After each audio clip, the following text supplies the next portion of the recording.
In Seoul, a large fitness center building rises against the sunset sky. A muscular man named Choi Kang-hyuk happily greets viewers on his stream.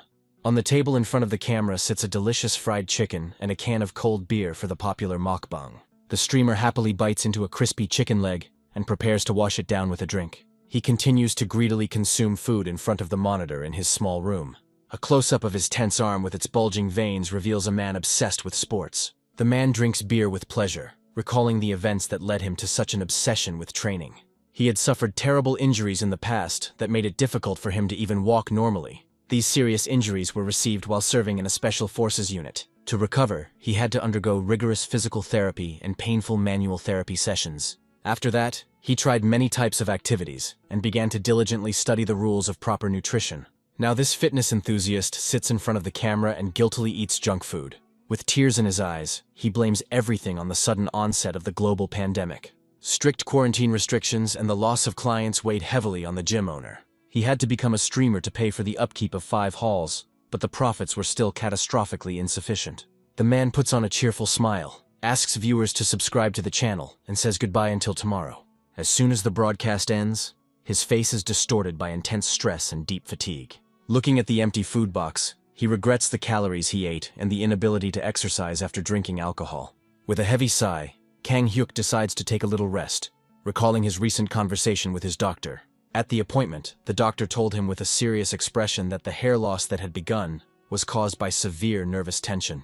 The doctor explains to the surprised patient that due to his good health, he had not noticed the accumulated fatigue, and now his body is on the edge. The doctor strongly recommends that the man reduce his working hours, otherwise the consequences will be dire. Hearing the warning about his imminent baldness, Kang-hyuk is horrified to imagine his shiny bald head. Returning home with a prescription for medication, the frustrated man sits on the floor and thinks about ways to relax. He is irritated by his complete lack of hobbies, having spent his entire life solely working and training. While scrolling through his smartphone, Kang-hyuk suddenly remembers his intense childhood love for martial arts novels. Images from the past come to mind. When he was raised by his poor but caring grandparents, the boy would often run to the corner bookstore and spend hours reading stories about martial arts masters.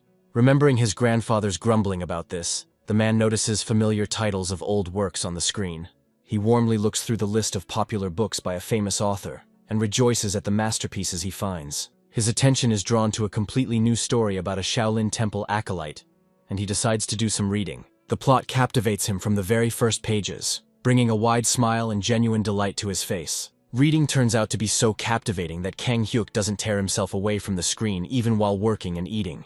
Immersion in the world of martial arts brings back a long-forgotten sense of childish happiness and serenity. Late at night, the man's tired eyes begin to close, and he falls asleep right on the floor of his room. Suddenly, the screen of a smartphone lying nearby flashes with a blindingly bright white light. In his sleep, he hears an unfamiliar voice that persistently wakes him up and calls him to morning training.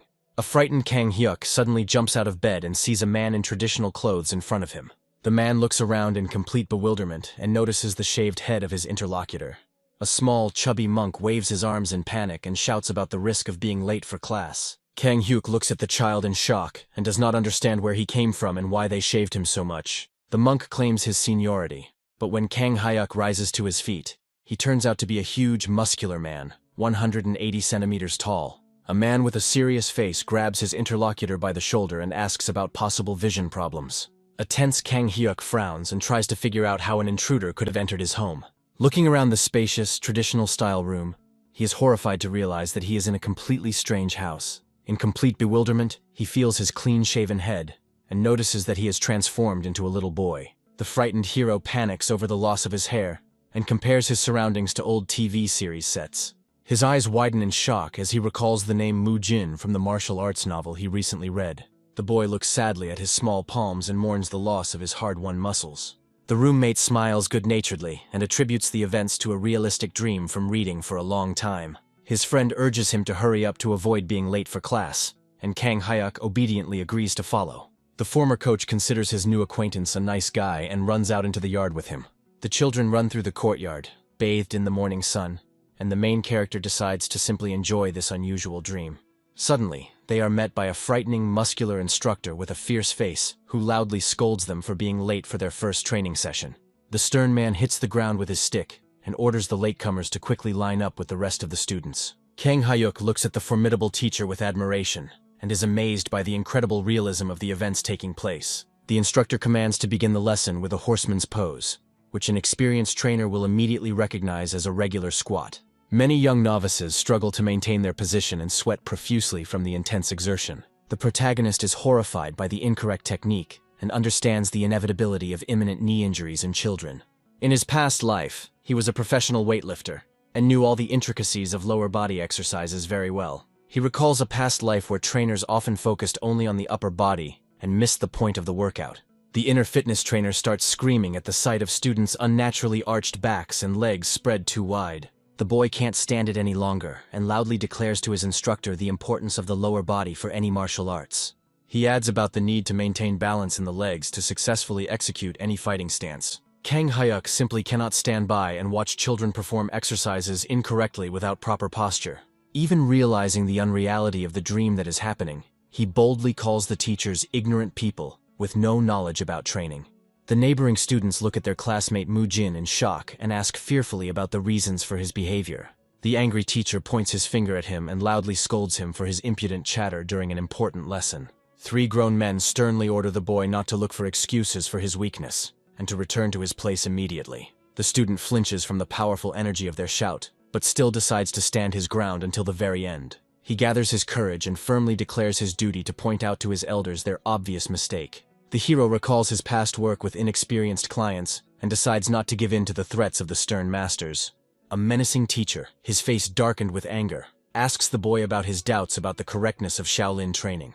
The boy decides to play along with the realistic dream and warns of the inevitable knee joint injuries that come with such stress. The mentor dismissively calls his words pathetic excuses for the weak-willed, which greatly surprises the hero. Moo Jin points out the apparent contradiction and reminds us of the need to hone both body and mind to learn martial arts. The adult monks are a little confused and then explain the true Shaolin path to attaining Buddhahood. The cunning disciple takes them at their word with a smile and asks about the monastery's inability to help the weak achieve enlightenment. Cornered, the teacher becomes angry again and loudly proclaims the benefits of deliberately making training more difficult to strengthen the mind.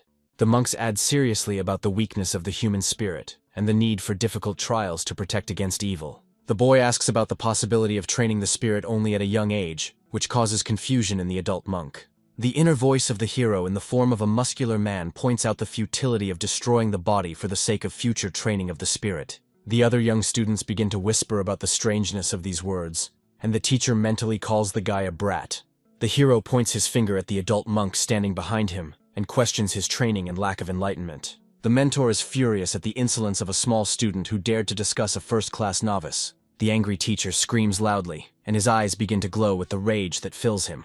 The boy is forced to cover his ears with his hands from the deafening scream, realizing the true power of his best student. A strong wind rises in the monastery courtyard, causing all the novices present to cower in fear. An adult monk steps forward and calmly explains the self-improvement focus of Buddhist martial arts. He towers over the boy and states that their techniques are different, to which the hero asks for clarification. The mentor, with a serious face, speaks of the need to protect living beings from evil and demons. The sly guy grins and asks about the possibility of protecting people with bad knees. The teacher frowns in irritation and understands that it is impossible to punish the child due to the monastery rules. The man raises his finger and invites the student to prove his point by personal example. He challenges the boy to defeat someone who is trained in traditional Shaolin methods. The hero is noticeably nervous and, with a drop of sweat on his face, hopes to avoid a fight with the mentor himself. The teacher promises a fair fight and calls forward a student named Moo Gyun who recently joined them. The mentor gives the guy exactly 7 days to train using his own correct methods. The chosen opponent, with a menacing smile, warms up his fists and prepares for the upcoming sparring.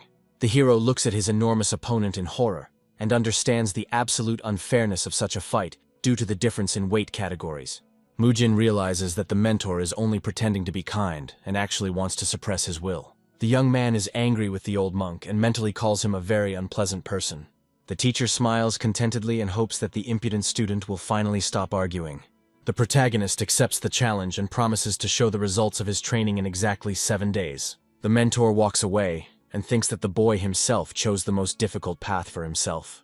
The monk gives the order to immediately begin general training, and all the novices respond in unison with their consent. Mu Yul approaches his friend and advises him to quickly apologize to the respected Master Hai Jung. A sudden shout makes Mu Yulia start and quickly return to his proper place in the line. The mentor closely monitors the students and reminds them of the crucial meeting in 1 week. Mu Jin is diligently exercising and breathing heavily from the intense tension throughout his body. Another monk reprimands the young man for breaking the rules, but he refers to the master's personal permission.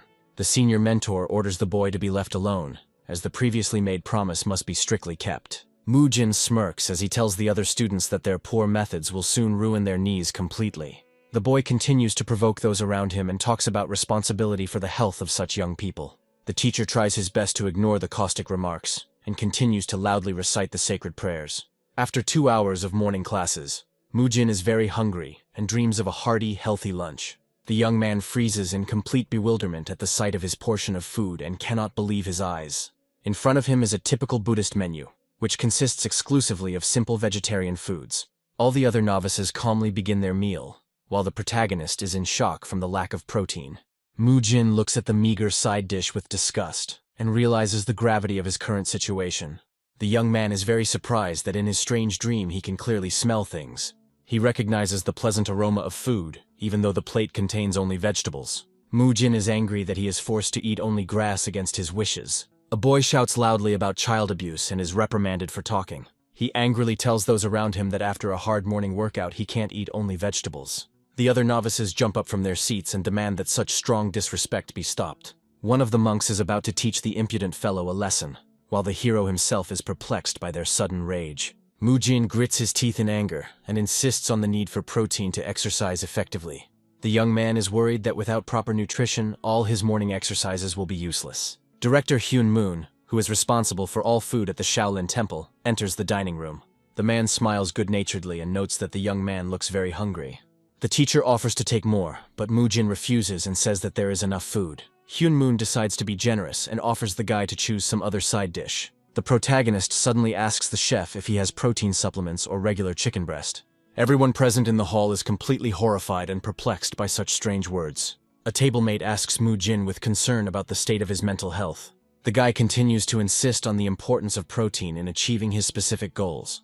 He looks intently ahead and thinks only about developing his muscles and a strong body. The young man begins to realize the strangeness of what is happening, because he feels real fatigue and smells. Mu Jin realizes that he should have woken up long ago and wonders about the reality of this world. Mu Jin decides to first sort out the current situation and pulls himself together. He finally realizes his position as a young monk in the Shaolin Temple and tries to find the right words. The young man bows his head low and apologizes to those present for his unnecessary words about food. The cook good-naturedly replies that the guy was simply very tired during a hard workout, and that's why he was talking nonsense. Mu Jin politely asks to add at least a few mushrooms or beans to his meager diet for protein. The protagonist continues to reflect on the reality of what is happening and his urgent need for protein for muscle growth. Later, he sits in class and expresses dissatisfaction with having to study Buddhist scriptures immediately after eating. The guy imagines himself entering the world of the novel and is painfully searching for a way to return to his time. Suddenly, the idea of returning home immediately after the end of the book's plot occurs to him. Mu Jin recalls the details of the story and realizes that he possesses the impressive talent of the protagonist of this work. In a sudden realization, the young man accidentally ruins a page of the book with ink and screams loudly for the whole class to hear. All the other students in the room turn around at once and look at him with obvious bewilderment. The hero decides to win the upcoming sparring match and make everyone recognize his personal training methods. At this time, adult mentors discuss the uniqueness of this child and apologize for his strange behavior. The chef looks closely at his interlocutor and asks his true opinion about Mu Jin's abilities. The mentor announces his decision to give the guy 7 days to prepare and prove his case. The men walk calmly down the corridor and discuss the wisdom of the decision they made regarding their children's education. The interlocutor reminds that the upcoming sparring match should take place against the strongest student of this year. Every year, the Shaolin Temple conducts a very strict selection process among hundreds of children who come from all over the area. Only 1/10 of all the disciples who come will be able to pass the tests and enter the main temple. Usually, the initial period of training with older students does not allow newcomers to immediately become famous. However, Mu Gyun became a rare exception to this rule and quickly attracted widespread attention. The mentor is confident that this strong young man will be able to correct his opponent's impudent behavior during the fight. The promised 7 days of preparation had come to an end, and the students now gathered in front of the main building. The head monk announces the end of the term and orders the participants to prepare for the start of training sparring. Before the start of the fight, Mujin sits down on the floor and begins doing his usual sports stretching. The boy decides to use a more pompous name and calls his actions a tendon-lengthening technique. Stretching is a set of actions to prepare muscles and relax the entire body before exercise. There are many special postures and techniques that can significantly improve flexibility and range of motion in joints. Mujin suggests that his friend try this exercise too, and he agrees with interest. The other students look at them from the side and are perplexed by the strange pose of the boys on the floor. The friend masters the new position of his legs very quickly, and Mujin praises him for his excellent progress. At this time, Mugyun begins to demonstrate his skills and delivers a series of very powerful consecutive blows. People around him admire his strength because with every movement they can hear the loud sound of cutting air. Mujin becomes very nervous and realizes that getting hit by such an opponent will be a big problem. The young man frantically thinks about how to win and suddenly remembers one important detail. He confidently declares that there is one surefire way that will help him defeat a powerful enemy. The mentor watches him closely and understands that the boy's strange requests were not an attempt to avoid training. The man recalls seeing Mujin's nighttime practices, where he trained using his own method. The boy explained to his friend that rubbing his body against a tree would help him instantly surpass the strength of his main rival. The mentor is confident that Mugyun will teach the impudent boy a good lesson during the upcoming fight. Mugyun feels the gaze of those around her and plans to make her opponent just another step on her path. The young man takes a low fighting stance and takes a deep breath for maximum concentration before the fight begins. Mujin calmly stretches his arm muscles and asks his opponent if he is ready to begin sparring. Mugyun begins to get very angry and suspects his opponent of either simple bragging or a stupid bluff. The boy agrees to the fight and recalls the power of his consistent strikes, which he has been honing for 3 months. The battle officially begins, and one of the students quickly rushes forward to make the first attack. Mugyun was extremely surprised by the enemy's sharp attack and did not expect such sudden decisiveness from him. Mujin deftly dodges the powerful swing and slips under the enemy's arm to perform his own move. The young man understands that he cannot use the dangerous techniques of modern martial arts against an ordinary child. He recalls his past training, where he was taught techniques that could kill a person with the slightest mistake. Mujin decides to use an effective hold that will help him completely immobilize even such a strong enemy. In just 1 second, he seizes the initiative and knocks his opponent to the ground, applying a painful elbow lock. The surrounding students are completely horrified by what they see and shout to their friend about the need to quickly escape. The boys can't believe their eyes, because they have never seen such a quick and crushing defeat. Mugyun lies on the stone floor, looking completely dejected due to the inability to move his limbs. The defeated fighter is in a state of shock and has no idea what technique his opponent used. The second-year students try to give advice to their friend, but their words turn out to be completely useless in this situation. Experienced fighters quickly realize the full power of this strange hold, even though they have never encountered such techniques before. Mujin holds his opponent in a lock and turns on him to finally seal his victory. Mujin demands that his opponent surrender immediately and warns him of the possibility of breaking his arm if he continues to resist. The second-year students push Mugyun and express their dissatisfaction with him losing to a newbie who is barely trained. Mujin increases the pressure on his joints and tells his opponent that any mistake could leave him crippled for the rest of his life. The defeated fighter clenches his teeth in intense pain, while those around him shout at him to get out of the hold as quickly as possible. Mugyun lets out a loud scream from the unbearable sensation, being completely helpless under the weight of his opponent. Mujin abruptly lets go of his comrade's hand and apologizes for the physical pain he caused during the fight. The winner helps his opponent to his feet and begins to stretch his stiff shoulders right there on the training ground. Those around him officially acknowledge the outcome of the morning's sparring and declare Mujin the rightful winner of this short fight. Old books describe a technique of successive strikes, which is one of the 8 fists of extreme measures in ancient martial arts. This devastating attack relies on coordinated fist, elbow, and shoulder movements for a quick victory at close range. Mugyun was considered one of the best masters of this technique among all the young monks of his age in the Shaolin Monastery. Even the seasoned senior students were genuinely impressed by the power and precision of his polished, consistent strike. However, this morning his fine reception was completely defeated by a strange technique used by an unusual young monk. The losing fighter sits on the floor and cries in anger, calling the clash completely unfair and wrong. He complains that Mujin immediately went into strange moves instead of using the traditional sequential strike. Mugyun loudly shouts his confidence in victory provided there is a fair fight, while his comrade tries to calm him down. The senior disciple sternly reminds Mujin of the rule to use only Shaolin martial arts during official sparring. The protagonist looks at those around him with obvious bewilderment and considers their complaints about breaking the rules to be complete nonsense. One of those present directly asks Mu Jin about the reasons for his refusal to use the standard consecutive strike technique. Mu Jin replies that using such a dangerous attack would turn a normal sparring match into an endless beating with severe injuries. Mu Gyun continues to cry on the floor and expresses outrage that real Shaolin masters never fight like this. The surrounding monks are extremely surprised that the famous Shaolin consecutive strike was so easily defeated by an inexperienced child with his strange technique. One of those present clenches his fist in frustration and acknowledges the reluctance of everyone else to accept Mu Gyun's obvious defeat. Students begin to seriously fear a decline in the authority of the monastery's martial arts and the possible departure of disillusioned followers from the school. The concerned monks approach Senior Master Haejung to ask what action they should take in this situation. To everyone's surprise, Mentor Haejung only smiles mysteriously, leaving everyone around him guessing about his plans to resolve the dispute.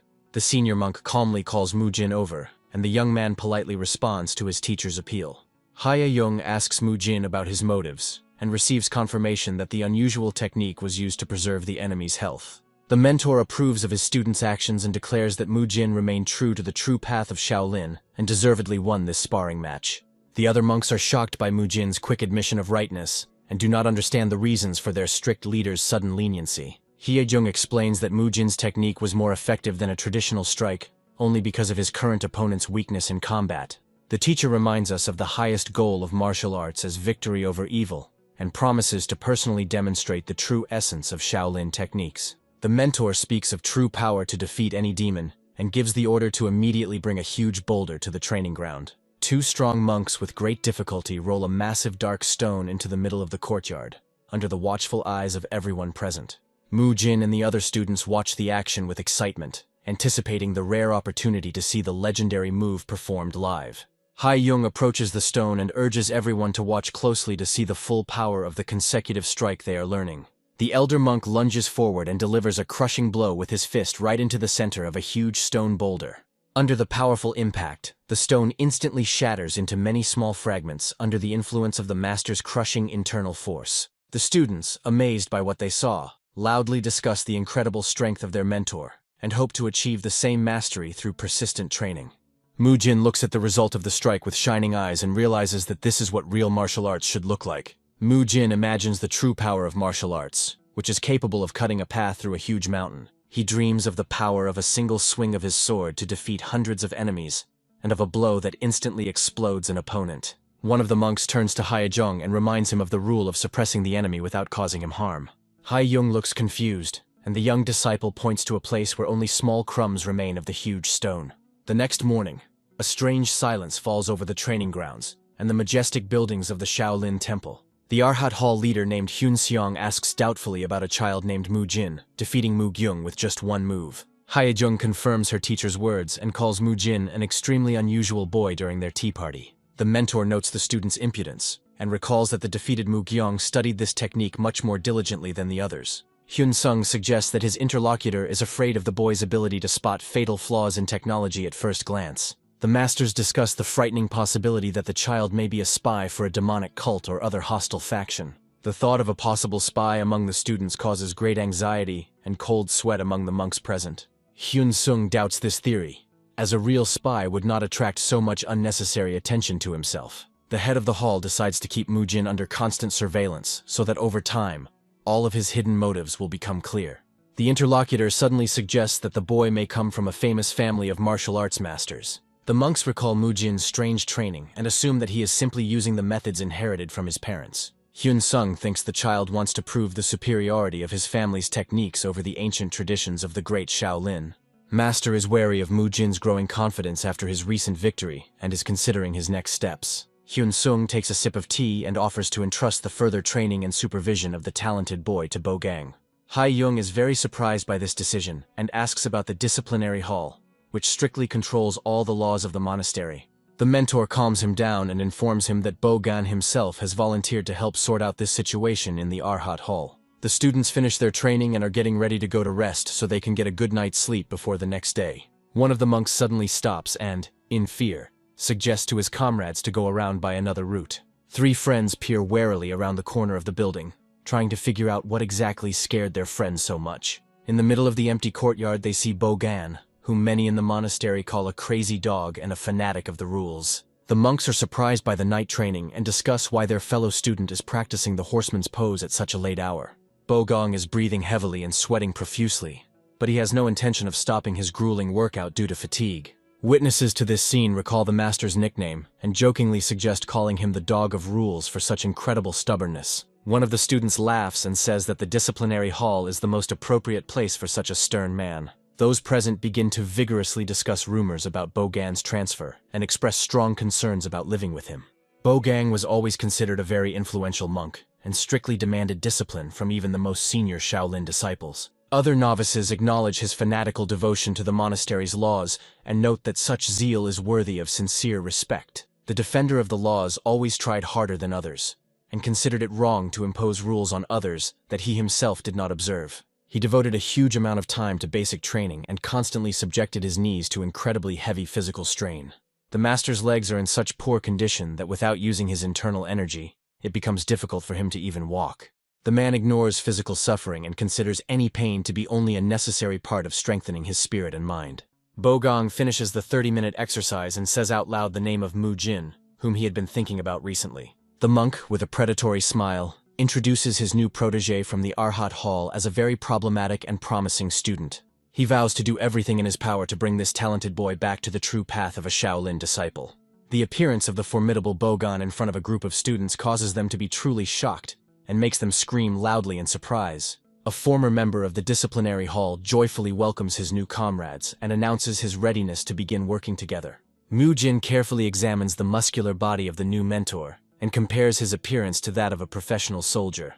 The boy quickly analyzes the current situation and realizes the true reason for the appearance of this formidable man in front of the students. He realizes that standing before him is the same famous defender of the rules named Bogong, about whom there are legends. A group of novices begin their morning horse stance training while Mu Jin muses on his own affairs. Bogong believes it is necessary to first study a person well in order to effectively guide him on the right path. The master plans to get to the bottom of his new protege's problem in order to solve it once and for all. The student demonstrates correct foot position with feet shoulder-width apart, back straight, and toes pointed slightly forward. The mentor notices the boy's strange breathing technique during movements and sees no difference from the usual exercises. The man feels the usual severe pain in his body and begins to suspect the boy of using cunning tricks to avoid the strain. Bogong approaches Mu Jin and points out his incorrect stance, wanting to personally teach him how to properly perform the basic elements. The boy feels slightly confused by the criticism and decides that he himself will have to teach this master the basics of physical training. He notices an unpleasant crunch in his mentor's joints when bending his knee, and does not understand his attempts to copy someone else's movements. Mu Jin understands the seriousness of the master's injury, and as a responsible coach, cannot afford to simply ignore this condition. He thinks about the high status of a disciplinary master, and plans to lure such an influential person to his side. The boy imagines his future easy life with the support of the authorities, and persistently asks his interlocutor about his health problems. He warns Bogong about the dangers of performing current exercises with damaged knees, and suggests that he follow his advice. Mu Jin shows the master a special stretch in the form of a deep lunge, and praises him for his surprisingly flexible body for his age. This tendon lengthening technique should help the experienced monk effectively relieve excess tension in his sore knee joints. Regularly performing this warm-up before your main workouts will make it much easier to move and significantly reduce the overall load. The boy advises doing 3 repetitions with an interval of 30 seconds, and accidentally uses a modern term instead of the usual words. Mu Jin asks the master to do 1 repetition and notices his obvious confusion.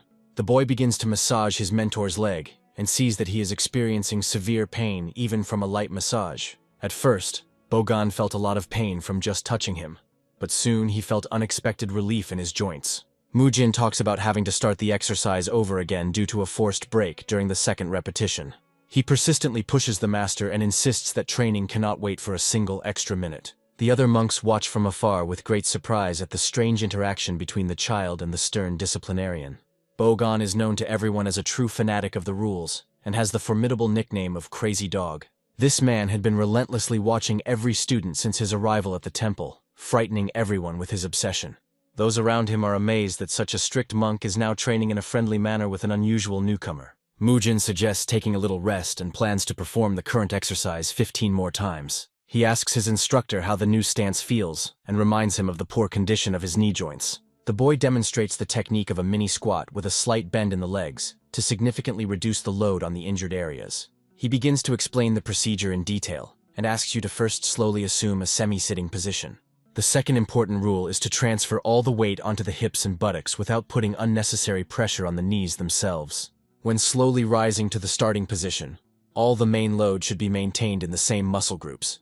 Mu-jin inquires about the condition of his interlocutor's muscles and suggests taking a short break before the next step. Bo-gang listens closely to his body and realizes that he feels much less pain with this new exercise. The boy plans to do 3 more repetitions and wants to prove in practice the enormous benefits of the services of an experienced personal trainer. He recalls his past clients with a frightening appearance, who looked very much like stern soldiers. Such serious people always easily succumb to sincere praise and kindness from their mentor. Mu-jin praises his interlocutor for quickly mastering the stance, and Bo-gang laughs in response and reminds him of his 18 years of training in Shaolin. The monks watching from the side speculate about the reasons for Mu-jin's strange behavior and suggest that he may have simply gone mad. Hae-young gets a huge headache from the situation, so he decides to just ignore the strange couple while the bells ring. The boy advises his instructor to always repeat these movements when training the lower body and to do them before starting the main lesson. Bo-gan silently agrees to follow the instructions he receives, but this trust is not based on blind faith, but on personal experience. He decided to fully trust Mu-jin only after he tested the effectiveness of stretching and acupressure on himself. The man listens carefully to his inner feelings and admits to himself that these are truly excellent techniques. Not only the method of performing the exercises itself proved effective, but also the combination of tendon lengthening with proper massage. Bo-gan notices the absence of the usual throbbing pain in his knees and feels how much the muscles in his limbs have stretched.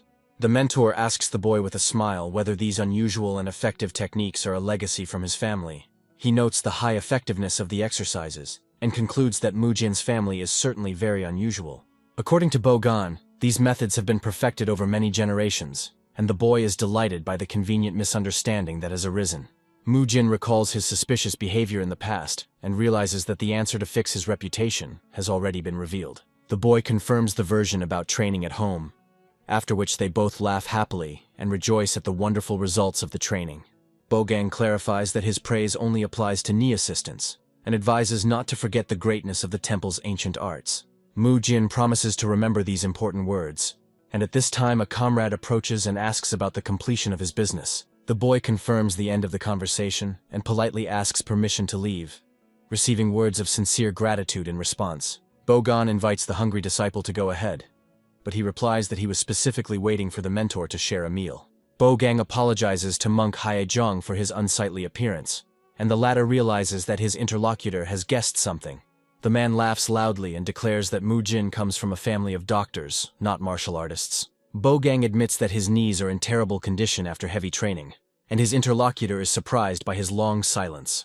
The man explains his behavior by his reluctance to disturb the senior monks and his fear of appearing weak in front of the younger disciples.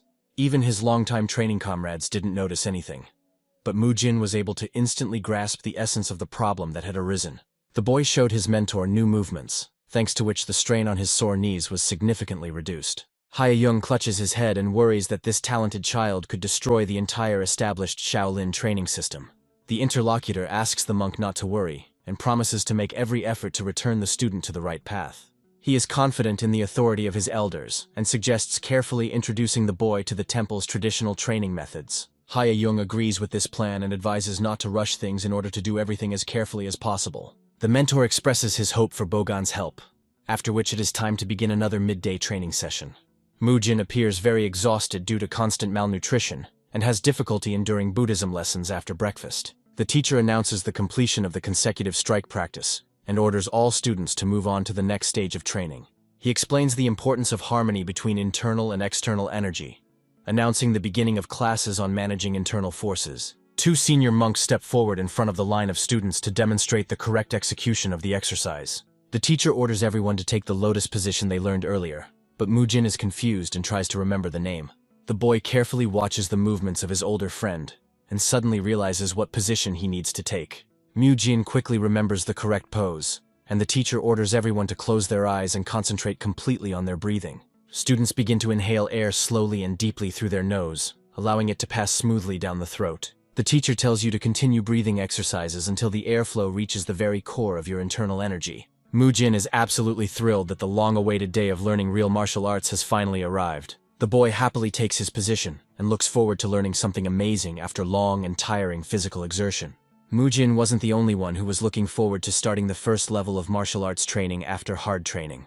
All young monks dream of mastering the ancient Shaolin techniques and learning to smash huge boulders with one powerful blow. The students concentrated completely on their teacher's words and began to perform the first breathing exercises. Mu-jin carefully follows the teacher's instructions, but finds the current exercise rather unusual and strange. The boy notices that this breathing technique is very different from the descriptions he had previously encountered in the novel he had read. He begins to wonder whether they will be told about Qigong techniques, the 8 phases of Fu Shi, or the basics of Eastern philosophy. 1 hour later, Mu-jin continues to diligently follow all the instructions he received, despite his previous doubts. The boy feels a strong sense of excitement from the realization that the time has come to learn all the necessary techniques in the most proper manner. He imagines a great power that allows people to split mountains, soar through the skies, and transcend reality. Mu-jin is determined to learn everything important in this world, and learn how to effectively use the skills he has acquired. The teacher explains to the students that the tonap technique they have learned is the simplest way to accumulate internal energy through breathing.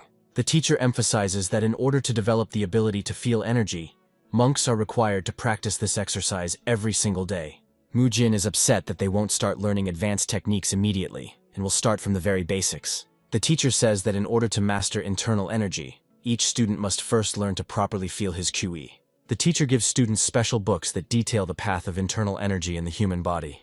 He explains that it is not necessary to memorize all the content, but rather to simply remember the basic information to control the force. Mu-jin looks at the manual he received with great interest and is surprised by the complexity of the energy path it presents. The book states that not only ki flows along this path, but also all the internal strength of a person necessary for martial arts. The mentor orders everyone to listen carefully, and begins to explain in detail the names and structure of energy channels. Mu-jin carefully studies the diagram of the human body and promises himself to remember the location of all the important points. That evening, Mu-jin decides to learn the main energy points and practice the tonap technique to master the basics of Shaolin. The boy thinks about the possibility of immediately starting training to accumulate internal energy. Bo-gang suddenly appears, and Mu-jin is surprised to ask about the reason for his presence in this place. Bo-gang laughs happily and says that thanks to his student's advice, his knees began to hurt much less. Mu-jin covers his ears from the loud sounds and grumbles that he only wanted to help the monk heal his injuries faster. Bo-gang boasts of his strong muscles and says that he has been training his arms for 18 years. Mu-jin seriously explains to his interlocutor that excessive stress can break the human body just like iron. The boy politely asks the senior monk to sit on the floor for a healing procedure. Mu-jin suggests that Bo-gang relax his tense muscles and warns him that he might feel some pain. The student begins to press hard on the monk's legs, causing him to involuntarily flinch and wince from the sharp pain. During the massage, Mu-jin becomes lost in his thoughts and recalls events from his distant past. He mentally returns to the time when he underwent harsh service in the ranks of special forces. Mu-jin recalls how his previous body was on the verge of exhaustion due to grueling daily training.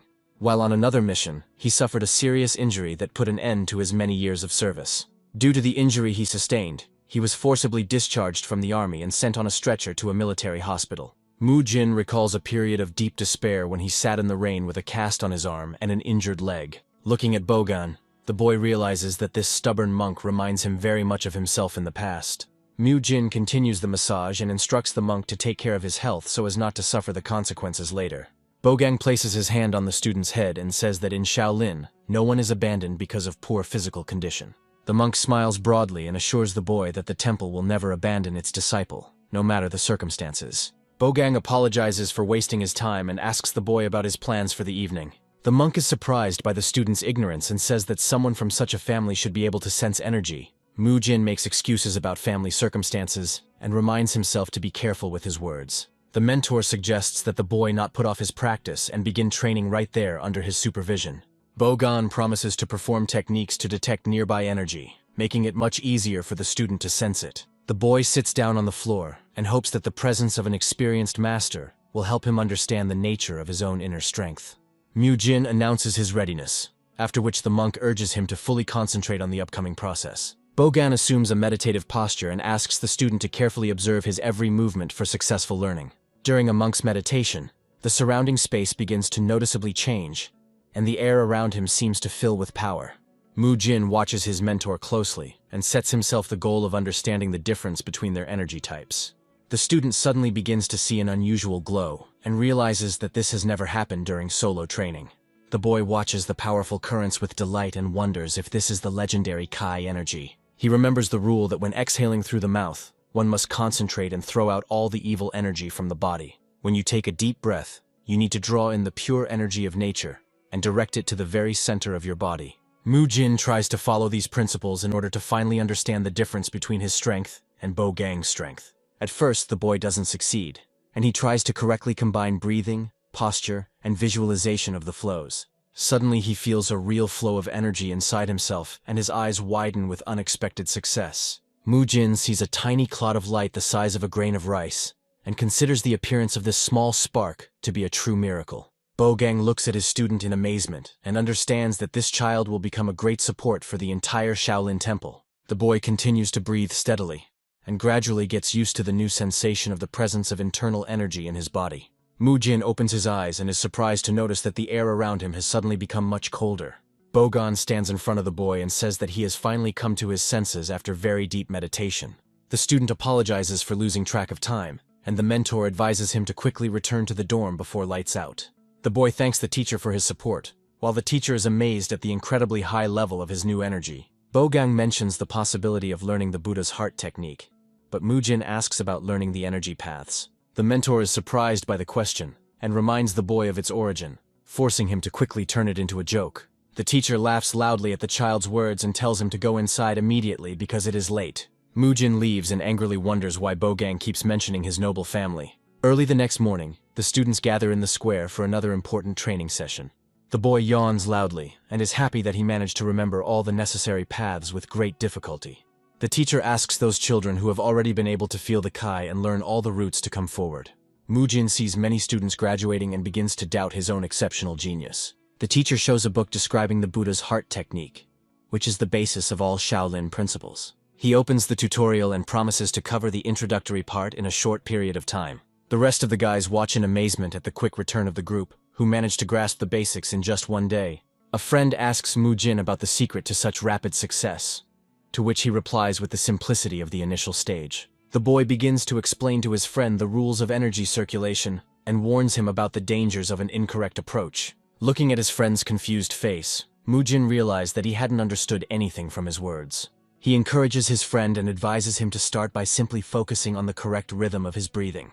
Mu Jin smiles contentedly, realizing that the initial teachings of Shaolin have been forever imprinted in his memory.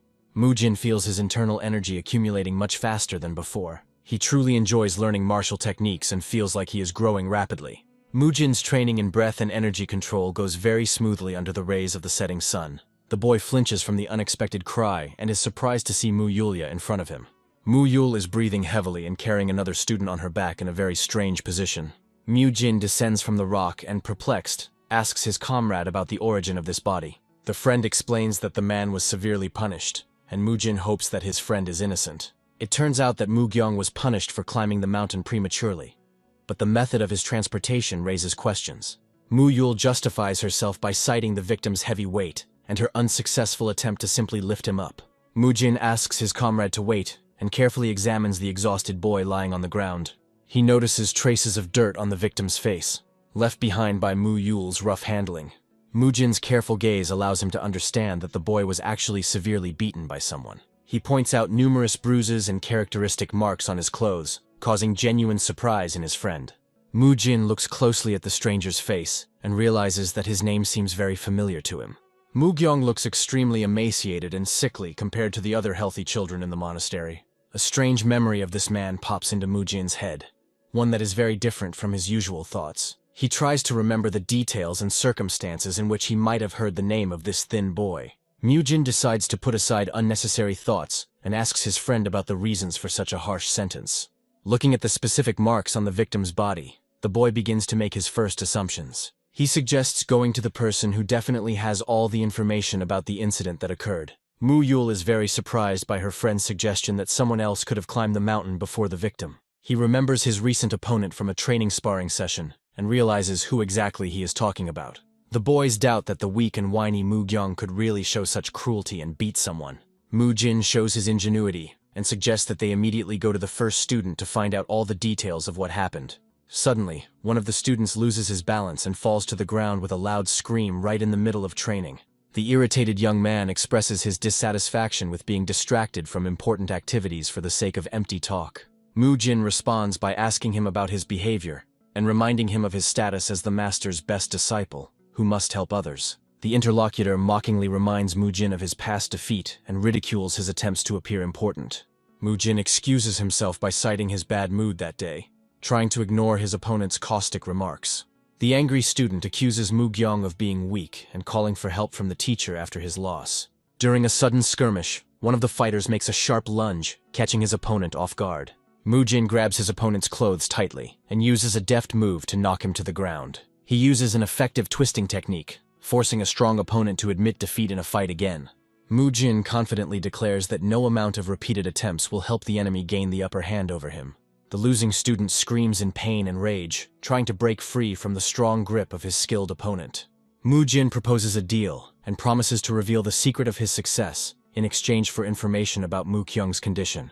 After the short fight ends, the defeated fighter jumps back sharply, breathing heavily and coming to his senses. Mu Jin understands that deep resentment from a past loss is the main reason for this man's hatred. He notes that it is very difficult for a proud fighter to come to terms with defeat from a previously unknown combat technique. Mu Jin once again insistently demands to know the truth about the reasons for Mu Kyung's deplorable condition and the circumstances of the incident. Mu Gyong is the son of the master of one of the side clans and is raised in a strict atmosphere. Master Hyun Moon noticed Mu Gyong's outstanding talent and decided to take him as a student along with Mu Tae. Soon, Muta began to constantly bully Mu Gyong and claim that he was much lower in status than him. Mu Kyung is unable to resist the bullying because his father works for the bully's family. Mu Jin is angry and thinks that this kind of bullying would be understandable in a regular school, but not in a temple. He shouts at his interlocutor in a rage and asks why the strongest fighter here did nothing. Mu Jin continues to be indignant and states that a strong man had the duty to protect a weak comrade.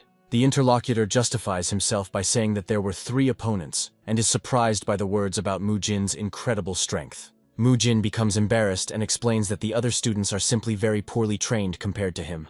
The martial arts of the side families are based on Shaolin techniques, so students often become lazy during classes. They only know the very basics and do not put in the necessary effort during their daily training at the temple. Mu Jin thoughtfully thinks about the boy who came forward today and remembers his poor academic performance. A beaten Mu Gyong sits on the ground and tries to recover from another heavy collision. He remembers his bullies with horror and feels strong pressure from a group of aggressive students. Mu Jin asks the boy not to be afraid and says that his life circumstances seem very familiar to him. He sympathizes with Mu Gyong and is amazed at how much he was humiliated and beaten within the walls of the holy temple. Mu Jin understands that fear of revenge and his father's addiction prevent the victim from seeking help. He addresses Mu Gyong as a brother and offers to listen to his plan to correct the current situation. Mu Jin confidently suggests reporting the bully's behavior to Mentor Haejong and Grandmaster Hyun Moon. Mu Kyung is frightened by this proposal and replies that then his father will definitely not be left alone.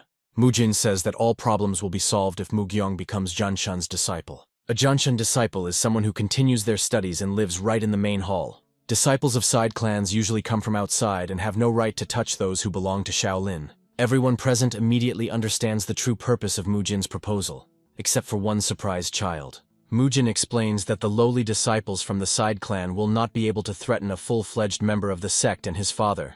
He confidently states that Shaolin will never turn its back on its devoted student, no matter what happens. Mu Jin extends his hand to the boy sitting on the ground and promises that the temple will not allow bullies to commit acts of arbitrariness. He invites Mu Gyong to try to carry out this bold plan and change his current life. Mu Jin asks his trembling interlocutor why he has no confidence at all to enter Janshan.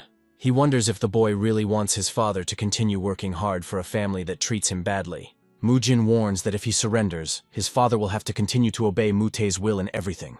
Mu Kyung makes up his mind and firmly grabs the outstretched hand, agreeing to make one attempt for the sake of his future. Mu Jin approves of this decision and helps his beaten comrade to his feet. After this, he suggests discussing a second plan that will help them cope with the current difficulties. Mu Jin talks about the impossibility of constant suffering and suggests that they start by simply beating Mu Tae. After 3 days, it is free time in the afternoon, and the students go about their business on the temple grounds. A group of bullies wait for their prey to appear and discuss whether Mu Kyung will come to the meeting today. Mu Te squats down and threatens to report the boy's disobedience to his family if he does not show up. His henchmen Mu Hui and Mu Huan are happy to have the chance to flex their muscles after 2 days of forced rest. They notice Mu Gyong in the company of Mu Jin and other guys, and decide to beat up everyone who came at once. Mu Te grins evilly and rejoices at the opportunity to beat up Mu Jin, who seems like easy prey to him.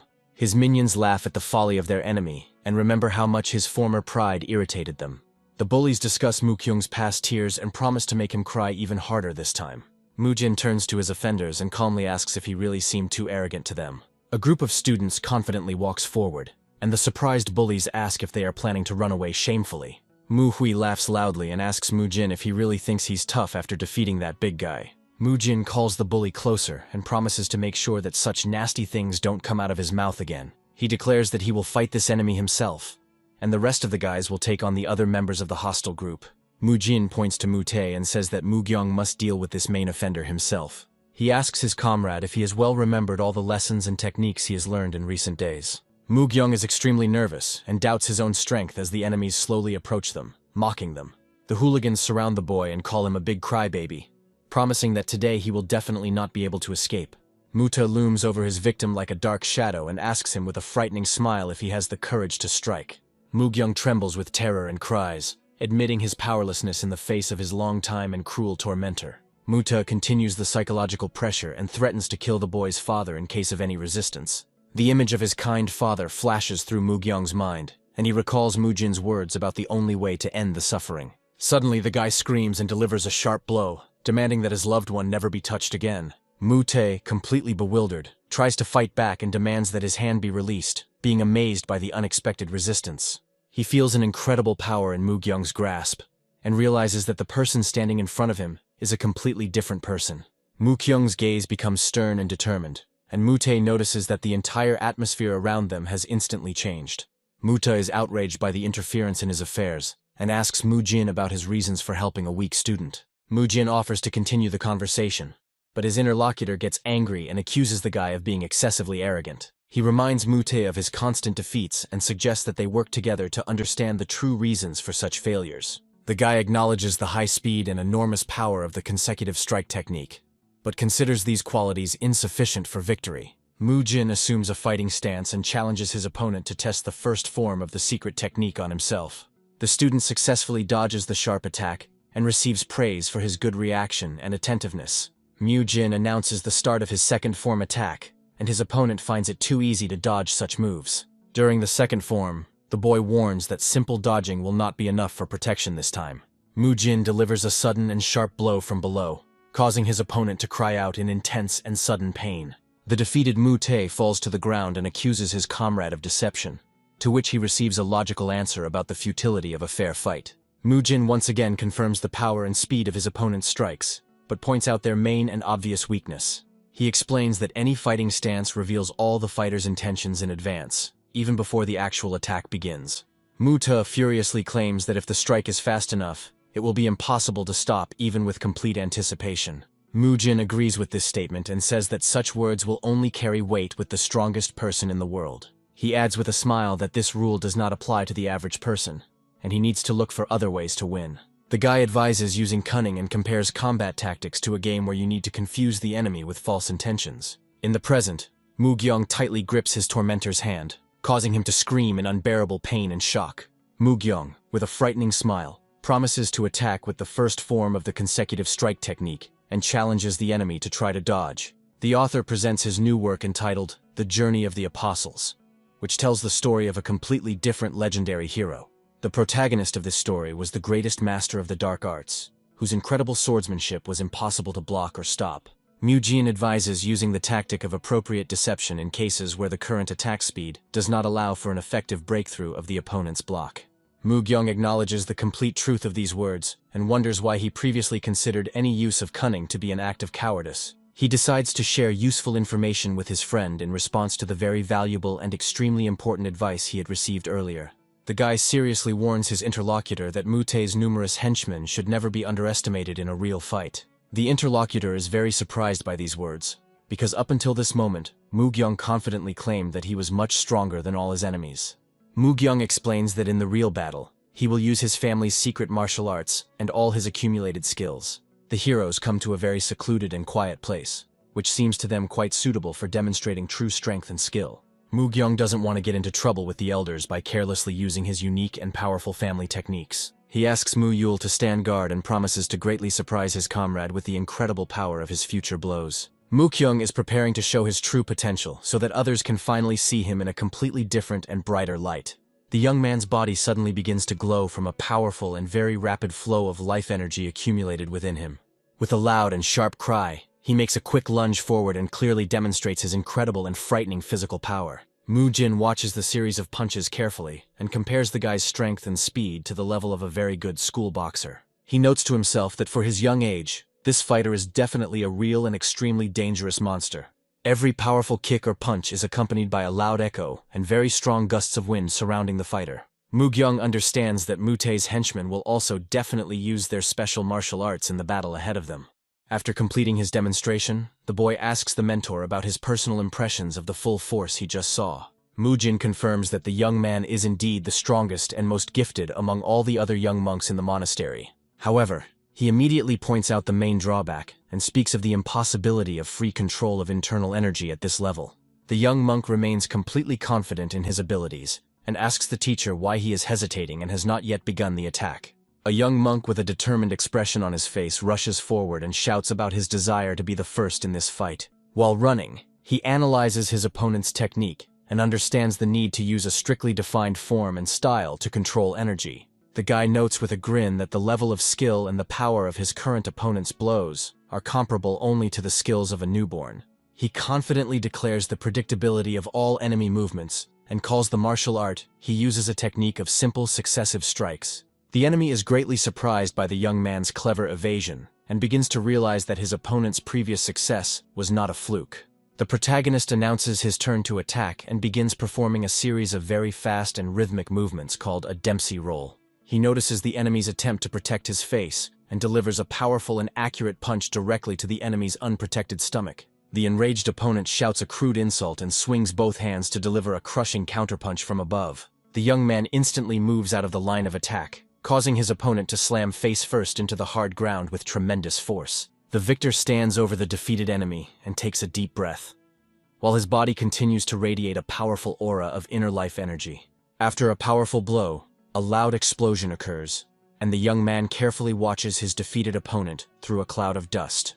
The protagonist stands over his whining enemy and ironically asks if his victory has made him a bad guy. The young man suddenly realizes that his other comrades didn't even have to try very hard in their fights. He contemplates ending his fight and suddenly hears a series of frightening dull thuds. A terrifying picture appears before the hero's eyes, where the dark silhouette of Mu Gyung furiously beats a man lying on the ground. The guy stretches out his hand in horror and shouts at his friend to immediately stop beating his already defeated opponent. The maddened monk turns his enemy's face into a bloody mess, and his own hands turn completely red. Mu Gyung's eyes sparkle with true madness as the alien blood smears thickly across his face. The protagonist shudders to recognize this man as the most insane villain from the famous novel about the return of the Demon Lord. The true form of the one who loves blood more than anyone else in the world is revealed to everyone, under the name of the bloody monk Mu Gyung. A young man recalls his favorite novel, which he read as a child. The book featured a mad monk who claimed that all people were evil. This monk declared that he would wash away the sins of people with his own blood. The scene that monk Mu Jin sees reminds him of the madness of the hero Mu Gyung from that novel. Looking at the defeated enemy, he thinks with horror about what he awakened. It flashes through his mind that he just wanted to tease him, but now he doesn't understand what kind of demon it is. He realizes that if nothing is done, Mu Gyung could die from the beating. Another monk named Mu Yul runs up to the fighting and shouts for help. Two novices try to restrain an enraged Mu Gyung, who shouts that he will not allow his father to be mocked. After a brief outburst of rage, everyone around is amazed by the boy's incredible strength. The battered monks come to their senses as their comrades help them up. Mu Jin thinks that Mu Kyung probably hasn't yet become the bloody monk in the book. The character in the novel was simply a madman who went mad from constant bullying and torment. Suddenly, a muscular monk with glowing eyes appears and menacingly shouts the name Bogan. He looks at the beaten novices on the floor and demands an explanation from Mu Jin. The angry monk shouts that he is waiting and needs an explanation immediately. He shouts out the names of everyone involved. Mu-jin, Mu-gyul, and Mu-kyung. Mu-jin asks Mr. Bo-gang to look at Mu-kyung's body. The young monk's entire back is covered with dark bruises and scars. Mu-jin explains that the monks lying on the ground have been tormenting Mu-kyung for the past 2 months. Mu-jin says that today, the 3 of them were going to do the same thing, so they intervened. Bo-gang asks again with a threatening look if this is true. He looms over the offenders, asking if what Mu-jin said was true, and warns them against lying. Suddenly, other monks come running, loudly shouting the name of Lord Bo-gan. The elder monk looks at the mess and demands an answer from Mu-kyung. Mu-jin places an encouraging hand on Mu-kyung's shoulder and asks him to speak as it is. Mu-kyung confirms that Mu-jin was not lying and says that he has been beaten for the past 2 months. Bursting into tears, Mu-kyung begins to tell in a trembling voice about everything he had to endure. Despite the confused story, Bo-gan got the gist of his words. Mu-jin reminds him that Shaolin does not abandon its students, so they have a duty to protect Mu-kyung. Bo-gan counters that these children are also students. Mu-jin angrily asks if those who threaten a child's life can be considered disciples, and if this is the spirit of Shaolin. Another senior monk appears and announces that an investigation will begin today if what Mu-kyung said is true. Hyun-sun, the head of the hall, declares that if the words are not a lie, these children will cease to be Shaolin students. Mu-jin hopes for a fair investigation, but Hyun-sung stops him with a gesture. He says that even if they stop being students, what happened cannot be ignored. Pointing to the unconscious novice, he asks if too much force was used. Mu-kyung cries in tears that it's all his fault and asks for forgiveness. Mu-jin steps forward and takes the blame, explaining that he got too angry and couldn't control his emotions. He thinks that if he shifts the blame onto Mu-kyung now, he could become a bloody monk again at any moment. He thinks that if he looks after Mu-kyung, he can become an irreplaceable comrade to him. For punishment, there is a special place for meditation called facing the wall. Bo-gang tells Mu-jin that for the next 7 days he will not be able to talk to anyone and will constantly meditate. They come to a cave in the forest where Mu-jin will serve his punishment. In the cave, he will have to meditate facing the wall, without being distracted even by food and sleep. Mu-jin sits down on the ground inside the dark cave and prepares to begin. He suddenly realizes that characters from the novel The Return of the Absolute Demon have appeared here. Mu-jin recalls 2 books that turned out to have the same universe. Despite the common world and time, the main characters acted in different places and almost never met. He understands that since the Shaolin hero appears in the 2nd book, it means that both stories take place at about the same time. Mu-jin begins to worry that his intervention will cause a butterfly effect and disrupt the development of the other characters. He decides that he needs to gain experience to become stronger, since he remembers almost nothing from these stories. This is not surprising, since more than 10 years have passed, and he remembers the plot only in general terms. If the whole affair goes wrong, he's not sure the divine Shaolin monk will remain unchanged. He encourages himself with the thought that since he was able to deal with Mu-kyung, he will be able to handle the rest. The hero of The Return of the Absolute Demon was supposed to become stronger in the final battle with the Blood Monk. Now, due to Mu-jin's intervention, the Blood Monk has disappeared, and the protagonist will not be able to reach the same level of strength. He clenches his fists in despair, not knowing where to start or what to do next. Suddenly, he notices that Bo-gan, who was about to leave, stopped at the entrance of the cave. Bo-gang looks at Mu-jin meditating and is amazed at his concentration at only 12 years old. Bo-gang thinks about the special skills and talents that this child has already demonstrated. Hyun-sung apologizes to his teacher, saying that everything happened because of his immorality and oversight. The teacher asks him about the results of the investigation. He reports that they interviewed all the students and their testimonies matched, confirming that Mu-kyung was constantly being bullied. This incident has cast a shadow of shame on the Shaolin Temple, and the atmosphere there is not the best now. Bo-gan returns to report to the senior monks. The teacher asks Bo-gan if he noticed the same thing as he did. He explains that the look on Mu-kyung's hands and face indicates that he was the one who beat Mu-tai. This event was a combination of misfortune and blessing, because if Mu-jin had not intervened, something worse could have happened. Bo-gang says he has his own opinion about what happened. He believes that everyone is to blame here, and instead of blaming, it is better to focus on preventing such incidents. In his opinion, the main reason for the quarrels between students lies in the lack of training. They had too much strength left if they dared to start such a fight. The teacher agrees with his conclusions and leaves it to him. Hyun-sun says that first, 3 students whose crimes have already been proven need to be punished. Bo-gan, standing at the cave, decides to do everything possible to guide the students on the right path. More than an hour and a half had passed, and Mu-jin hadn't even moved, which impressed Bo-gang. He decides that further observation will be unnecessary and leaves, returning at dawn. Mu-jin grins as he thinks that his 7 years in the Special Forces have not been in vain, and now he can detect the presence of others. He falls onto his back, lamenting that without proper food, he won't be able to replenish his protein reserves for training. Mujin lies on the ground and tries to remember the last time he ate meat. He remembers the juicy chicken leg he ate just before coming to this world. Tormented by hunger, he desperately realizes that he urgently needs meat. With a sly grin, he decides that he can get food on his own. Meanwhile, in the forest, a little girl is chasing a white rabbit. Suddenly, the rabbit gets caught in a rope trap and the girl hides in the grass in fear. Mujin, wearing a mask, jumps out of the bushes and with a joyful cry about a squirrel, grabs the caught rabbit. With sparkling eyes and watering mouth, he looks forward to eating this meat. At the same time, in Icheon province, not far from the Shaolin Temple, city life is in full swing. Here, temple disciples in white masks collected the necessary information. By asking local residents, they learned many stories and rumors. Gathering together, they headed towards the gates of the Sobel Transport Bureau. They are met by a monk who introduces himself as He Gol, the deputy head outside the walls of Shaolin. The head of the bureau, So Moon Pyong, comes out to meet him and turns out to be Mu Tai's father. He says it is a great honor for him to meet great martial arts masters. Suddenly his face becomes serious and he demands to know what happened to his son. He Gol angrily declares that Mu Tai's current state is the result of his own misdeeds and bullying of his comrades. The father hugs his son in horror, not understanding what the monk is talking about. He Gol accuses the Sobel Bureau of vilely extorting money and intimidating commoners. He clutches the prayer beads in his hand, not believing that a family that practices Shaolin could commit such unholy acts. He Gol orders his men to immediately strip these people of their martial arts. One of the Shaolin monks enters the fight and strikes the man from the bureau. A powerful punch lands right in the opponent's face, causing him to cry out in pain. The defeated man lies on the ground, and the monk orders him to return everything unjustly acquired by the common people. He Gol addresses the assembled people and asks if benefactor Bang Gon is here. The older man responds timidly, saying that he is here. Hyegol bows and reveals that the student Mu Tai bullied was his son, Mu Gyong. Mu Kyung's father, shocked, asks again if it was true that his boy was bullied.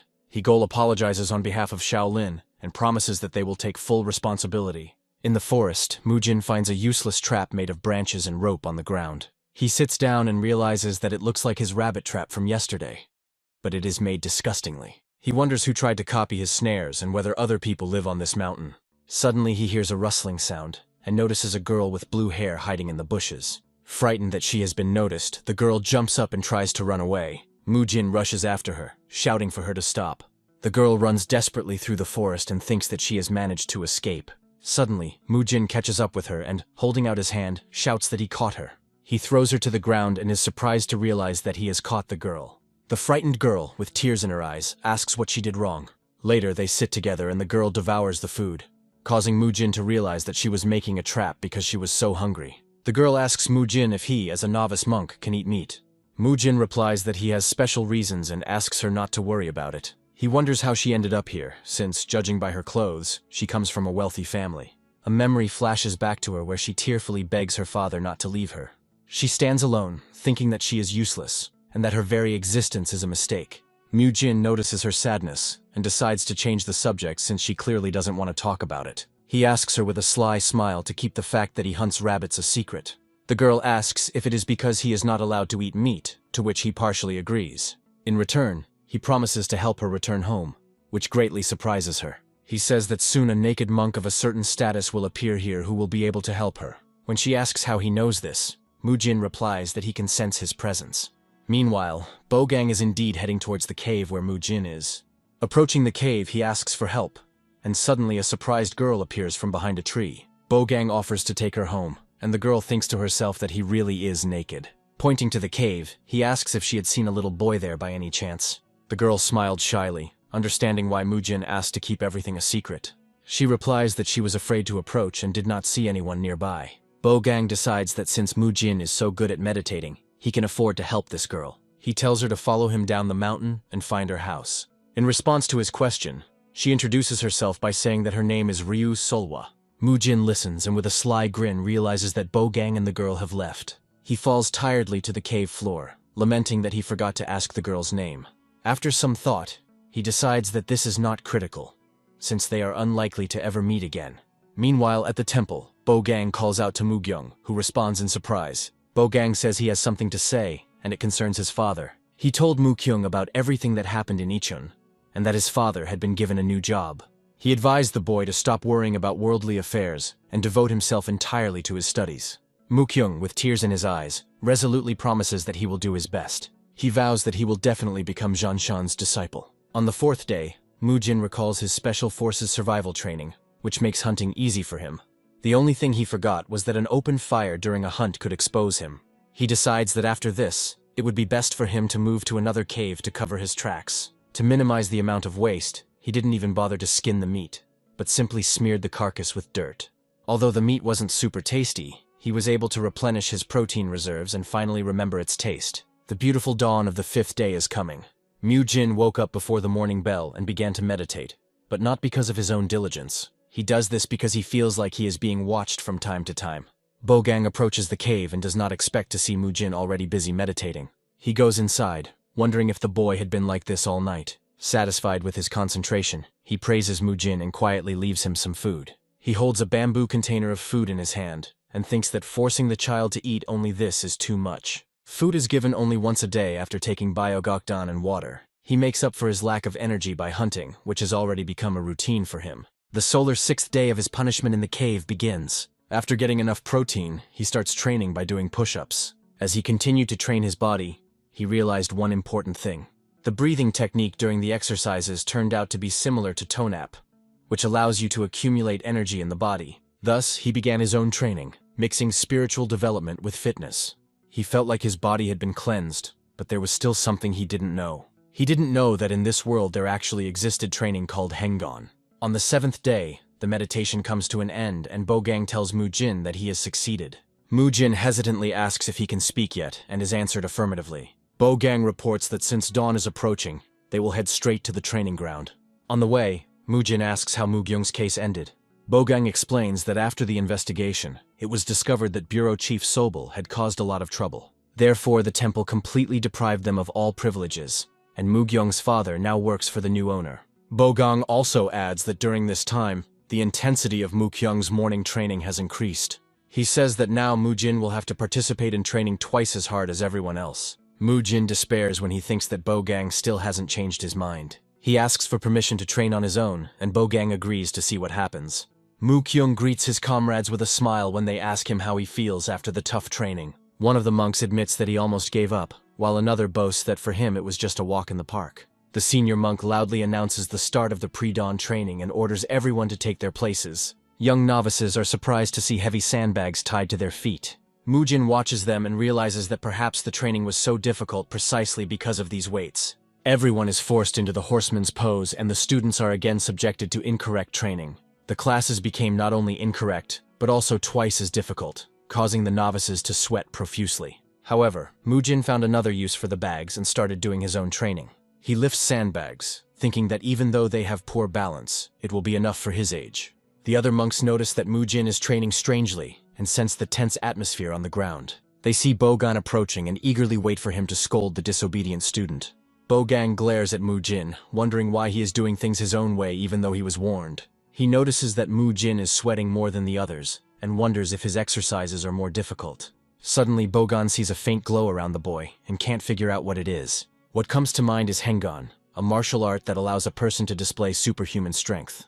This is only possible if a person is well acquainted with qi and knows how to accumulate it in his body. The power that Monk Hee-jong demonstrated by breaking the rock falls into this category. Although the hand exercises were difficult, a new method for mastering Hengon emerged. By performing overhead extensions, Mu-jin makes the muscles of the upper arms work great. Early in the morning, while everyone was struggling with complicated and incorrect training, the only one was Mu-jin.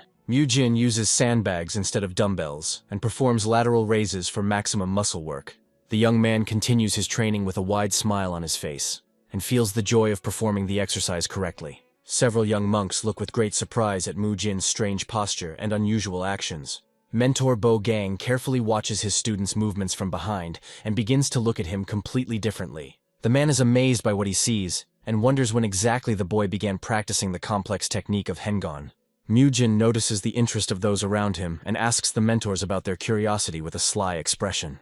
The boy recalls his stay in the cave and understands that an honest account of his behavior there would look like idleness. The young man decides to hide the truth and confidently declares to his mentors that he learned this technique for the first time only today. He makes up a story about special breathing techniques in his family and attributes his success to the simple joy of training.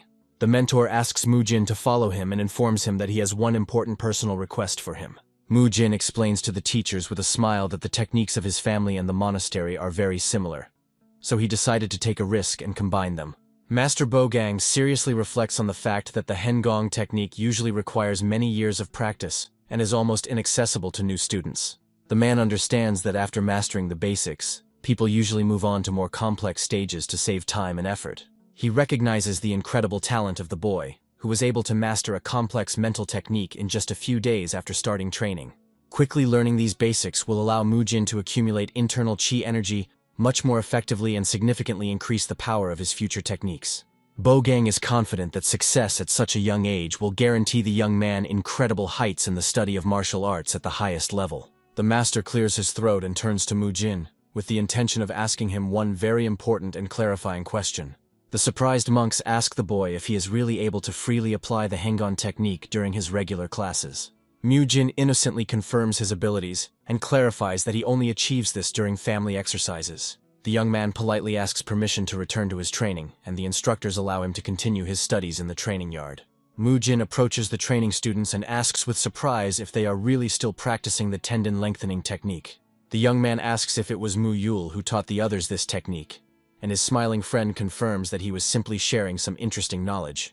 Mu-yul happily shares that thanks to Mu-jin's lessons, it has become much easier for him to recover from difficult workouts, despite the slight pain. Mu-jin recalls that he taught his friend how to stretch, but he completely forgot about this character, as he was rarely mentioned in the original work. The protagonist reflects on the fact that this guy doesn't really like physical activity, and wonders about his strange combination of talent and stupidity. The young man doubts his friend's deep knowledge, and suggests that he may not even know the location of a person's vital points. Mu-jin decides to put those thoughts aside for later, and turns his gaze to another silent student to ask him a personal question. He turns to Mu-gyung and persistently asks him to tell him what techniques he has been practicing recently. Mu-yul intervenes in the conversation and explains with a laugh that their mutual friend considers his body too wooden for such exercises. Mu-jin looks closely at the confused Mu-kyung and asks if his poor body flexibility was really the main reason for him giving up training. Mu-kyung, in a fit of emotion, shouts about his clumsiness and asks Mu-jin if he is happy with his confession. Mu-jin calmly tells his friend that lack of flexibility is not a crime and advises him to simply practice more. The young man adds that he did not intend to scold anyone and calls those people who do not appreciate other people's efforts scum. Mu-kyung recalls how people always admired his physical strength and his belonging to a respected family. He remembers conversations about geniuses who achieve success without any visible effort and arouse the envy of others. Mu-jin notes the sound reasoning of his interlocutor and says that one cannot mock a person who makes an effort. The protagonist decides to check the results of Mu-yul's training and asks permission to join the general training. Mu-yul begins to help Mu-kyung perform the forward bend as part of the 7th type of gymnastics, while he groans from the effort. Mu-jin watches the process closely and encourages the student with words that his situation is not at all hopeless. Mu-yul praises her diligent friend for performing the pose correctly and explains that side pain is normal. Mu-jin loudly orders Mu-kyung not to clench his fists and to straighten his arms more while doing the exercise. The protagonist announces to his comrades the beginning of the final exercise, which is entirely focused on proper breathing. 4 students stand in a row and perform movements in sync to a rhythmic count of 4. Mu-kyung watches Mu-yul closely and remembers that he was always next to Mu-jin. Those around him are completely amazed by the incredible flexibility of Mu-yul, who has significantly improved his techniques. The young man reflects on Mu-jin's strength, Mu-yul's talent, and Mu-gyung's abilities in defeating a dangerous opponent. The protagonist calls his friends real monsters and promises to train even harder to remain the strongest. Using heavy sandbags during daily training is becoming a real pleasure for students. During his independent studies, the young man practices the Hengong technique and gradually accumulates internal strength through breathing. From time to time, the hero does joint stretching with the guys and strictly monitors that they do not slouch. Students notice changes in Mu-jin's physique and attribute his broad shoulders to the special physical exercises he performs. The mentor announces the beginning of early morning training and the transition to studying ways to use accumulated internal energy. The teacher orders several students to come forward to demonstrate the correct execution of a new exercise. The master explains in detail the technique of moving energy from the lower abdomen up through 3 important acupuncture points. The protagonist begins to practice and tries to collect a clot of luminous energy in the area of his abdomen. The young man reflects on the correct division of the flows of force, in the proportion of 70 to 30, to achieve the desired result. Mu-jin prepares to deliver 3 consecutive punches, concentrating all his power into his clenched fists.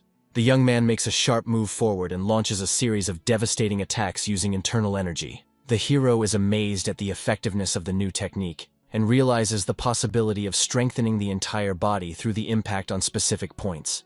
The young man understands the need to maintain balance in the distribution of forces in order to successfully manage large amounts of energy. Mu-jin understands that in order to perform the first form of consecutive strike, he needs to direct internal energy into his legs. The young man is convinced that his guess about the need to distribute force throughout the entire lower body is correct. The protagonist realizes the importance of complete control over the entire body, and the redistribution of energy flows from the arms to the legs. Mu-jin imagines a real battle and thinks about the length of training required to instantly achieve a fighting state.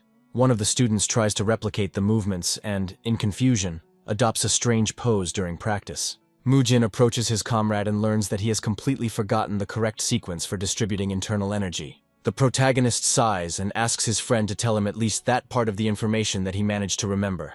The comrade tries to list the names of the acupuncture points, but Mu-jin immediately corrects him and names the correct order. Mu-jin explains the principle of dividing 70% of the force and points out the need to concentrate the energy on the right side for a right-handed person.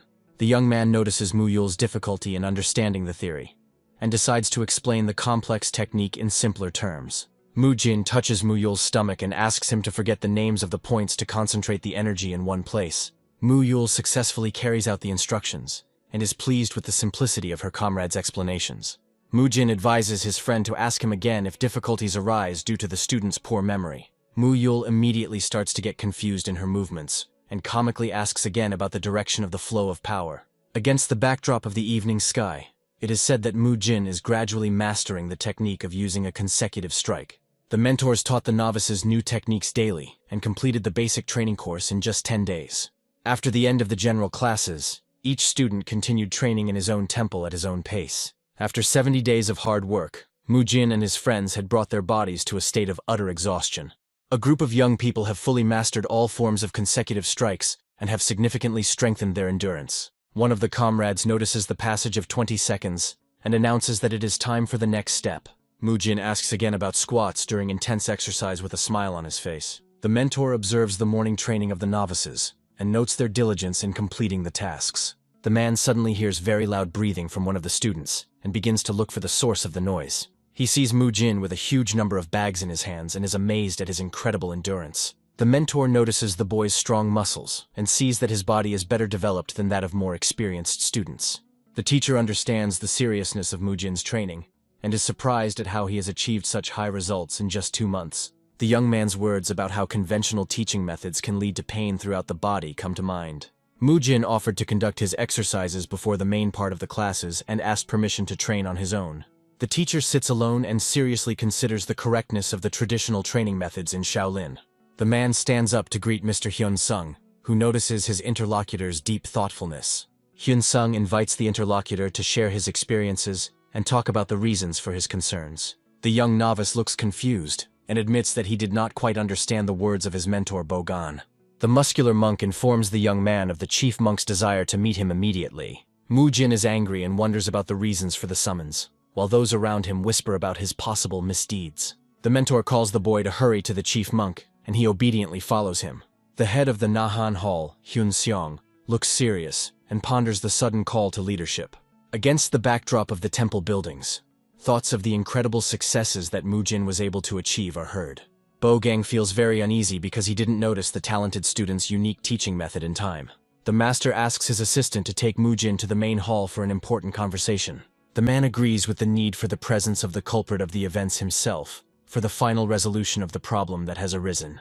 Mu-jin muses that it would be better for the mentor to meet and talk to him directly. The boy is puzzled as to why the busy man called him, and now just looks at him silently for several minutes. The young man realizes that in fact his interlocutor is very carefully and intently studying his physical condition. Mu-jin feels awkward and worried that his muscles are not yet developed enough for such an examination.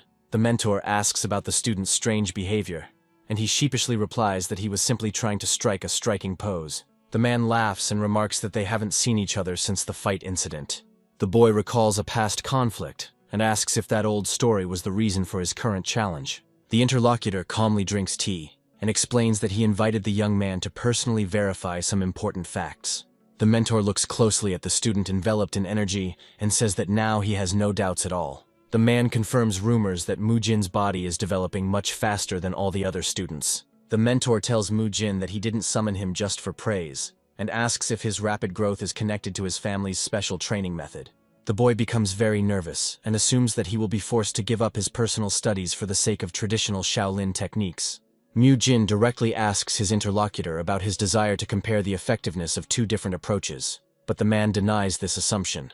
The headman declares the monastery's readiness for change, and tells the young man that he has one very important and unexpected proposal for him. The student recalls the stern mentors of the past, and doubts the sincerity of the words about change, trying to guess the essence of the upcoming deal.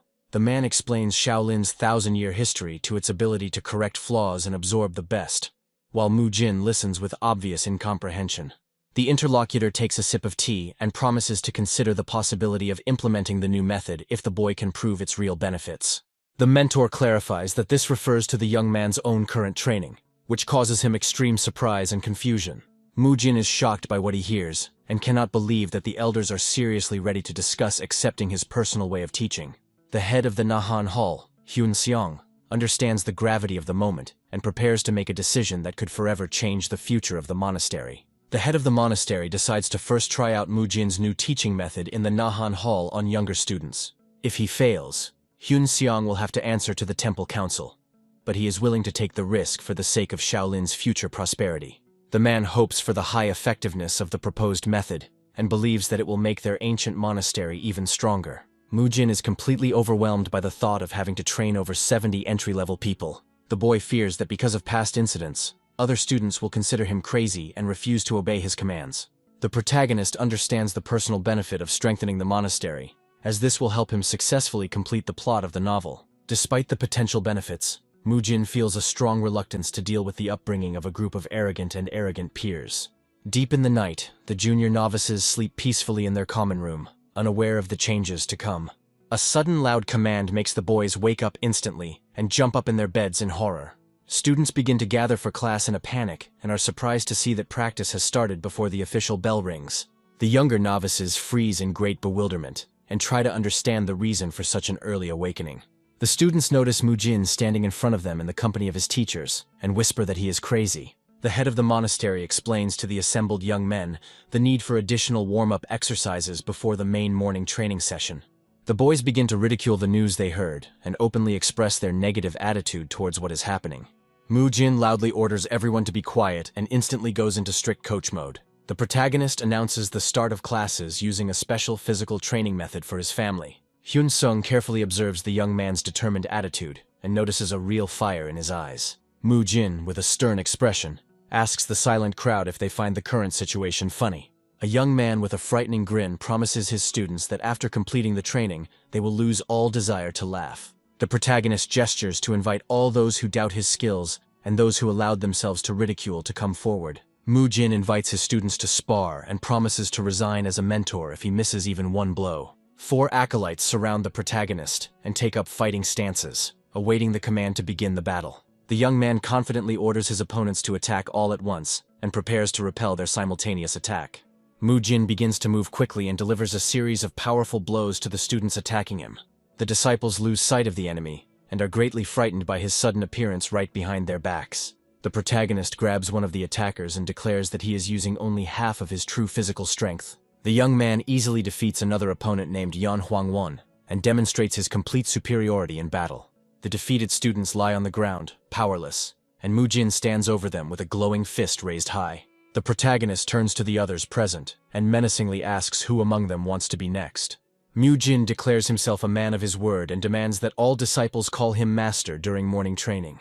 Mu-jin commands the students to begin the exercise and warns them of double punishment for touching their stomachs to the ground. The novices struggle to do push-ups in the rain and wait for the instructor's next count to raise their torso. Observing the process, Bogang reflects on the origins of Mu-jin's harsh training method and its effectiveness.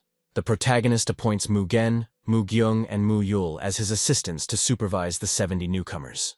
The instructor's assistants monitor the correct execution of exercises and help the other students distribute their physical strength. Joint activities with his peers help Mugen overcome his inner shyness and become much more self-confident. Bogang carefully studies the new training method and finds it perfectly suited to his soldier's mindset. People around them are surprised by the changes in the behavior of children who used to be constantly lazy, but are now studying diligently. The mentor forces the offending novices to train even harder and decides to apply this tough approach to his students. The results of grueling training become apparent very quickly, and the endurance and physique of young guys noticeably improve.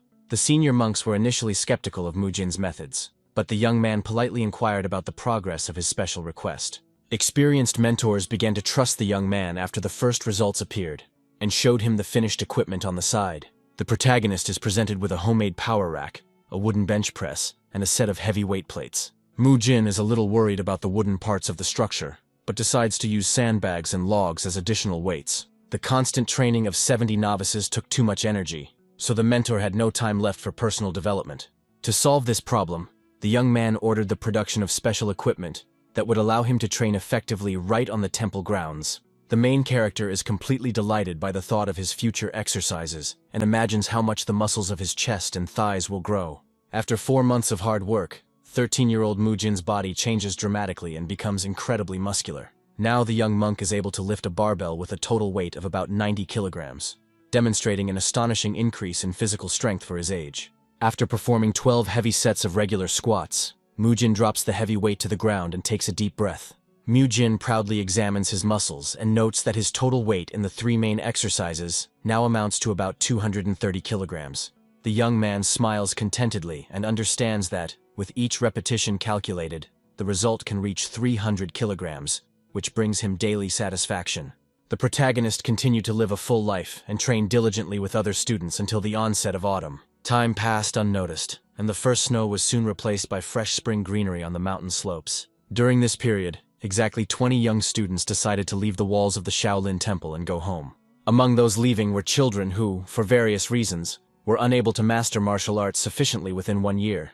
One of the mentors informs the master that there are 50 children left in the temple this year, and this number is significantly less than last year. The elderly monk laughs joyfully and admits that such success was only possible thanks to Mujin's effective teaching methods. Hyun-sung has finally become a supporter of new ideas, and is now considering the need to purchase additional reinforced bars and benches. Having seen the enormous benefits of the proposed training, the instructor sincerely hoped for the rapid appearance of a large number of new training devices in the temple.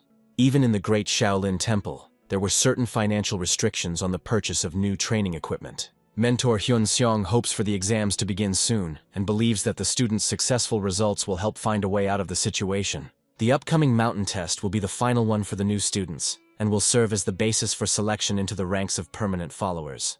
If this exam demonstrates excellent results in training using the Mujin method, then the issue of new equipment will be resolved. After another 6 months, Mujin had grown 10 centimeters and reached a total weight of 400 kilograms in 3 types of exercises. After 1 year and 9 months, he has achieved such results, as he is now a martial arts master, and not just a fitness trainer. The young man developed his muscles only to a certain level, so that their excessive volume would not interfere with his quick movements during combat. His physique began to resemble famous bodybuilders, whose appearance always caused great surprise and delight among ordinary spectators. Every muscle on Mujin's body is now developed in a completely different way than the trainer he was in his past life. While the protagonist was fully occupied with his constant training, Master Hyun-sung went on his own journey. The head of the Nahan Hall, Hyun-seong, came to the abbot to discuss the details of the exam that was to be held in 5 days. The abbot reported rumors that had reached him, according to which there were many more students remaining in the temple this time. Hyun-sung reaffirmed his confidence in the strength of his charges, after which the 2 men exchanged short, polite conversation. The mentor bowed respectfully and added that the current test would be significantly different from all previous tests. The head abbot of the Shaolin Temple, Hyun-chong, has a majestic appearance and carefully monitors the order in his monastery. The abbot expressed his willingness to wait for the results, and soon the day of the exam arrived under a clear blue sky. An unusually large number of high-ranking guests had gathered in Nahan Hall, although usually far fewer people attended the entrance examinations. Thanks to Mujin's efforts, 49 children reached the final stage, 42 of whom decided to become permanent students. The masters and teachers present decided to personally verify the veracity of the news about such an unprecedented number of successful followers. There was a bit of a commotion among those gathered, as some doubted the children's abilities and attributed their success to the mentor's sympathy. The deputy head outside the walls of Shaolin, named He Gyul, recalls Hyun Seong's words about the exceptional nature of the current students. The attending teachers look with amazement at the strong physiques of the children who are preparing to take the entrance exam. One of the monks notes the excellent physical condition of the young men, and speaks of the head of Hyun-sun's complete confidence in their success. The official representative of the temple welcomes all the guests, and thanks them for visiting on this important day. Due to the large number of applicants for entry into the ranks of monks, the mentors decide not to delay the greeting, and begin the tests immediately. Before the start of the fights, the young people encourage each other and ask their comrades not to overdo it with strength or excitement. One of the students, with a determined look, stretches his arms and prepares himself for active participation in the upcoming battle. The exam rules require that a beginner student compete against a senior student, so that potential teachers can evaluate his or her skills. The masters watching the fight express extreme surprise and doubt that it is really a newcomer performing in front of them. After 20 fights, one of the children continues to fight at a high pace and shows no signs of fatigue at all. The abbot praises the head of the Nahan Hall for the high level of preparation of the students, and hears in response a suggestion not to jump to conclusions. Hall leader Nahan, with a confident smile, advises his interlocutor to carefully observe the further course of the tests. He Gyol notes the complete calm in the mentor's voice, and is convinced of the exceptional abilities of the young fighters. After the bell rings, the masters decide to continue observing the tests and invite the next student to the site. A beginner student named Mu Yul is called into the arena, and his comrade asks him to recall the instructions he was given earlier. Mu Yul promises to have a lot of fun during the battle, and receives a wish from his friend to return soon. The young man steps into the center of the training ground to the encouraging shouts of his comrades, and prepares for the fight to begin. Immediately after the command to begin the fight, Mu Yul makes a swift jump and delivers a powerful punch. The opponent notes the successful mastery of 10 circular exercises, and 14 exercises of the small red tiger style. Mu Yul demonstrates excellent improvisation skills, and finds a hole in her opponent's defense. Mu Yul begins to spin at an incredible speed, creating several distinct afterimages around herself. The opponent is greatly surprised by the skill of the beginner-level student, and tries with great difficulty to block his quick strikes. The young fighter deftly dodges enemy attacks and continues to rapidly attack his opponent from different sides. Haegyeol watches the boy's movements closely, and compares his natural fighting style to that of a wild animal. The master notes the unique flexibility of the young man's body, and his ability to instantly respond to any changes in the situation. Haegyeol decides to make this talented child his follower and admit him to the Five Fists martial arts school. The duel ends to loud applause, and the mentor begins to reflect on ways to improve his protégé's innate gift. In the past, Mu Yul often got confused with his own hands and feet, so he was assigned to train only the transitions between techniques. As a result of long training, the student memorized all the movements at the muscular level and learned to correctly distribute internal energy. The abbot laughingly asks about the secret use of sacred scriptures, but in response hears a suggestion not to rush to conclusions. A beginner-level student named Mu Gyeong is called into the arena, and those around him make fun of his appearance. The muscular young man is deeply indignant at the talk about his nerves, and tries to look as confident as possible before the start of the fight. Spectators are completely confused by the fighter's appearance and doubt that he belongs to the beginner level of training.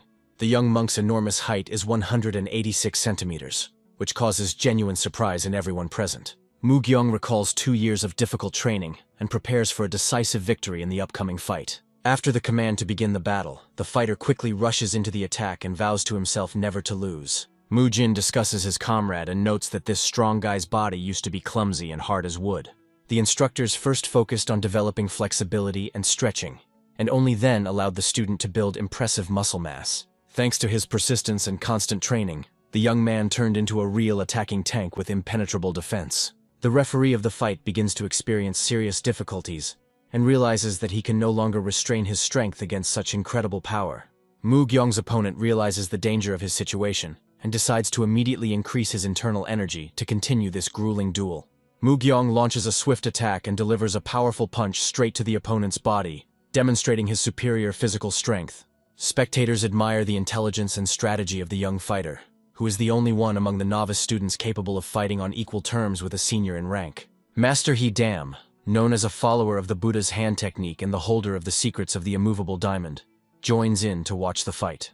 The experienced mentor watches the young man's movements with a smile and notes his diligence in trying to reduce the number of any unnecessary movements. Mu-gyung notices the attention of those around him and begins to feel proud that all eyes in the arena are focused only on him. Wanting to look even more impressive, the fighter switches to the most furious and aggressive actions, trying to show all his devastating power. Due to an excessive desire to show off in front of the public, the young man allows an unfortunate gap in his defense and takes a heavy blow to the solar plexus area. Master Hee-dam looks at this mistake with disappointment and concludes that the young disciple still has a lot to learn due to his hot temper. The mentor decides to personally take on the boy's further training, while his friends try to cheer up the loser and advise him not to be too upset.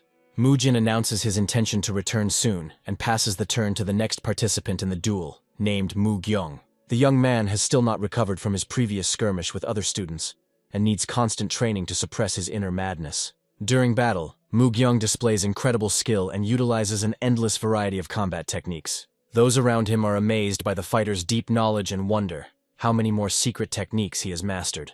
The observer recognizes a true genius in the young man and mentally encourages him to continue his performance in the same spirit. The fight drags on and gradually reaches a dangerous stage when Mu-gyung, overcome with excitement, can no longer stop on his own. The referee loudly announces the end of the fight and demands that the attack be stopped immediately. But the furious exchange of blows in the arena continues. The young man's face is distorted by a frightening smile. As in the heat of battle, he begins to get genuine pleasure from the madness that is unfolding. The fighter's mind is completely clouded by the thirst for battle, and his gaze becomes frightening due to the dark energy awakened within. Those around him are horrified to realize that he has lost control and desperately ask Mu-gyung to quickly come to his senses and suppress his anger. An unknown man drinks from his flask and notes an increased noise in the temple courtyard. Sitting on the roof of a tall building, he watches the entrance exam for new students. The man evaluates the skill of the participants in the fight and notices one very promising fighter among them. His attention is drawn to a young man with a frightening look and a strange energy emanating from his body. The observer finds what is happening extremely interesting and decides to immediately go down to the arena. At this time on the court, one of the students delivers a powerful blow and knocks his opponent down. The elders watch with alarm as the mad warrior prepares to deliver the decisive blow to the fallen enemy. Suddenly, a drunken master appears between the opponents and interrupts the dangerous attack with his intervention. Those present recognize the uninvited guest as a mentor named Hee-gwang, who looks completely drunk. An angry elder loudly scolds a man for his inappropriate behavior and drinking alcohol during an important battle. Hee-gwang gets into a cheeky argument with the elder and jokingly offers to share the drink he brought with him. The irritated abbot reminds the man of the need to observe the rules of decency and behave with dignity in the sacred temple. The master loudly announces to everyone present his firm intention to take the mad young man under his personal wing. The elders understand that only the leader of the Demon Slayer squad can cope with the terrifying energy and fury of this newcomer. Hee-gwang is the only Shaolin monk who broke the commandment not to kill and took the path of the Asura to eradicate evil. The elderly mentor reflects with obvious doubt on the boy's future under the guidance of such a stern and unpredictable teacher. The drunken master slaps young Mu-gyung on the head and says that he is perfect for their special squad. The man laughs loudly with joy and admits that he has finally met a student even crazier than himself. Immediately after making his decision, Hee-gwang quickly leaves the stage and no longer shows any interest in the other participants. Despite the confusion that arose, the situation in the courtyard gradually calmed down, and the entrance exam continued as usual. The senior student conducting the tests is very nervous and anxiously wonders which of the candidates will go onto the court next. A loud voice announces the name of entry-level student Mu-jin and orders him to come forward immediately to take the test. The young man confidently walks towards the center of the yard, attracting the attention of those around him with his strong build and good flexibility. One of the elders watches the young man closely and calls him the best and most promising student in the entire current class. The masters discuss the boy's fighting potential and compare his abilities with those of other talented students of the Shaolin Monastery. Mu-jin takes a fighting stance and recalls his grueling training that should make him a driving force in the progress of martial arts. In the boy's memories, his mentor finds him in a secluded place on the edge of the courtyard, sitting on a large stone in deep thought. The student confesses to the teacher the difficulties with controlling his internal strength and confirms the successful mastery of the Chupungak and Kugunbo techniques. The stern master is extremely astonished and asks the boy if he really managed to achieve the highest technique of liberating the mind. Mu-jin calmly explains to his mentor that his practice usually goes smoothly, but sometimes he experiences unexplained delays during his training. Mu-jin admits that she tries to control her internal energy even during deep sleep or when holding her breath. The mentor is extremely surprised by this approach and asks the student if he really thinks about conserving his strength while eating or resting. The master notes to himself that there is a touch of madness in the young genius and is amazed that the boy is concerned with completely incredible things. The teacher decides to change the subject and asks his student if he has ever heard of a special technique called iron clothing. The young man recalls the mountain bandits with bewilderment and considers this skill to be a low-grade technique used by ordinary bandits for robbery. The instructor explains that this was originally one of the main techniques for strengthening the body and providing reliable protection against any metal weapon. The man adds that over time this method has become obsolete, as it is unable to protect a fighter from the sword or the powerful energy of high-level masters. The master looks closely at the student and says that the well-known hardening of leather to the state of steel is only half the true truth. He reveals the main secret and explains that the genuine iron garment actually allows a person to absorb external energy directly through the skin. Mu-jin is shocked by this news and learns that the technique's fame has faded due to the failure of its students, who only spread an incomplete version of it throughout the world. Mu-jin imagines how he will be able to absorb internal energy at any time of the day, even while eating or deep in sleep. The young man understands that by combining this technique with his constant physical training, he can double the resulting effect. The mentor explains the true essence of the method, but Mu-jin at first does not understand why he needs to simply make his skin stronger. Suddenly, the guy gets the idea to combine the ancient martial art of the iron suit with his professional knowledge as a fitness trainer. Mu-jin is determined and willing to use his incredible talent for learning new skills to achieve his goal. To continue training, it is necessary to master 3 basic techniques within a year, but the main character has already reached the highest level in each of them. Despite the huge gap between him and his peers, and the incredible results, the young man understands the need for a long road ahead. Mu-jin credits his past experiences for easily achieving his goals and prepares for future battles using original martial arts. The master carefully watches the expression on his protégé's face and notes with a smile that he has probably already come up with something worthwhile. Mu-jin enthusiastically asks the teacher to teach him the iron robe technique, which causes genuine bewilderment among the people around him. Mu-jin begins to stab himself in front of the other students, who consider his behavior strange and even insane. The young man hits himself on the face and body with all his might to maximally stimulate the skin and quickly get used to the iron clothing technique. The protagonist closes his eyes and focuses entirely on finding a way to make the released internal energy his own. A powerful stream of power begins to bubble around Mu-jin's body, causing genuine shock to the mentor watching him. The guy slams his fists together with force and releases a huge amount of energy to create his unique style. Mu-jin strikes a striking pose and shows everyone his new crushing move called collaboration. The elderly master watches closely what is happening, and in his thoughts calls the talented student a true engine of progress in martial arts. Against the backdrop of a vibrant sunset, the travelers finally reach the desired location, where the fate of many exam participants will be decided. A young man carries on his back an elderly master who was very eager to personally attend this year's important test. The old man asks his companion to go a little further forward, since from the current distance he will not be able to see Popgon well. A young monk carries an old master on his back and asks him to personally evaluate the student's abilities during an important duel. Mu-jin displays perfect balance and releases a powerful energy that reminds those around him of the power of the great master Higong. The protagonist suddenly rushes into attack and begins a rapid advance on his opponent right in the middle of the training ground. The opponent is very frightened by the explosive fall of the young man and is genuinely perplexed as to what kind of martial arts this guy possesses. Mu-jin uses the 9-step technique and Guanyin water techniques in sequence to prepare a devastating strike called the chain circle. The fighter uses a unique heart style and delivers a precise blow to the opponent, who barely has time to put up a defensive block in front of him. The young man mentally explains that mixing different techniques allowed him to activate the hidden power in the lower part of his body and strengthen his center. Mu-jin smiles contentedly and notes that by combining the secrets of different styles, he was able to significantly strengthen his shoulders and power. Clouds of dust rise in the arena as the protagonist successfully unleashes his new hybrid technique on his stunned opponent. The guy is not going to stop at what he has achieved and excitedly announces the start of his second secret technique. Mu-jin's opponent is in complete shock and does not understand why his defensive block was completely useless against such a force. The protagonist doesn't give the enemy time to recover and quickly closes the distance to carry out his second devastating attack. The opponent tries to parry the young man's latest attack, but suddenly realizes that it was just a clever ploy to distract attention. The fighters engage in a fierce battle of strength, and the opponent is amazed by the incredibly powerful grip of the young master's hands. Mujin continues to unleash a series of rapid strikes, forcing his opponent to use all his power to survive. The old master watches the progress of the duel closely, and is amazed at his student's ability to develop such colossal power with modest abilities. The sage notices that the boy masterfully combines punches, palms, and kicks, relying solely on his basic techniques. The young man skillfully combines wind and nine-step techniques with upper body techniques to achieve maximum effect. The teacher understands that instead of moving to a new level of training, Mujin decided to combine the foundations of different styles into something unique. The great master recognizes true talent in the young man and mentally notes that this child is already walking the same path with him. The old master turns to Popgon and asks him if he can make his way to the very center of the ring.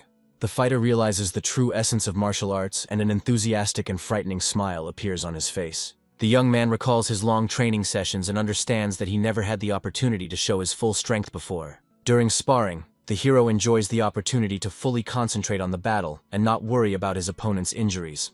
He feels incredible tension from fighting a strong opponent and gets pleasure from demonstrating his accumulated potential. In the heat of battle, the world around the young master seems to stop completely and cease to exist. The young man's eyes record every movement of his enemy, and he notices with surprise that his opponent suddenly begins to retreat. The protagonist has just gotten the hang of battle and is perplexed by the strange commotion that has suddenly arisen around him. The crowd of students disperses in fear in different directions, and makes way for a very important and powerful person. All those present bow deeply and solemnly greet the great master Hyun Guan, who has arrived at the scene of the duel. Popgon watches the general respect, and is amazed by the greatness of the man who has arrived, who commands such respect without further ado. The Grand Master apologizes for interrupting the entrance examination, but the other monks assure him that there is no cause for concern. The old man expresses his desire to ask the young man a question, and the protagonist is extremely surprised by such unexpected attention to his person. The elderly teacher asks the young man to take off his outer clothing, which leaves the fighter in a state of slight confusion and bewilderment. The young man throws his things on the ground and decides that he has absolutely nothing to be ashamed of about his current physical condition. Those around him are completely delighted by the sight of the hero's muscular body and call his physique a true heavenly warrior's body. The master notices the use of 6 basic techniques simultaneously and asks if the guy trained his muscles specifically for this technique. The protagonist freezes in surprise and, in complete shock, ponders how the old man was able to unravel his secret so quickly. The head of the school is interested in the reasons for choosing such a complex path of development, since there are a huge number of other martial arts in the monastery. Popgon admits to a lack of talent for learning quickly, and explains his decision by his desire to combine techniques he already knew. Mujin realizes that after a year and a half of doubt, he made an important decision and finally realized how different he is from the original character in the novel. The hero was not confident in his ability to grasp knowledge on the fly and easily master complex techniques like other talented students. The young man decided to create his own hybrid technique by mixing basic techniques and soon became convinced of its incredible effectiveness. To utilize the initial energy, a fighter must distribute it correctly throughout the body. Otherwise, the growing power will be extremely difficult to contain. Mujin began to diligently train his body to withstand the enormous force, because excellent physical fitness directly affects mental calm. The Grand Master notes the successful mastery of the iron sheath technique, which allows one to control the flow of power through highly trained skin. The elder concludes that the young man has created his own unique technique, and the protagonist is amazed by the incredible insight of this wise man. The elderly teacher approaches the abbot with a request to take Mujin as his personal disciple, which causes genuine surprise among everyone present. While in Abbot Nahan's room, the young man continues to reflect on the greatness of that strange old man and his amazing abilities. This master's body looked very decrepit and was completely unlike the traditional strong build of an ordinary Shaolin monk. Mujin is in the room and realizes that he has never heard of this mysterious man even in this world. The abbot asks the young man about the great master Hyun Guan and receives the answer that he knows nothing about this elder. The elderly monk explains the purpose of his invitation and is going to first tell his disciple an important story. The interlocutor begins a story about the great master Hyun Guan, who is soon to become Mujin's official mentor. In the old days, this outstanding warrior was called by all those around him the greatest fighter of the entire century. The abbot recalls his years of study and speaks of the outstanding results of 32-year-old master Hyun Guan. In those years, the young master surpassed all his students and was practically equal in strength to the experienced teachers of the monastery. Mujin is curious about the reasons for the terrible injuries on the body of such a great man, and awaits a detailed explanation from the elder. The abbot's face becomes extremely serious, and he names the large-scale invasion of Magyo as the main cause of all the disasters. The young man freezes in shock, and the monk continues to tell the story of how the peaceful era of his training was disrupted by the attack of Magyo's forces. The second-level students were sent to the battlefield to hold back the enemy, but war proved to be too unpredictable a place. The teachers entrusted Master Hyun Guan with the care of the younger generation, and strictly forbade him from engaging in open combat himself. Instead of an experienced master, only the strongest fighters went to war, who still lacked real combat experience. This decision led to tragedy, as Magyo's forces sent a special squad to the school while all of its heads were absent. At that time, Master Hyun Guan already possessed incredible strength, so ordinary Magyo warriors could not harm him. However, the young students and peers of the abbot who were in the school were not yet able to independently resist the power of these monsters. The enemy invaders decided to take advantage of the young students' weakness, and suddenly surrounded them right on the monastery grounds. The brutal opponents launched a swift attack on the defenseless people, and the blood of innocent followers of the school began to be spilled everywhere. Master Hyun Guan entered into combat with the enemies from Magyo, and began to take all the blows of the enemy blades. The man repeatedly offered his own body to save others, causing the number of his fatal wounds to grow.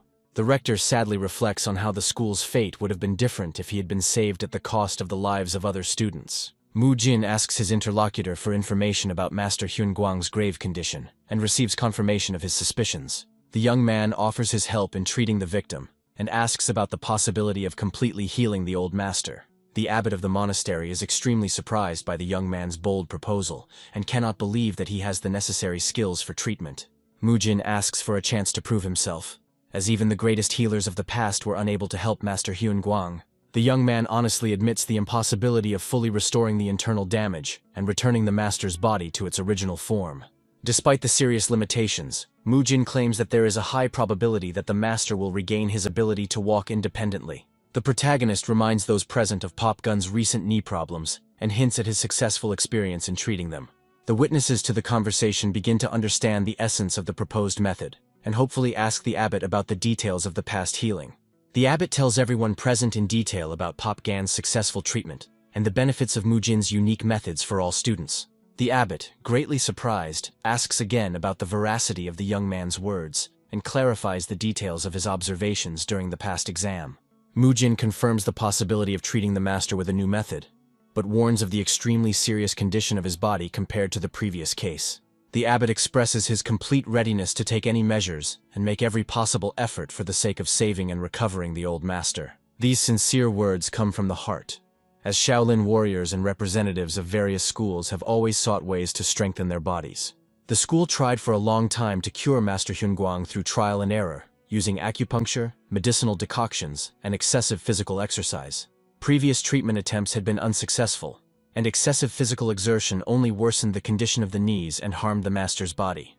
Mujin's methods allow for safe physical development, and all the judges at the entrance exam were personally convinced of the high effectiveness of such training.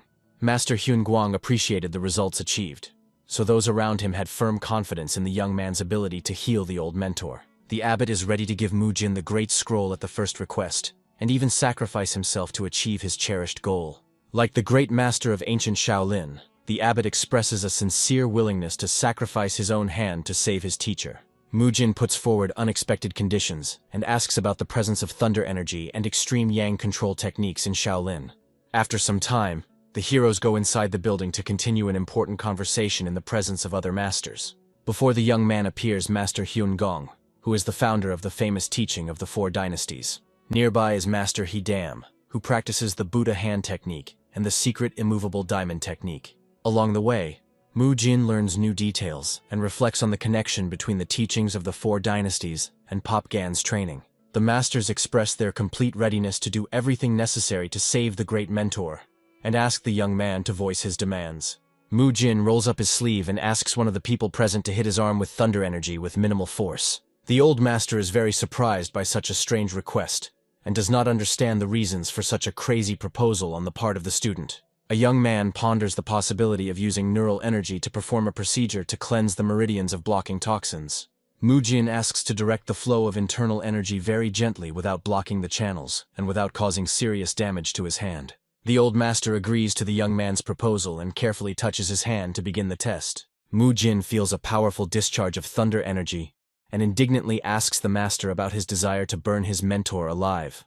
The young man carefully examines his hand and asks his interlocutor to reduce the force of the impact by about half. Mu Jin begins to openly provoke the old master with his words and insolent expression. The protagonist reflects on the need for special medical equipment and the difference in recovery rates between young and old bodies. Mu Jin recalls the special medical equipment for physiotherapy that is widely available in every modern hospital. The protagonist plans to replace complex devices with the power of a master and use electrical stimulation to effectively restore the mentor's body. The old master, with great doubt, clarifies the possibility of the movement of internal energy directly in the muscles and receives confident confirmation from the young man. Mu Jin explains the benefits of small electrical impulses to speed up metabolism, improve blood circulation, and increase the strength of muscle fiber contraction. The interlocutor is surprised by the significant effect of such stimulation and wants to know the exact amount of time until the first results of the treatment appear. Mu Jin speaks about the need to test the method on the practitioner himself and promises the first results of the treatment to appear in about 1 month. The young man goes on to explain in detail the essence of the upcoming task and gestures with his hands in front of his senior mentors. The old master carefully examines his palms and relies on his inner strength to help him during the healing process. The interlocutor suddenly activates a powerful divine guardian defense technique and releases a stream of bright golden energy from his hands. The protagonist abruptly pulls his hands away from the powerful blow and begins to loudly complain about his partner's dangerous behavior. Mu Jin asks the master not to warm up his palm too much and advises him to use much less of his internal energy. The young man explains the need for only slightly warming the palm and compares this soft warmth to the rays of the sun that warm the earth. The mentor tries to apply his power without unnecessary pressure and simply tries to maintain a steady warmth in his fingers. The protagonist carefully observes the process and confirms that the temperature reached is ideal for starting treatment. Mu Jin divides the responsibilities between the instructors and explains that the first master should be responsible for conducting electrical stimulation. The mentor should maintain a state of slight heating of the palm throughout the duration of 1 tea drinking session and replace the action of an infrared lamp. Mu Jin explains the benefits of heat therapy for relieving muscle fatigue and improving circulation using sunlight. One of the masters present asks the young man again about the real possibility of this unusual technique helping in the treatment of Master Hyun Guang. The interviewee expresses serious concern and points out the need for extreme caution due to the age difference between the patients. The protagonist acknowledges the truth of his mentor's words about the difficulty of trusting unique treatment methods and immerses himself in his thoughts. Mu Jin confidently states that he is not a newbie in his field and has the necessary practical experience. In his past life, the young man worked as a professional fitness trainer and successfully obtained official certifications in physiotherapy and rehabilitation massage. The protagonist has personally tried almost every sport and has studied scientific literature in depth to gain a detailed understanding of the fundamentals of nutrition. Initially, all this extensive knowledge was necessary for him to restore his own wounded body, but over time it began to help other people as well. Mu Jin recalls with a slight smile and nostalgia his youth and the difficult evening classes he attended to obtain the coveted educational documents. Mu Jin is the only person in this century who has the knowledge of rehabilitation and can restore Master Hyun Guang's body. The young man realizes the seriousness of the situation and assumes that the actual state of his mentor's health may be much worse than his first impressions. The protagonist openly declares to the masters his sincere desire to help and his readiness to seek other methods of treatment if they refuse. The elders admit their powerlessness over the disease and begin to seriously consider the completely new method of recovery proposed by the young man. The present masters hope for the success of this undertaking and believe in the existence of at least a small chance for a full recovery of their comrade. Master Hidayamu finds it extremely difficult to agree to the young man's proposal due to his high position and personal pride. The elder specifies a treatment period of 1 month and allows Mu Jin to use any necessary methods during this time. The masters sternly warn the protagonist of inevitable and very cruel punishment in the event of his possible lie. Mu Jin calmly accepts the conditions and with a smile asks the mentors to once again demonstrate their inner strength and warmth. One of the elders begins to believe the words of the young man and admits the thought of the truth of all his unusual statements. After some time, the masters finish the session and say goodbye to Mu Jin until the next day. The elders discuss their feelings and acknowledge the difficulty of maintaining a constant level of internal energy intensity. One of the mentors notes the benefits of this method for healing and is surprised by the unusual way of using his heat. The master explains the connection between the content of most martial arts and the use of extreme energy in practice. The elder talks about the influence of the chosen style on a person's character, and cites the owners of the ice element as an example. Shaolin martial arts are based on yang energy and require a harmonious combination of fire and metal elements to achieve great success. To properly use inner strength, a person must suppress his uncontrolled emotions with an iron will. The elder analyzes Mujin's proposed method and notes the difficulty of maintaining strong energy at a low level for a long time. The mentors are discussing the possibility of incorporating a new method of training patients through energy retention into the monastery's general curriculum. The next day, Mujin comes to Master Hyunguang's resting place and thanks the elders for their visit. A group of mentors greet Pop Gon and inquire about the purpose of his unexpected visit. The elders explain their appearance as an important matter for the master and express hope for Mujin's help in restoring his body. The teachers recall the numerous students who have already been helped by Mujin's unique training methods and healing practices. Mujin completes all the necessary preparations and begins examining the patient. Noting the extremely serious condition of his body, the young man begins the massage session and wonders how long the old man had been unable to move independently. Mujin examines the patient with concern and notes that there is almost no muscle left, and the condition of the remaining tissue is very poor. The young man asks the master to scream in case of severe pain, and wonders why the monks always try to contain their suffering. Mujin prepares warm towels to warm up the body and relieve excess tension before the main part of the treatment begins. In the first stage, the young man carefully moves the patient's limbs to gradually relax the muscles, comparing the fragile state of the body to a cracked vase. The elders watch the process closely and understand that any wrong move could cause irreparable harm to the extremely weak body. Mujin is extremely focused on his work and compares the patient's condition to an antique vase covered with numerous small cracks. The mentors understand the complexity of the situation and realize that healing will require a real miracle and tremendous willpower from the patient himself. The young man is completely immersed in the treatment process and carefully monitors every reaction of the body, not allowing extraneous thoughts to distract him from the matter. Suddenly, a deep sadness flashed across Mujin's eyes, and a distant memory of a little boy walking with an elderly man was reflected in his pupils. The young man remembers his promise to his grandfather to definitely cure him and makes every possible effort to save the current patient.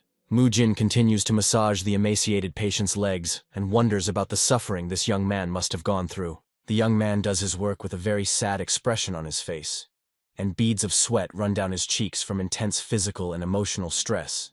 Mujin exhales heavily and informs the elders that he has completed his portion of the treatment for the day, passing the line for their portion of the procedures. Thanks to yesterday's experimental treatment, the elders were able to carry out special light and electrical procedures on the patient without any problems today. At night, immediately after all the healing sessions are completed, Mujin moves his personal belongings to Hyunguan's hall, as he has officially become a local disciple. Mujin lies in bed after a hard day at work, hoping for some well-deserved rest and silence. The young man discovers with irritation that he has to sleep in the same room with the other students in order to constantly monitor the master's condition. Mujin rolls over onto his side and tries to fall asleep quickly, as he still has a lot of important things to do tomorrow. Lying in the darkness, the young man sadly reflects on the pitiful state of his teacher and how long he has been suffering from his illness. Just before falling asleep, Mujin remembers with a slight smile the past times and the face of a dear person whom he misses very much. Mujin lies with his eyes open and suddenly realizes that at this moment he really wants to see his own grandfather. In his memoirs, the young hero carefully massages the elderly man's sore legs and hopefully asks about his current health. The grandfather notes with great gratitude the complete disappearance of pain and invites his caring grandson to also go and rest a little. The boy confidently clenches his fist and makes a solemn promise to study even harder for the sake of finally alleviating the suffering of his loved one. An elderly man looks at his grandson with a very kind and warm smile and sincerely talks about how proud he is of him now. In his memories, the young man sees happy moments with his grandfather in the kitchen, their shared relaxation among books, and how he supported a sick relative in the hospital. Soon the day of the funeral arrived, and the grandson, together with his grandmother, cried bitterly in the funeral hall in front of the portrait of his late grandfather.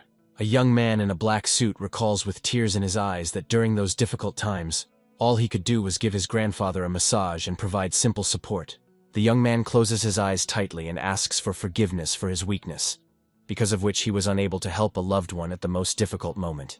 After some time, the grown-up hero diligently studies at the table and asks his grandmother for advice on choosing an educational institution. Mujin apologizes to his grandmother and says that he will not enroll in the proposed educational institution, as he has another favorite thing to do.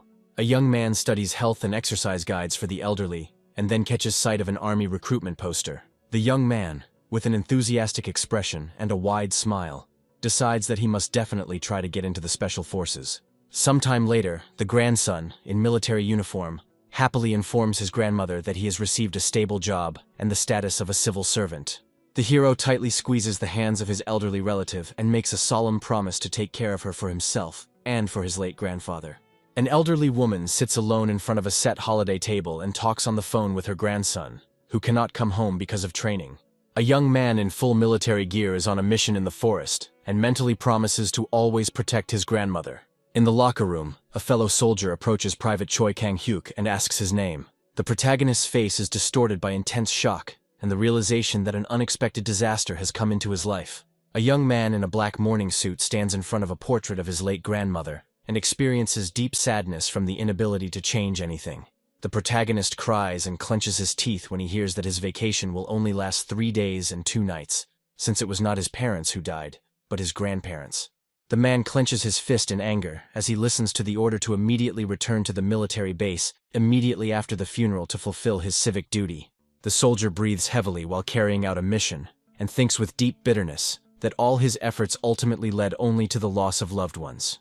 A group of soldiers in full black gear advances cautiously down a slope in a wooded area, watching every step carefully. One of the fighters suddenly stumbles on the slippery grass and falls down, mentally cursing fate for the impossibility of doing everything he promised for his deceased relatives. A young man in a red t-shirt sits in front of the ghostly silhouettes of his grandparents and sadly asks the old man how he is feeling.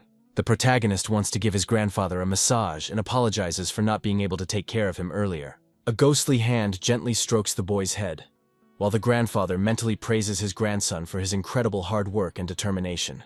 A young monk in an orange robe holds things in his hands and assures his elderly teacher that he is not crying at all. The student asks the master about his next steps and looks closely at the face of the gray-haired old man with a long white beard. The young man lies in bed, talking in his sleep about how much he misses him, while the old master watches him and reflects on the heavy burden on his student's soul.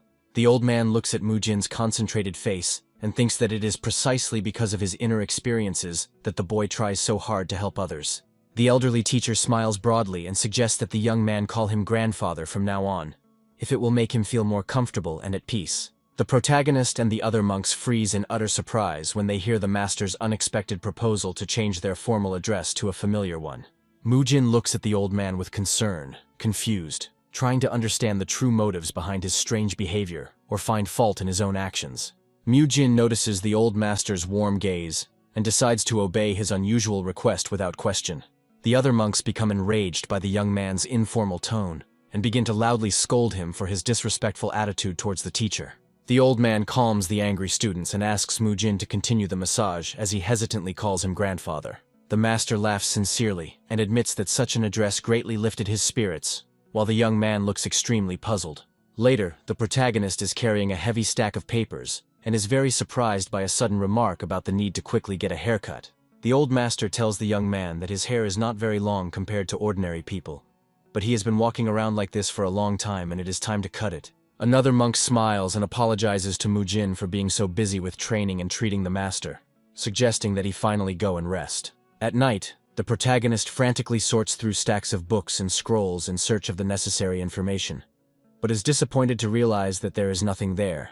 The young man falls into complete despair and screams loudly in helplessness, because he has not been able to find a single suitable excuse to save his hair. Mujin even studied ancient Buddhist treatises in the hope of finding at least some historical reason for keeping the hairstyle, but his search was unsuccessful. Mujin is angry and very upset about having to cut off the hair that he has worked so hard to grow. The young man asks the monk about the reasons for the widespread shaving of heads and learns that this ritual symbolizes a complete severing of all ties with worldly life. The interlocutor explains that constantly cutting one's hair serves as a reminder of returning to Buddha and is a test of detachment from everything earthly. The teacher explains that the great master Dharma and the Buddha himself did exactly the same, so all followers are obliged to adhere to this ancient path. The old master adds with a smile that such a simple gesture helps one better free oneself from the shackles of the ordinary world and become a true practitioner of martial arts. Mujin gets angry and calls what is happening complete idiocy, continuing his unsuccessful search in the library. The young man recalls that he found himself in this place not of his own free will, but simply closed his eyes while reading a novel and woke up here. The protagonist suddenly freezes and begins to feverishly think about what exactly he was doing before entering the world of the book. The events of the previous day come to mind, when he visited the hospital, went to the gym, watched the broadcast, and fell asleep reading a story about the Shaolin master. Mu Jin goes into complete shock, and his eyes widen as he realizes the special importance of his visit to the hospital before the transfer. Mu Jin recalls the doctor's words about his hair loss being caused by severe stress, and warning him about the risk of going completely bald. The young man clutches his head in despair and laments the fact that his skin is so sensitive, for which he has protected every strand for so long. The protagonist considers the rule about constantly shaving his head to be complete idiocy, and listens with displeasure to the old monk's instructions about severing ties with the world. Mu Jin stands with his back to the viewer and continues to reflect on the fact that in order to renounce worldly attachments, it is not at all necessary to go bald. Suddenly, a cunning idea comes to the young man, and with a sly smile he decides to take advantage of the peculiarities of the present time in order to save at least some of his hair. Mu Jin walks away and happily calls himself a genius, believing that he has found a way to formally sever his connection with the ordinary world. The next day arrives, and the action moves to the main building of the monastery. A young monk returns from training with a box of scrolls, and the master urges him to quickly continue his treatment. The master asks a monk named Pop Gon about passing on the scissors to the protagonist, and receives an affirmative answer. Mu Jin appears before the teacher with a fashionable modern haircut and patterns on his temples, claiming that he really did get a haircut. Mu Jin explains to the teacher and another monk that his new haircut is a more effective way of renouncing all worldly things than simply shaving his head bald. The young man shows off his unusual double cut on the back of his head, and asks those around him if anyone would dare to accuse him of having worldly desires. The protagonist shows a symbol shaved on his temple, and claims that this sign clearly demonstrates to everyone around him his sincere desire to serve Buddha. Mu Jin laughs loudly and asks about his goodwill, although his defiant appearance is more reminiscent of a typical street thug from the Hongdae area. Master Hyun Guan bursts into laughter at this interesting approach, and agrees that only the conveyed meaning is important for achieving the goal, not the specific methods. Master Hyun Guang opens the door and politely greets his mentor, asking how he slept last night. The teacher is amazed at the sight of Mu Jin's new hairstyle, and reminds him that yesterday he was sent to the city specifically to shave his head completely. The young man proudly declares that his choice of style reflects the deep meaning of Buddha's teachings, and even received approval from his grandfather. The master seriously explains that body hair is like weeds in a garden, and symbolizes human sins that must be gotten rid of. Mu Jin happily confirms his decision to cut his hair, but the mentor calls him slow-witted, and points out that he maintains a connection to worldly life because of the remaining hair. Mu Jin smiles slyly and asks the teachers if they should get rid of the hair on their entire faces if they consider any hair to be evil. The teachers freeze in great surprise at the young man's words about shaving his head for the sake of purity of mind, and look at him with wide eyes. The protagonist points to an image of a saint, and suggests completely shaving off his eyebrows, mustache, and beard to achieve true enlightenment. The mentors are stunned and become noticeably nervous, realizing the need to part with their long beards and mustaches. Mu Jin continues his reasoning and notes that in old portraits, monks only have hair missing on the top of their heads, while their eyebrows and beards remain intact. Mu Jin argues that the true meaning is only the severing of ties with worldly life, and not the specific form of haircutting on the head. The mentors look at the ancient portrait, and acknowledge the young man's correctness, noticing the lack of hair only on the crown of their great ancestors' heads. The teachers carefully examine the shaved back of Mu Jin's head and the symbol on his head, agreeing with his devotion to the Buddha's teaching in this form. An elderly master with a long white beard laughs at the situation, and asks his interlocutor about his readiness to part with his facial hair. The teacher, confused, puts his hand to his face and allows the student to keep his hairstyle, provided that the hair does not become longer. Mu Jin smiles contentedly and bows respectfully to the mentor who allowed him to keep his hairstyle in order to preserve his own beard. The day after the treatment is completed, it is time for early morning training under the cover of darkness. A large, muscular monk, surrounded by other disciples, asks Mu Jin with great surprise and indignation about his unusual haircut. Mu Jin happily informs his comrades of the mentor's permission, which causes even more shock in the young man standing before him. The shocked student sweats and wonders how Mu Jin managed to survive such a bold proposal to the teachers. The big monk agrees with the master's decision, and orders all the other students to quickly prepare for the start of morning training. After Mu Jin received official permission from his mentors, Other young men also wanted to get similar unusual hairstyles. Despite following the teachings of Buddha, young people remain children and strive to stand out from others or attract unnecessary attention to themselves. Mujin's new haircut becomes a real inspiration for everyone else, and a kind of call to decisive action to change their image. One of the students approaches Mujin with a smile and asks him to tell him in detail the secret to creating such a hairstyle before shaving his own head. Mujin looks at his inspired comrade with doubt, thinking that he won't be able to create the hairstyle even with detailed instructions. The student joyfully raises his fist and concludes that, if the true meaning of Buddhism is to be preserved, shaving one's head bald is not at all necessary. While the young man is thinking out loud about choosing a new haircut, the mentors standing behind him look at him with a stern and extremely displeased look. The enraged master orders his assistant to immediately seize the impudent disciple, and both monks assume a terrifying appearance with blazing eyes. The frightened young man cries out in surprise when someone's powerful hands suddenly grab him by the neck and shoulders, right in the middle of his thoughts. The angry mentor, his eyes blazing, grabs the frightened student and promises to personally trim his hair. Meanwhile, Mujin continues his treatment with Master Hyun Guang, whose emaciated body and every muscle needs careful work. The young man understands that simultaneous external influence on the entire body at once can only worsen the general condition of the old master. Similar to sports training, Mujin divides the instructor's body into separate zones and plans to work on each of them on a specific day. Today the young man is diligently kneading the patient's calves and feet, and the next day he plans to move on to working on the knees and hips. Mujin plans to work on the lower back and pelvis in the coming days, and then move on to the shoulders and arms using electrical and heat stimulation. It is important to remember that Mujin is not a professional healer, but only a third-generation Shaolin student. Having completed the current procedures, the young man politely says goodbye to the instructors and announces his intention to go to daily training. The old master laughs kindly and wishes his student good luck, and his assistant promises to look after the sick man himself in Mujin's absence. Despite the importance of the mentor's treatment, the young man is obliged to return to the Nahan Hall every day and feels like a child who was even given a bun to take home. In Hyun Sung's room, the mentor informs Mujin of the additional funds allocated for his achievements, and the joyful young man immediately suggests purchasing new sports equipment. The master adds that from now on, absolutely all training sessions at the Nahan gym will be officially conducted exclusively using the young student's methods. Mujin feels immense pride that his unusual approach to training has finally been recognized and is no longer considered crazy. However, a moment later, the young man's expression changes as he begins to realize the full consequences of accepting his methods as the basis for his teaching. The young man understands with some trepidation that he will now have to personally teach his unique methods to absolutely everyone present in the Nahan Hall. Master Hyun Sung tells Mujin with a kind smile that they cannot bother him constantly, and asks him to simply teach the second-level students how to use the techniques. Mujin expresses his willingness to help, but at that moment, the master suddenly takes out a blank stack of paper and places it on the table in front of him. The mentor asks the young man to describe in detail all the equipment necessary for implementing his methods, and Mujin understandingly picks up a brush. The young man looks forward to adding modern exercises with new equipment to his program and breaks into a satisfied smile at the thought of future workouts. Mujin politely asks the master for permission to add items to the list for other purposes, which causes genuine bewilderment and a counter-question from his interlocutor.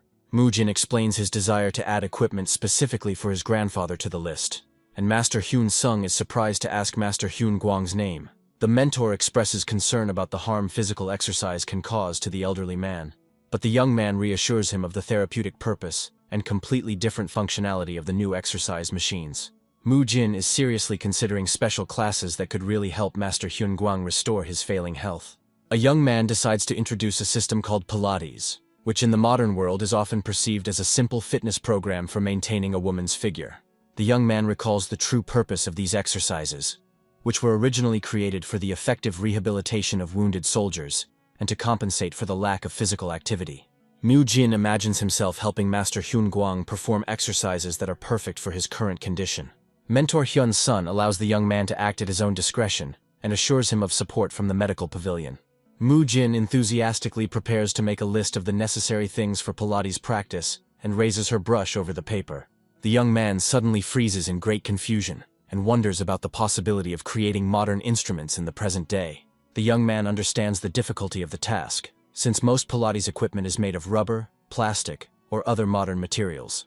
Mu-jin is considering finding suitable alternatives to modern materials, and plans to replace plastic and foam with currently available wood and springs. The young man realizes the high cost of the necessary materials and imagines his budget rapidly being emptied amidst the cries of those around him about possible ruin.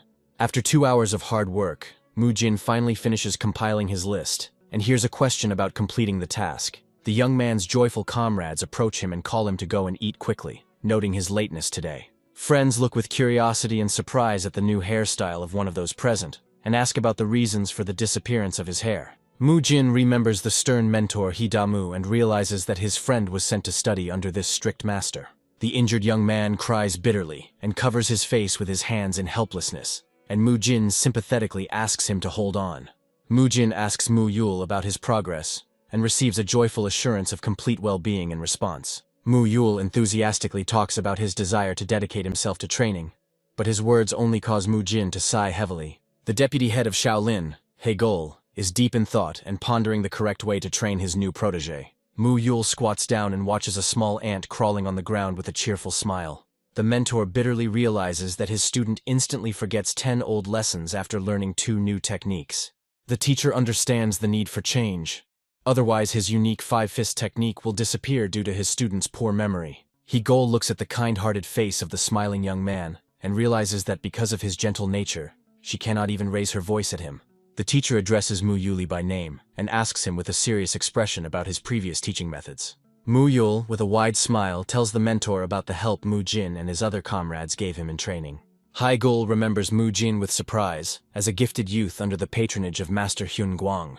The mentor descends the stone stairs and reflects on the need to learn the secret training method of this talented student. He-gul invites Mu-yul to accompany him to a meeting with Mu-jin and receives his protege's enthusiastic consent. The mentor suddenly appears before Mu-jin and explains his visit with the information he received from Mu-yul. He-gul invites Mu-jin to visit Master Hyun-gwang together after dinner for an important conversation. Mu-jin is very surprised by the mentor's desire to talk to him and tries to understand the reason for such interest. The young man heads to Master Hyun-gwang's house and continues to reflect on his role in the upcoming discussion.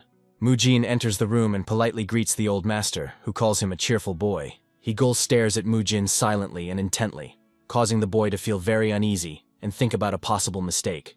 Old Master Hyun-gwang greets the guests with a laugh and asks the purpose of the visit of such busy people. Mentor.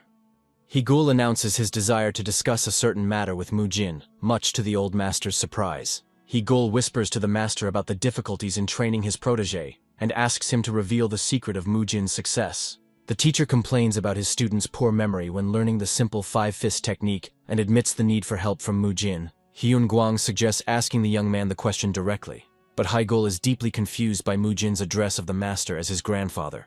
Mu-jin smiles and agrees to the boy's offer to fight, noting that they have had similar fights many times before. Mu-jin encourages Mu-yul to start the fight and reminds him to truly enjoy the process. Mentor. He-gul is extremely surprised by this approach and wonders about the possibility of perceiving training as a simple game. He-gul continues to watch the happy students on the street and cannot understand the essence of training in a game-like form. The teacher crosses his arms over his chest and becomes deeply immersed in thought about the true meaning of the phrase about having fun during classes. Mentor. He-gul watches his students closely and hopes for clarity during their training match. Mu-jin asks his opponent if he is ready to begin the battle and receives a very confident and cheerful answer from Mu-yul. Mu-yul quickly rushes into the attack with a joyful smile and encourages his comrade to have fun during the battle. The ancient Shaolin 5 Fists technique was created by the great master Dharma and is based on imitating the habits of 5 different animals. The dragon, tiger, leopard, snake, and crane are the embodiments of these 5 styles and form the fundamental basis of the monastery's martial arts. Unlike other martial arts styles, the Shaolin 5 Fists technique places primary emphasis on the student's inner freedom and complete freedom of expression.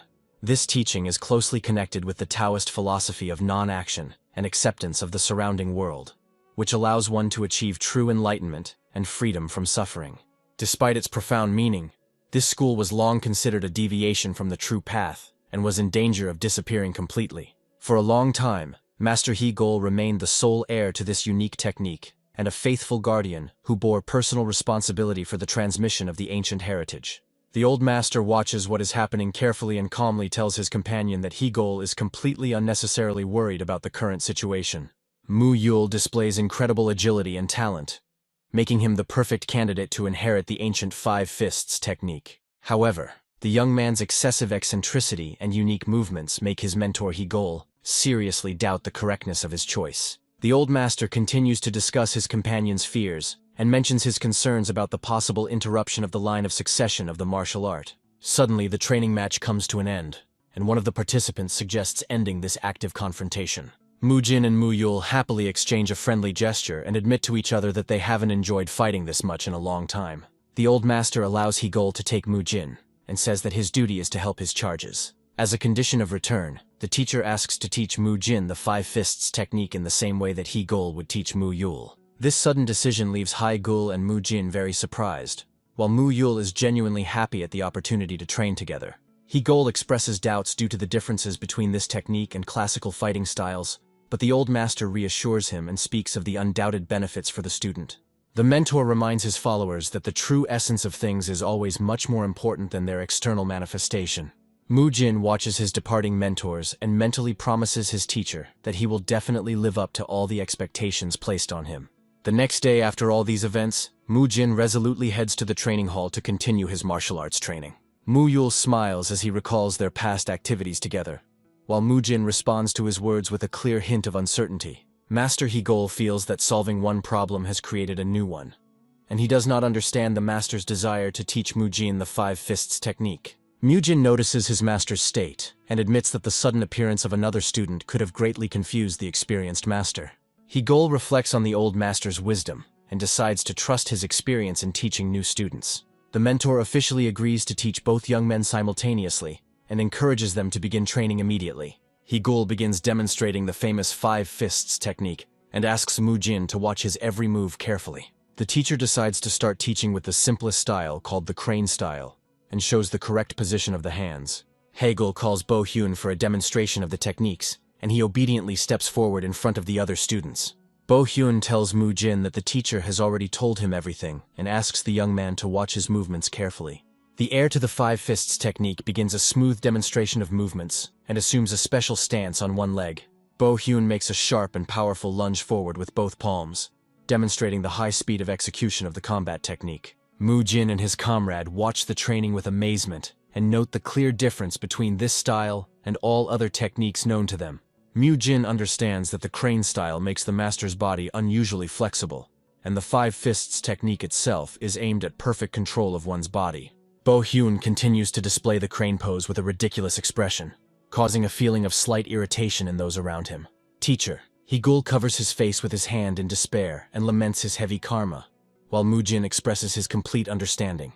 Mu Jin watches Bo Hyun's movements closely from behind and ponders the reasons for the imperfection of his technique, despite having the necessary strength and flexibility. Mu Jin approaches his comrade Mu Yul and asks his opinion on their partner's strange and awkward crane pose. Mu Yul continues to monitor the training and suggests that the problem lies in the general awkwardness of the movements themselves or in the extremely unstable stance. The young monk is puzzled because his muscles remember everything, but he cannot connect the movements together. He turns to an old master for help, with whom he once learned the basics. The old master himself cannot understand what is going on and does not know how to help immediately. The young man remembers that his grandfather sent him here for a reason, and there must be a reason.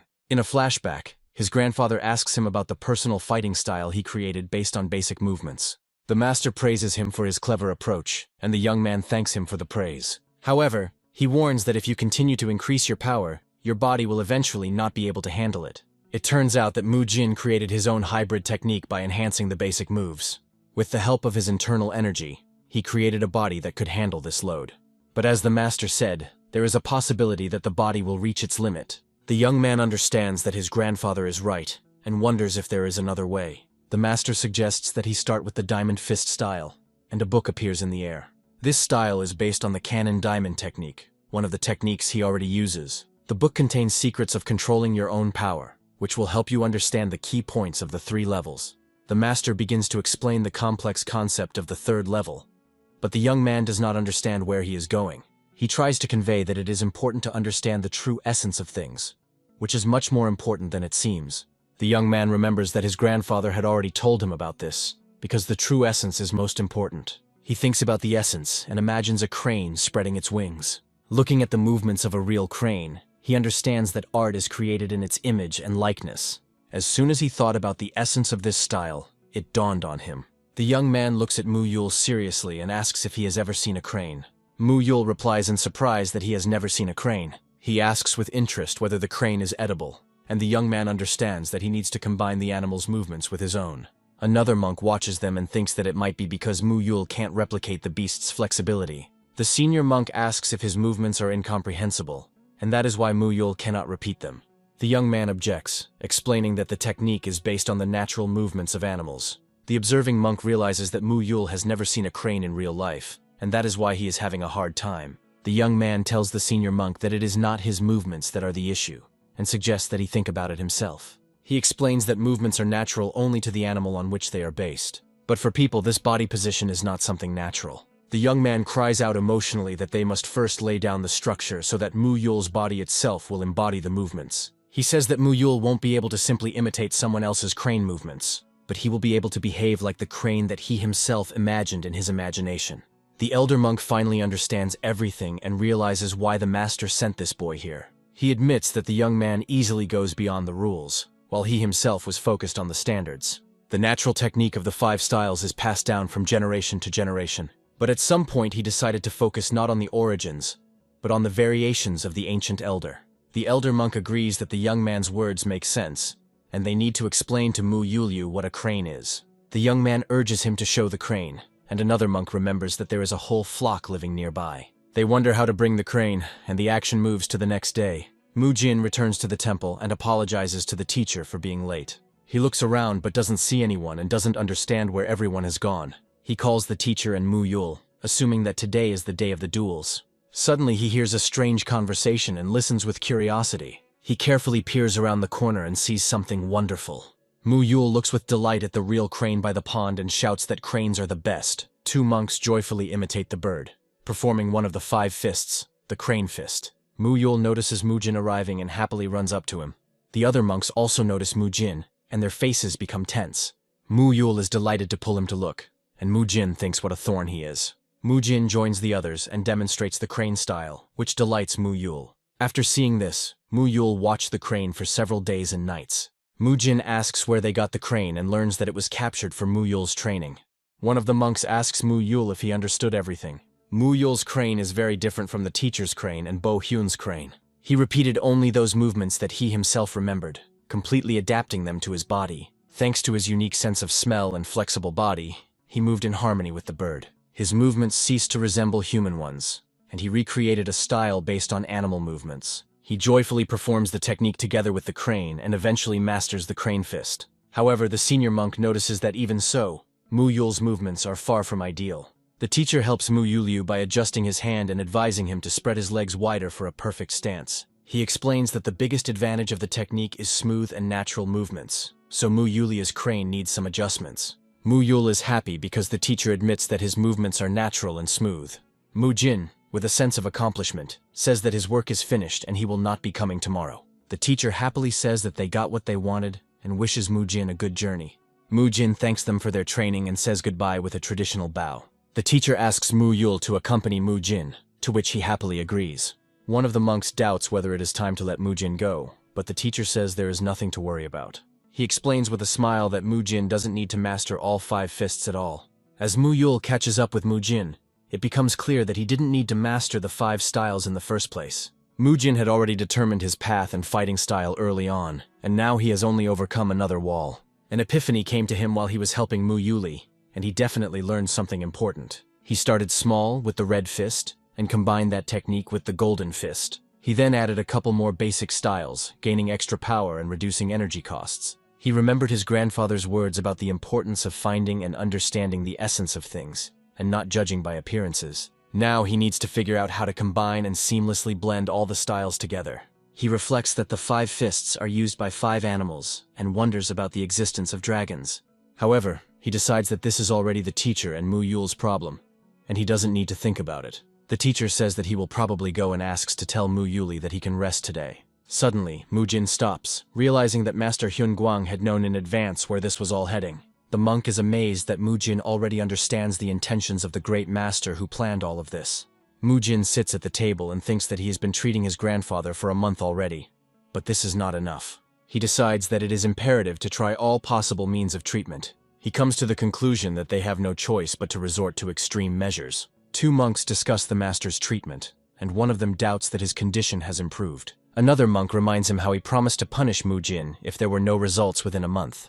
The old monk says with a grin that, whatever the case, they need to hurry. He enters the master's room and asks Mujin what's the matter since he called him. Mujin asks him to wait a bit, as they are already finishing up today's procedures. He helps the old master with back exercises, continuing yesterday's leg workout. The monk suddenly entered and cried out in surprise, because the master could move on his own.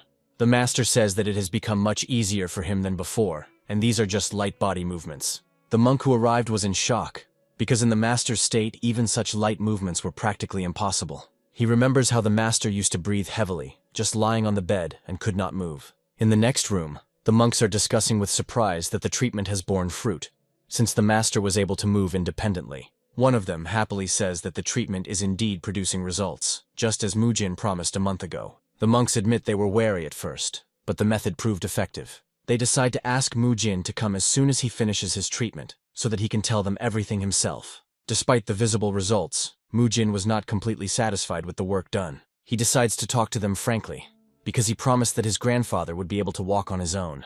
Mujin added warm-up exercises to the main treatment, and asked the master to perform lifts on his own. Then, not without help, he helped him take a couple of independent steps. He followed the same pattern as they use in rehabilitation centers for leg injuries. His damaged ligaments and joints recovered to some extent, but he relied on others for decades. As a result, the muscles throughout his body have atrophied and need to be rebuilt. Mujin comes to the monks and says that he needs to tell them something about his grandfather's treatment. The monks ask worriedly what the problem is, since the master has already begun to move on his own. Mujin replies that the first stage of treatment was successful, but now the problem is what to do next. He explains that his grandfather's cartilage is in a deteriorating state due to his age. The problem is that if you start building muscle now, there is a risk of serious joint injury. The monks anxiously ask if there is a way out, since he did not start this conversation for nothing. Mujin admits that even the current results are a major breakthrough. The monks tell him to just tell him what to do and that they will accept whatever he decides. Mujin states with a serious expression that Grandpa needs to eat meat. The monks are shocked because the question of the necessity of meat for muscle development is still controversial. Vegetarians constantly insist that it is possible to maintain a healthy body without meat. However, a person like a master needs a large amount of animal protein for recovery. But they are in an ancient era where eating meat is simply unacceptable for martial artists. The monks become furious and shout that this is terrible and how dare he talk about such a thing. Mujin clutches his head in despair, because he knew they would react like this. One of the monks asks if meat is really necessary for building muscle, since Mujin himself achieved such a figure without it. Mujin becomes nervous and remembers how he secretly ate meat in the past. He explains that meat cannot be replaced with beans and mushrooms, because their effect cannot be compared to eating animal meat. He says that one cannot compare his young body, which can withstand any hardship, with his grandfather's extremely unstable condition. He reflects on the reason for the prohibition of meat in Shaolin, which is a necessary deprivation for victory over earthly passions. He asks whether it can be considered a violation of the holy commandments if the issue is about life and death. He remembers his smiling grandfather and his funeral, realizing that he doesn't want to go through that again. In despair he cries out, "Does not a vain death violate the law of the flame of life?" One of the monks angrily accuses him of demanding that Master Hyun Guang break the holy rules. Another monk stops his angry companion, telling him to calm down. Suddenly, the angry monk is thrown back by force, and everyone is surprised at how Mujin managed to suppress it. The bespectacled monk says that there is some truth in Mujin's words. Another monk asks seriously how meat and muscle growth are related. Mujin ponders how to convey to them the meaning of the words protein and amino acids, which he would easily explain in his world. He understands that there is no other way out, and begins to explain that reincarnation is not just death. He says that everything in this world is interconnected. Just as rain evaporates and falls to the ground, so it happens between animals and people. He argues that if after death the living are reborn, and this is a law of nature, then man's need for meat is the same law. He asks whether it is a sin to consume something that has already left this world in order to save one's own life, as opposed to eating it for pleasure. Mujin tried his best to present everything in a way that people from that era could understand. The senior monk tells him that the story sounds logical, but without evidence he cannot challenge the rules of Shaolin, which have existed for thousands of years. The senior monk says that they cannot simply turn a blind eye to the established rules, because it is simply impossible. However, another monk claims that there is an exception, and in the name of Liao Jun's treasure, he wants to change one of the Shaolin laws. He solemnly announces that they will add one exception to the rulebook, allowing the consumption of meat for medicinal purposes. Mu Jin is happy because he succeeded, and now he will be able to save his grandfather, and at the same time grab some meat for himself. However, there is a way they can uphold the laws and allow the master to eat meat if he receives punishment after each consumption. Mu Jin firmly declares that he is ready to bear the punishment for the master, and asks what kind of punishment he is talking about. The punishment will be a whole month of repentance in solitude. And for Mu Jin, it will be 7 nights of meditation, which is twice that amount. Mu Jin happily accepts this punishment, stating that it is a piece of cake for him. The other monks ask in surprise if he is serious, as it sounds like complete madness. At sunset, their meeting ended. The next day, at Master Hyun Guang's house, one of the monks reflects on the events of the previous night. He is seriously considering entrusting Mu Jin with the next generation of Shaolin. He believes that because of their strict adherence to tradition, they have missed out on many opportunities over the last 1,000 years. He understands that the next generation should not be fixated on outdated dogmas, because their great status is fading with each passing day. He truly believes that Shaolin lost its former glory because he was not good enough for the position. The master in the chair says he knows that big changes don't always bring positive results. This is why he proposes Mu Jin for this role, who he believes is capable of bringing the best to their teaching. The master decides to continue believing in Mu Jin and then calls him into the room. The master immediately realized that the dish Mu Jin brought was nothing more than cooked meat. He looks at the porridge with mashed meat in surprise, because he hasn't eaten it for decades.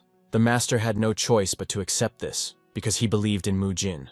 His decision was influenced by the unwavering confidence in his teacher's eyes and the dedication of Mu Jin himself. Since the founding of the monastery, this was the first piece of meat eaten by the monk.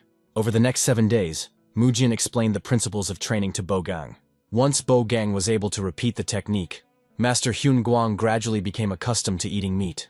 The first signs of significant improvement in the master's condition appeared, and the treatment proved effective. Soon after, Mu Jin began serving his time in meditation in seclusion. He thinks that he doesn't want to come back here at all, but since he made a promise, he has to keep it. He approaches the solitude cave and wonders if he will have to hold out for a month this time. He muses that if he just had to hang out here, train and eat meat, he would have a great time alone. Suddenly an old monk approaches him, and Mu Jin doesn't understand why he's following him. The reason why Hyun Jung went along with Mu Jin was his own decision. He says that as an elder, he will accept this punishment together with Mu Jin. Mu Jin realizes that this is the price to pay for changing one law, and thinks what a bummer it is. This old man, as soon as he entered, immediately sat in the lotus position, began to read sutras, and watched him out of the corner of his eye. Mu Jin is surprised that it is possible to speak during solitude, since the monk is reading the sutra, and seems to be mixing up the words. He suddenly realizes that it was possible to read the sutra, and he is again visited by insight. He has studied the sutras for a long time and can say with certainty that the monk is deliberately mixing up phrases. He recalls passages from different sutras and realizes that all these lines are familiar to him. He studied all of this, and understands that these are the final passages from different books. Mu Jin concentrated even more on what the teacher was saying, and began to imagine the fighting technique. He used visualization of the training process to work out the movements in his mind. He imagined one line as meaning a punch, another as meaning a kick, and he couldn't figure out what was going on. After 30 minutes of visualizing all the techniques, he was shaking with impatience, because it was not enough for him to simply imagine. He remembered that he was not allowed to move because he was serving a punishment. When the teacher began repeating the same lines again, Mu Jin wondered if a motive had suddenly appeared. He wondered if the teacher was doing this on purpose, and if so, why. He decided to take a risk, since he had nothing to lose, and prepared to stand up. Mu Jin was sure that the teacher was in a trance and would not notice his movements. He decided it was time to practice, and started with a quick punch. He then performed a wind throw and followed up with a kick, following the sequence. He was pleased, because it was easier to follow the flow as the teacher continued to repeat the lines. He wondered why the teacher didn't move on to other lines, and thought something didn't add up. He decided to try again, and so his secret training began. Every time he made a mistake, the teacher signaled it by coughing or raising his voice, and those parts that worked well were accompanied by a calm rhythm. It was a tried and true method, taking a little from each individual style. He then combined everything, giving the technique a certain rhythm and performing 32 combos. Such secret training continued until sunset. Mu Jin was tormented by only one question. Why did he decide to train him in such a strange way? The teacher thinks that he has already taken up a lot of Mujin's time by asking for help with the master's treatment. He promises to return in full all the time he took away from the training process. Suddenly another monk comes to them and brings water with beneficial herbs. Mujin is relieved to think that he almost got caught, because he didn't expect someone to suddenly show up. He understands that the teacher warned him with a cough, and now he is absolutely sure that he is training him. Completely exhausted, he falls to the ground and realizes that he can't take it anymore and needs to go outside. The old monk thinks that it is quite difficult for Mujin to remain idle, and it is inconvenient to train in such a narrow cave. However, Hyun Chung had no idea that Mujin had actually left the cave not for training, but to get some protein. Meanwhile, Bogang tells the teacher that because he was focused on the treatment, he did not notice any improvements right away. The master had indeed changed greatly, and his condition had improved considerably thanks to meat and exercise. The first muscles began to appear in his emaciated and weakened body, showing the difference between before and after. And thanks to these muscles, the master was able to move without Bogan's help. Bogan tells the other monk that it's time, and he will go prepare today's lunch. Looking at his muscles, he realizes that he has changed beyond recognition, and all this is because of his selfishness. He recalls how the abbot blamed himself for following traditions, but only now did he realize that he was wrong and understand the full depth of his torment. Nothing has changed since he took office. He realizes that he was as limited and blind as his predecessor. He recalls saying in a didactic tone that the true essence of things is much more important than they appear at first glance. And only now, having managed to stand firmly on both feet, did he truly understand this. He wonders why he blindly followed the Shaolin traditions and became fixated on asceticism. The old master recalls the fateful day when an enemy attack left him unable to walk or fight. The painful memories of his students' support could not drown out the bitterness and despair that was tearing his heart apart from the inside. Deep study of the scriptures gave him understanding, but did not bring him true peace. His crippled body and grieving soul made it difficult for him to grasp the essence of the teachings, and he could no longer retain his key energy. In the pouring rain, he bitterly admits that his own stubbornness made him who he is today. Standing on the edge of the cliff, he understands that this place and its atmosphere will forever remain in his memory, even if they disappear. Sitting in the lotus position in the rain, he becomes completely immersed in meditation, repeating the lines of an ancient sutra. The long-awaited realization comes to him, and with it, enlightenment, which leaves an indelible imprint on his heart. Like Buddha, he reaches the heights of truth and complete enlightenment, attaining immeasurable perfection. The endless streams of energy in the world require a strong body, and he remembers how Mujin treated him in preparation for this moment. Another master senses Hyun Guang's changed energy and tries to stop the incomprehensible flow of qi. A powerful stream of energy emanates from the top of the mountain, and the monk realizes in horror that its source is the teacher. Energy overflows the teacher's body, and the monk cannot believe that Hyun Guang is at the limit of his abilities. Master Hyun Guang shines with golden light, having realized the truth and reached the highest state of nirvana. A powerful column of light strikes the sky from the top of the mountain, and all the monks look at this phenomenon in amazement. The rain suddenly stops, and the monks, looking at the light, unmistakably recognize the powerful qi of their master. The presence of Master Hyun Guan's incredible energy was felt by everyone, and everyone understands that something great has happened. The bright column of warm light was an inexplicable phenomenon, but its energy did not evoke fear, only awe. With their hands folded in prayer, all the monks realize that the great Master Hyun Guang has attained nirvana. With a peaceful smile, he realizes that he has merely allowed his heart to accept what his mind has long since realized.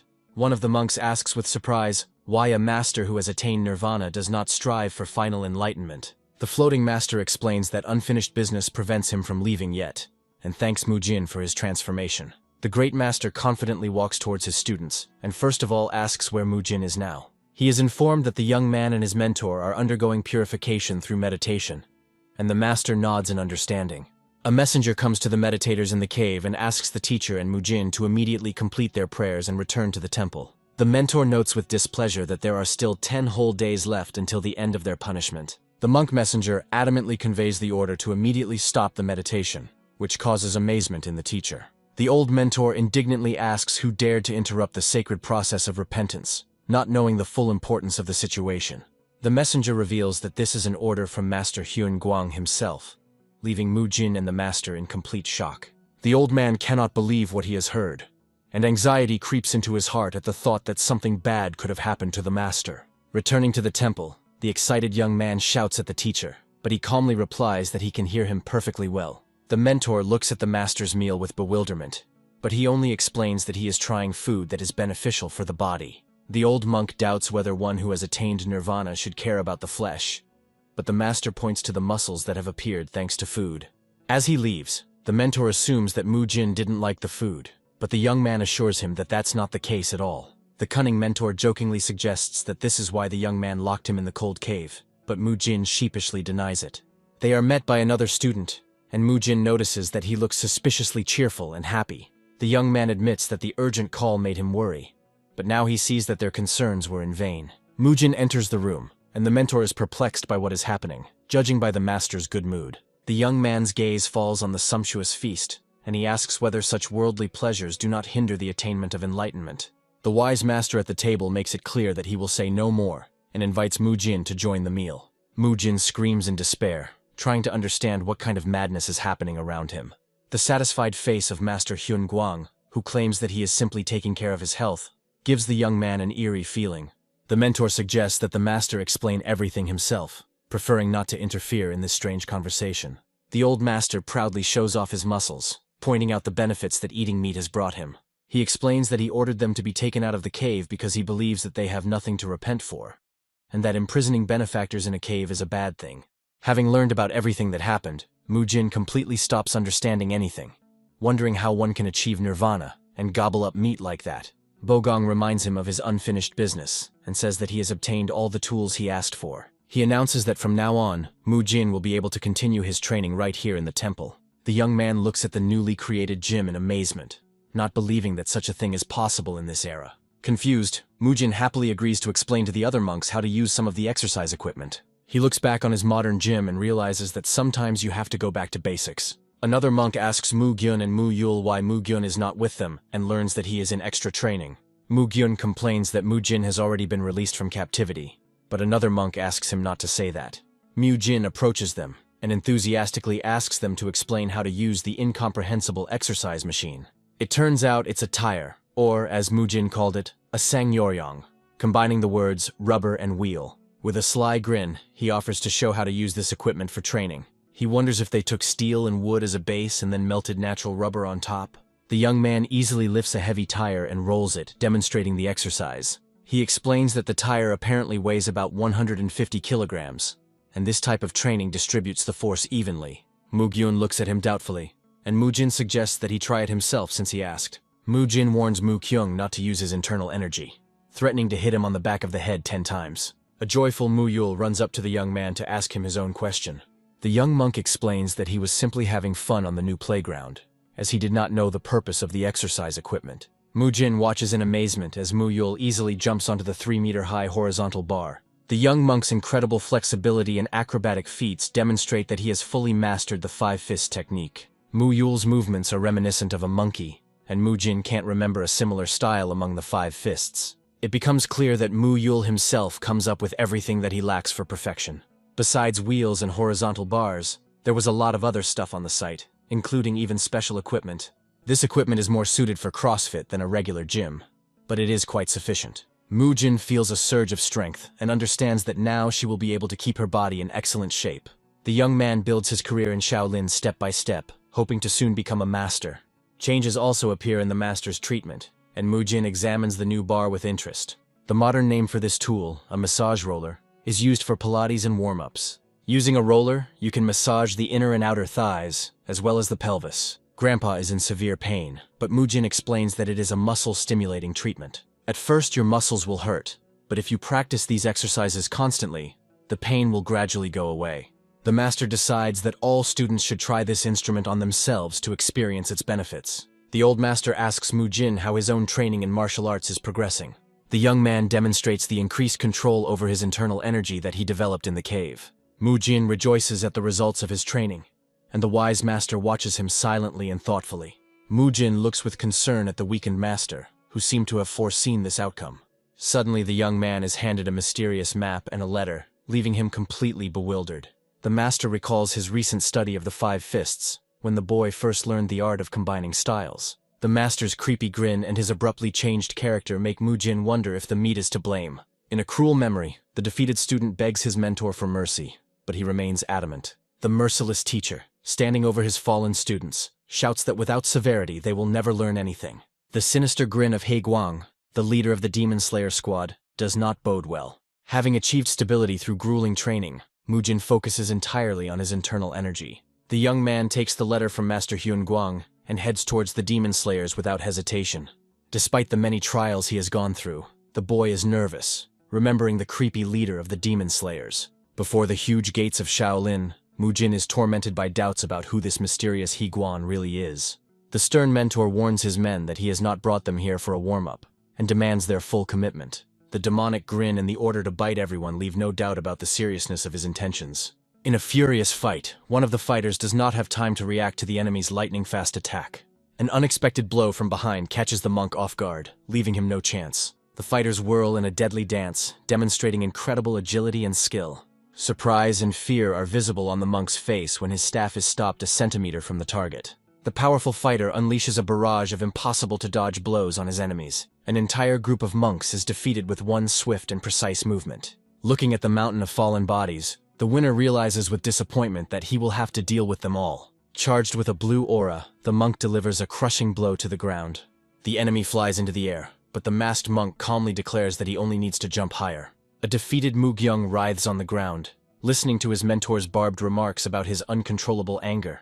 Mujin's appearance with the message takes Hai Guang by surprise, but his sinister grin does not disappear. The young man bows modestly, introducing himself to Master He Guang as a third-level disciple. The head of the Demon Slayers bursts into loud laughter, shamelessly pointing out the guy's strange hairstyle. The master takes the message with obvious doubt, asking whether the elders had objected to it. After skimming through the letter, Hai Guang sarcastically inquires about the boy's progress after his imprisonment in the cave. The leader of the detachment asks if the young man knows the contents of the letter, but he honestly admits his ignorance. The sinister grin on Hai Guang's face widens as he announces that he has been given the full right to train the young man, according to his own rules. The boy's gaze falls on the beaten students, and he realizes with horror what awaits him ahead. The mentor, with a mad gleam in his eyes, proclaims that his training is nothing less than a real fight for survival. Dark images of the past confirm his words, because their squad exists to mercilessly deal with enemies. A dire warning rings in the air, for unless you give yourself completely to the battle, there will be no mercy. He mercilessly declares that the status of a master's apprentice will not save one from swift reprisal, and that no concessions should be expected. Words of gratitude freeze on the young man's lips when the first blow falls upon him without warning. The mentor immediately rushes into attack, urging the boy to immediately show what he is capable of. A sudden grab throws the boy off balance, and the mentor's harsh question reminds him that the enemies are not waiting. Realizing that there will be no mercy, the young man decides to fight with full force, and his hand flares with scarlet energy. The mentor easily repels the attack, acknowledging the boy's speed and endurance, but immediately adds that this is not enough.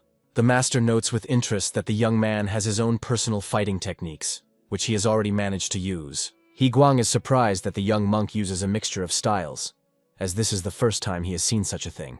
Despite the curious reception, the mentor immediately brings the young man back down to earth, reminding him that in reality, everything is much harsher. He mercilessly explains that in a real fight you can't be distracted for even a second.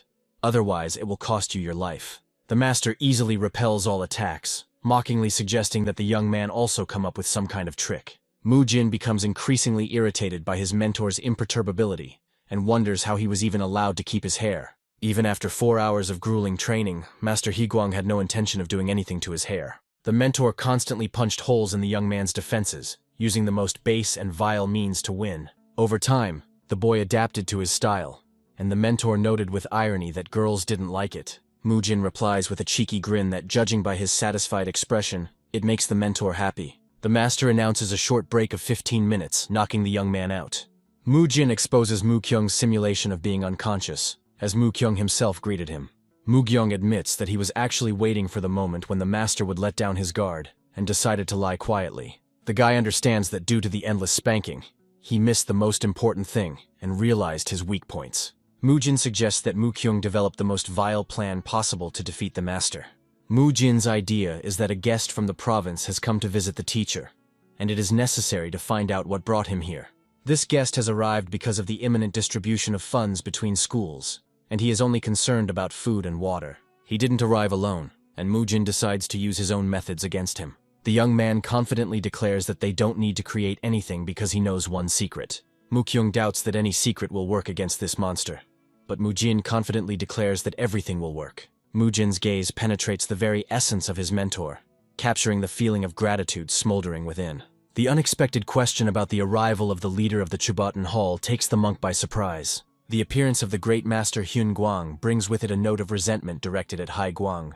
Hai Guang's face contorts in shock as he realizes who is standing in front of him. The incredible sight of the master walking on his own makes Hai Guang rush forward with a loud greeting. The teacher's extraordinary excitement astonishes the student, who has never seen him like this. Mu-jin's confident smirk speaks for itself. It's unlikely that a monster like Hai Guang would humiliate himself in front of anyone else. Everything happens exactly according to Mu-jin's cunning plan, and a stunned Mu-kyung realizes that it was a trap. The young man confidently confirms his guess, knowing better than anyone how to pull off such a thing. Memories take the young man back to the time when his grandfather first told him about the leader of the demon slayers. While handing over the letter, the master remembers Hai Guang with warmth, calling him nothing less than a cute puppy. The old master reveals that Hai Guang once followed him around like a little tail, although he doesn't tell anyone about it. Despite all the trials, deep gratitude towards his student lives in the master's heart. Grateful for the valuable information, the young man takes off and runs towards his goal. This desperate run to the teacher is no different from the way a little boy once ran to meet his grandfather. The pure childish joy of catching a stag beetle echoes the delight of an adult warrior who cannot believe his master's cure. In such an agitated state, vulnerability always appears, causing his family to freeze in alarm. The cunning trap is sprung, and the two fighters, combining their chain and diamond fists, prepare to deliver a crushing blow. The little boy's fall in the past foreshadows Hai Guang's weakening of vigilance in the present. All the crushing blows merge together in an instant to crush the enemy, but teacher Hai Guang easily blocks them. Hai Guang sarcastically praises their good attempt, but his eyes reveal a hidden affection. With a powerful blow, Hai Guang slams the young men into the ground, demonstrating his undeniable strength. At sunset, the master notices Hai Guang's excessive severity towards his exhausted students. The leader of the demon slayers firmly believes that underestimating the enemy can lead to fatal consequences. He explains to the master that severity is necessary to maintain combat readiness, since war can break out at any moment. A sudden cry echoes through the courtyard as the disciple catches up with the young monk carrying the sack. Young Hai Guang is overwhelmed with joy as he announces that he has trained hard and has finally passed the training. The teacher proudly pats him on the head, expressing confidence in his future and hope that he will become a support for Shaolin. The guy remembers how he trained hard, wanting to be useful, but one fateful incident changed his life forever. On that terrible day when the demon sect attacked Shaolin, the young monk came face to face with the sinister enemy. Grandmaster Hyun Guang enters the fray, dealing devastating blows to the members of the demonic sect. In that battle, the master saved many lives, including the life of Hai Guang himself. The consequences of that battle were terrible. The great master lost all his strength and became crippled. Looking at his crippled savior, young Hai Guang vowed to himself not to leave any of these demons alive. Tears of rage streamed down his cheeks as he vowed to destroy them all with his own hands at any cost. This is how he became the head of the demon slayers, which, by the way, he does not regret at all. Watching the young man train, the master inquires about his condition, but Hai Guang replies that everything is bearable. Mu-jin suggests that the master train the young man himself, but the latter asks him to look after him in the future. The guy understands that it is too early for the master to teach someone personally, because he himself does not realize what an incredible level the other person has achieved. The master's unexpected request to pour him more wine takes Hai Guang by surprise. The man in the blue cloak recalls his past mistakes and confesses to the old monk that he did indeed drink wine on the temple grounds before. The old monk begins to drink greedily from his vessel, and his companion watches this with alarm and asks how he is feeling. The elderly master, with a satisfied look, exclaims with pleasure and calls the contents of his jug very tasty water. The man looks at his mentor with genuine relief and thanks the heavens that he has finally recovered and returned to normal. The old man hands the empty container to his student and asks him to pour some more of the drink, to which he responds with complete agreement. Mu-jin and Mu-kyung are actively training in the temple courtyard and exchanging powerful blows in a training duel. At the same time, in the gazebo opposite, Hyun Guang and Hai Guang are sitting peacefully and drinking wine together from a small vessel. The overall panorama of the Shaolin Monastery presents an unusual and pleasant picture, filled with a special calm atmosphere. The head of the Chubaten Hall, Hyun Myung, studies the financial records and is very worried about the lack of money to feed the students during the winter. The old man in charge of the budget looks at the training fighters with horror and blames them both for the possible lack of new students next year. Mu Jin and Mu Kyung exchange praise after training, admitting that they have each become significantly stronger thanks to their constant training. Mu Jin turns his gaze to the mentors standing to the side, and reflects on how such hard training must definitely bear fruit. The young man notices the extremely sad expression on the face of the leader of Chubatan, and tries to understand what exactly could have upset the elderly monk so much. Mu Jin realizes the reason for the old man's doomed sighs, and understands that he is suffering due to the lack of funds to feed all of his numerous students. This situation seems very familiar to the hero, because in a past life, he managed several sports clubs and often faced the problem of budget deficits. Mu Jin looks at the saddened master and realizes that the great Shaolin monastery has suddenly encountered serious financial difficulties. Shaolin is considered one of the 9 great clans and the mainstay of all Murim, and its inhabitants usually live far from the bustle of the world and engage in self-improvement. Despite their spiritual aspirations, monks still require funds for food and clothing, which they previously received in the form of generous donations from pilgrims. Other friendly clans also provided support to the monastery, so until recently the monks never had any particular problems with money. Now the situation has changed so much that young novices begin to panic over every accidentally dropped coin and demand that it be immediately picked up from the ground. The monks discuss the incredible news that the great Shaolin monastery is indeed in such serious financial trouble. The disciples whisper behind Mu Jin's back and suggest that it was because of his past actions that the monastery lost a significant portion of its income. The story of this crisis began 2 years ago, when Mu Jin decided to protect Mu Gyung from cruel bullying by students from other influential clans. In response to this incident, the Shaolin leadership decided to severely punish all those responsible in order to prevent any manifestations of injustice within its walls. Mu Gyung's offenders had their key centers completely destroyed, forever depriving these people of the ability to continue training and practicing any martial arts. All the stolen property was confiscated from the staff of the Sobel Bureau and returned to the local residents, which marked the beginning of serious problems for the monastery. The outer clans began to become very worried about the closure of the Sobel Bureau and the possible punishment from Shaolin for their dark deeds. These clans were extremely unhappy with the fact that Shaolin decided to interfere in worldly affairs and dealt harshly with their allies. Many influential patrons quickly turned their backs on the monastery and decided to defect to other powerful war clans. Former supporters stopped donating money, which is why Shaolin eventually lost almost half of its followers and was left without funds. The situation was complicated by the expensive yoga and Pilates equipment that had been specially ordered for Hyun Guang's training. The Chubotan gym took on all the enormous costs of purchasing modern sports equipment for Mu Jin's daily training sessions. Those around him began to consider Mu Jin a real money grubber, and the young man himself understands perfectly well that the other monks are not at all happy to see him. Mu Jin considers this attitude unfair, because thanks to his efforts, training became much more effective, and his grandfather was able to fully recover. Mu Jin explains his arrival as the will of his grandfather, but the teacher orders him to leave the role of a doctor and begin living the life of a simple Shaolin student. Mu Jin learns of his new daily routine, which includes early rising, studying sutras, grueling training, and mandatory cleaning of the monastery grounds. The young man begins sweeping the yard with a large broom and muses out loud that he has effectively been demoted from an honorary physician to a mere novice. The other students are genuinely surprised to see Mu Jin working, and the hero himself understands the need to fulfill common responsibilities in order to get closer to his peers. Numerous pilgrims begin to arrive at the temple grounds, where the monks politely greet them and direct them to the appropriate places for prayer. Mu Jin greets the guests with a wide smile and decides to communicate with them as casually as he once did with his clients at the gym. Mu Jin suddenly hears a strange sound and looks around in surprise, trying to figure out its source. The young man informs his comrades of his intention to go down for a short while and quickly heads towards the exit of the temple. Mu Jin notices an elderly woman who is struggling to climb a steep stone staircase and clearly needs assistance. The hero politely greets the pilgrim and learns that she has come a long way to pray in one of the monastery's halls. Mu Jin happily offers to carry the old woman to the Dian Hall on his back to ease her heavy climb to the shrine. Mu Jin demonstrates his strength and asks the old woman not to worry about his fatigue, inviting her to quickly climb onto his back. The young man confidently climbs the stone steps with the pilgrim on his shoulders and introduces himself by his real name, which greatly surprises the woman. For the protagonist, sincere respect for elders is not just a matter of morality, but a deep inner sense of duty to those around him. Mu Jin remembers his childhood with his grandparents, which is why the sight of elderly people in the prayer hall evokes a particularly warm feeling in him. The young man's face becomes serious as he realizes his deep affection and compassion for all the old people who need his support. Mujin carries the elderly woman on his back and is surprised to note that she feels incredibly light to him.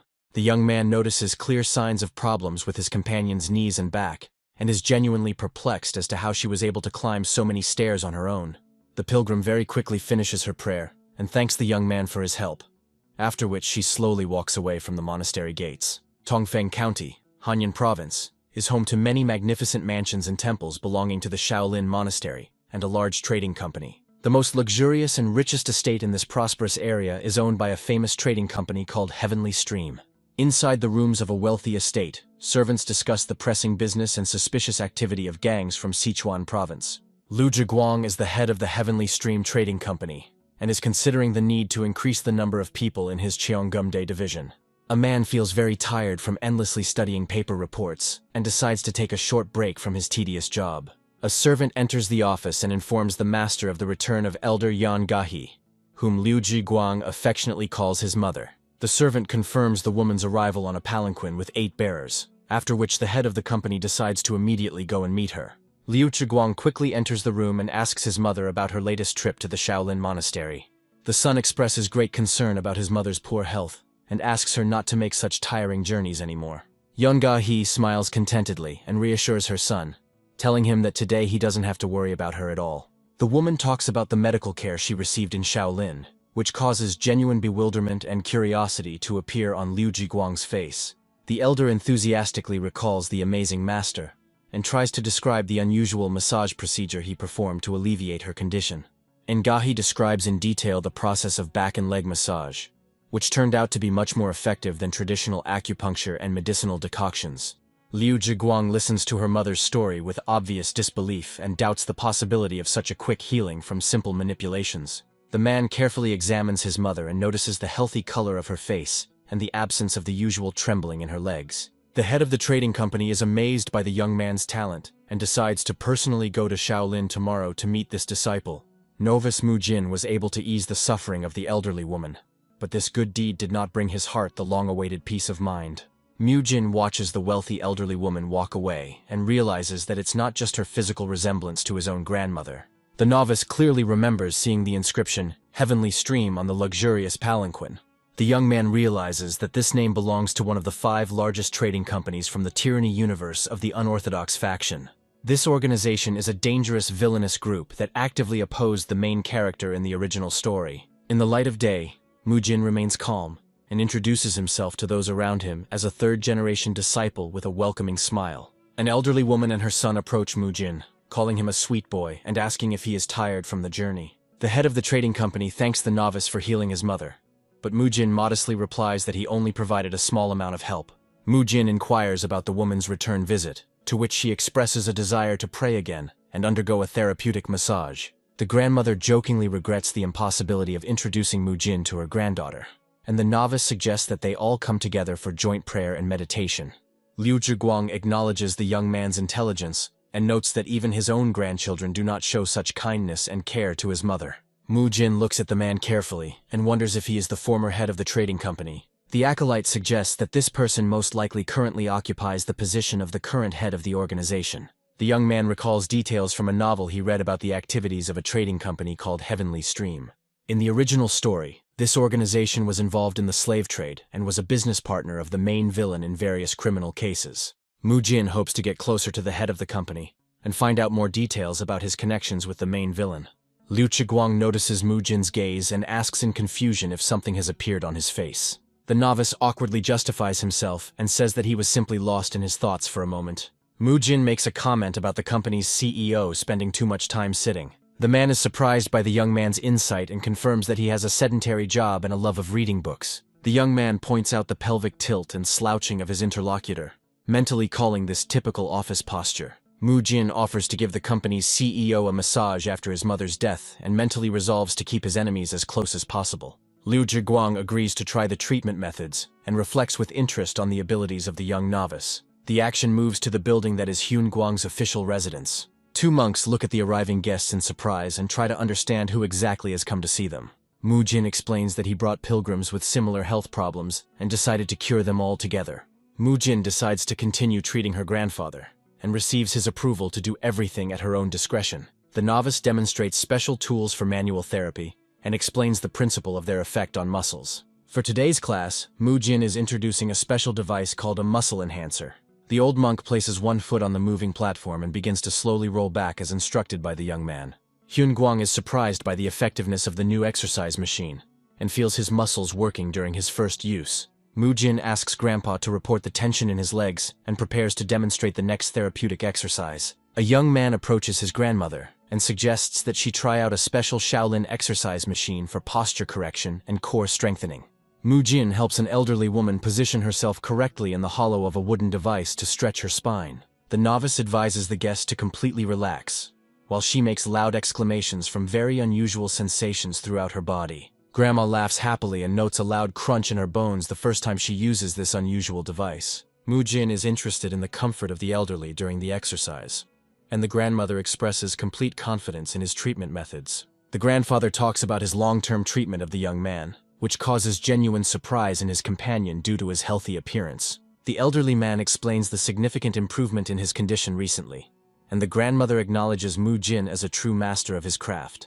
As the sunset unfolds over the temple, the cheerful laughter of guests echoes, and an outside observer wonders about the transformation of Shaolin into a rehabilitation center. The novice asks the important guest about his impressions of the manual therapy, to which he responds with restrained approval and massages his neck. The important guest admits that the procedure was unpleasant at first, but then the pain subsided and his health improved significantly. The man thanks Mu-jin for the excellent treatment, and the young man in turn expresses sincere joy that his help was effective. The visitor in yellow robes is extremely surprised by the fact that the master who performed the treatment learned his technique from the young Mu-jin. An outside observer tries to remember where he had heard the name Hyun-gwang before, which had just been mentioned in a conversation about one of the old men. Mu-jin confirms a significant improvement in his patient's condition, and gives him important advice on the need for further training to strengthen his muscles. Mu-jin looks closely at his open palm and contemplates the need to simultaneously use internal energy and koi. An elderly man demonstrates his strength with fire and energy flows in his hands, while announcing his imminent recovery. Mu-jin is greatly surprised by the skill he sees, and is finally convinced that he is truly in the presence of a great master. The old man modestly dismisses the display of his powers as a simple trick, while the rest of the room watches him with respect. An important guest in yellow robes asks the young novice the name of this master, and receives confirmation that his name is indeed Hyun-gwang. The man in expensive clothes sweats profusely from excitement, and realizes that only a few outstanding martial artists possess such a technique. He recalls the legendary and unrivaled martial artist named Hyun-gwang, who is known as the Divine Monk of Shaolin. The guest reflects on the fact that absolutely everyone knows the legend about this great man, and wonders about the authenticity of the old man's identity. The man recalls the time when Liu Jiguang was 40 years old, and the fact that the history of the aftermath of the demonic cult's invasion remained a mystery for a long time. The observer recalls rumors of the master losing all his powers, and realizes that the legendary monk is still recovering his health through a special treatment method. The distinguished guest in yellow robes is in great shock at the realization of his good fortune, and reflects on the incredible rarity of the opportunity that has fallen to him. The man recalls rumors about the great master's loss of strength, and is convinced from his own experience of the astonishing effectiveness of the manual therapy method. The young novice tells the guest about his training with Mu-jin, and admits to his first independent use of this healing technique in practice. The amazed guest looks closely at the smiling Mu-jin, and is finally convinced of the young man's exceptional natural talent. Late in the evening, under the full moon, the man sincerely thanks Mu-jin for the treatment and calls this meeting his greatest opportunity. An old man with a long white beard diligently massages the hand of an elderly woman and explains the need to continue the procedure until a slight pain appears. Late in the evening, Mu-jin reminds the guest of the late hour and the need to leave, but the man in yellow robes asks him to stay for an important conversation. The important guest expresses a desire to return to this place tomorrow, and politely asks the young man to accompany him to a mysterious place called Chubatan. Surprised, Mu-jin agrees to take the man to the designated place, but is genuinely perplexed and asks about the purpose of such a strange visit. The man promises to reveal all the details tomorrow after thinking it over, and adds that this matter directly concerns Mu-jin himself. Mu-jin agrees to convey the guest's request, and, under cover of night, ponders his true intentions. The next day, the young man accompanies the head of the heavenly stream to the Chubotan Hall to manage the budget and all the valuables of the Shaolin monastery. The head of the hall, Hyun Myung, looks extremely puzzled and asks his interlocutor to repeat what he just said.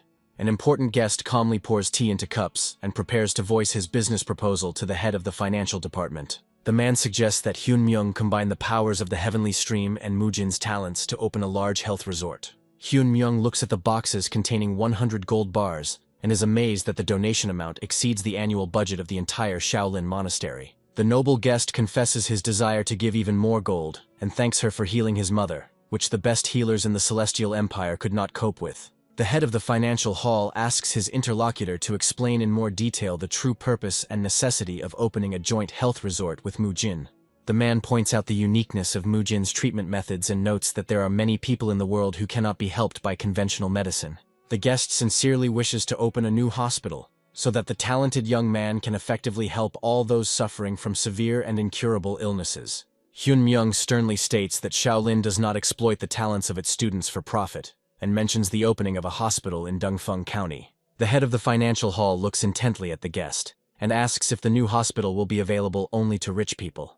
Liu Zhiguang becomes visibly unnerved by the monk's insight, and secretly ponders his own hidden selfish motives. As the head of one of the 5 largest trading companies, the man has many connections among influential people who also suffer from various ailments. A seasoned businessman hopes to make a fortune by treating the wealthiest clients with Mujin's unique skills. Liu Zhiguang drinks tea and reflects on how he must first gain the full trust of the Shaolin monastery before discussing his true goals. The man proposes donating half of the new hospital's profits to the poor, in order to dispel the monk's doubts about their selfish intentions. Hyun Myung seriously answers the guest that it takes years to gain people's trust, but it can be lost due to a single misunderstanding. The head of the financial hall is secretly angry at his brother's excessive caution, and worries that without this money the monastery's students will have nothing to eat in the winter. Mujin listens attentively to the argument, and decides to use his past experience in managing fitness clubs to find a compromise solution to this problem. Mujin politely raises his hand and asks those present for permission to express their opinion on the current situation. The young man asks the monk if the main problem is that the hospital will only make a profit from serving wealthy clients. Mujin confidently proposes to treat absolutely everyone in the new facility, including both rich and poor residents. The interviewees ask in surprise about the details of this plan, and Mujin explains that a fixed fee for treatment will make services inaccessible to those in need. The young man proposes dividing the hospital into 2 separate departments and managing them according to different rules, which causes genuine bewilderment among his listeners. Mujin explains that one section of the hospital will be completely free for the poor, while the second will be a paid one and will serve only wealthy clients. Liu Zhiguang asks the young man to continue his thought, although he has doubts about the fairness of charging fees only to the wealthy. Mujin understands that rich people will definitely be outraged and ask why they should pay for services that others receive for free. The young man proposes conducting mass manual therapy in a free department, in which only certain parts of the body will be treated on different days of the week.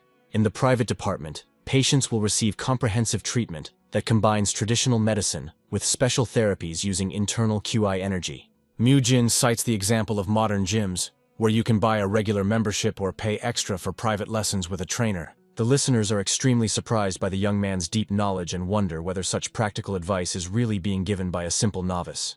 Mujin explains that rich people love luxury and are willing to overpay for expensive goods because of their vanity, and the interlocutor agrees with him.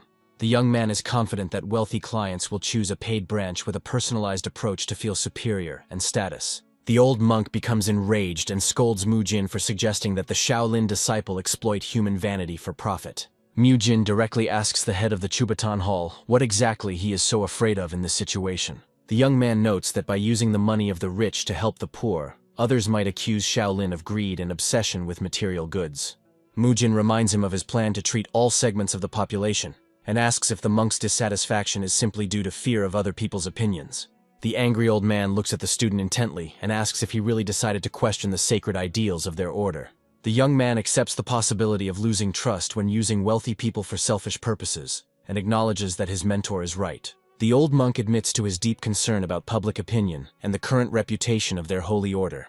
Mujin expresses grave concern that due to foolish prejudices, many people in need may be left without vital assistance.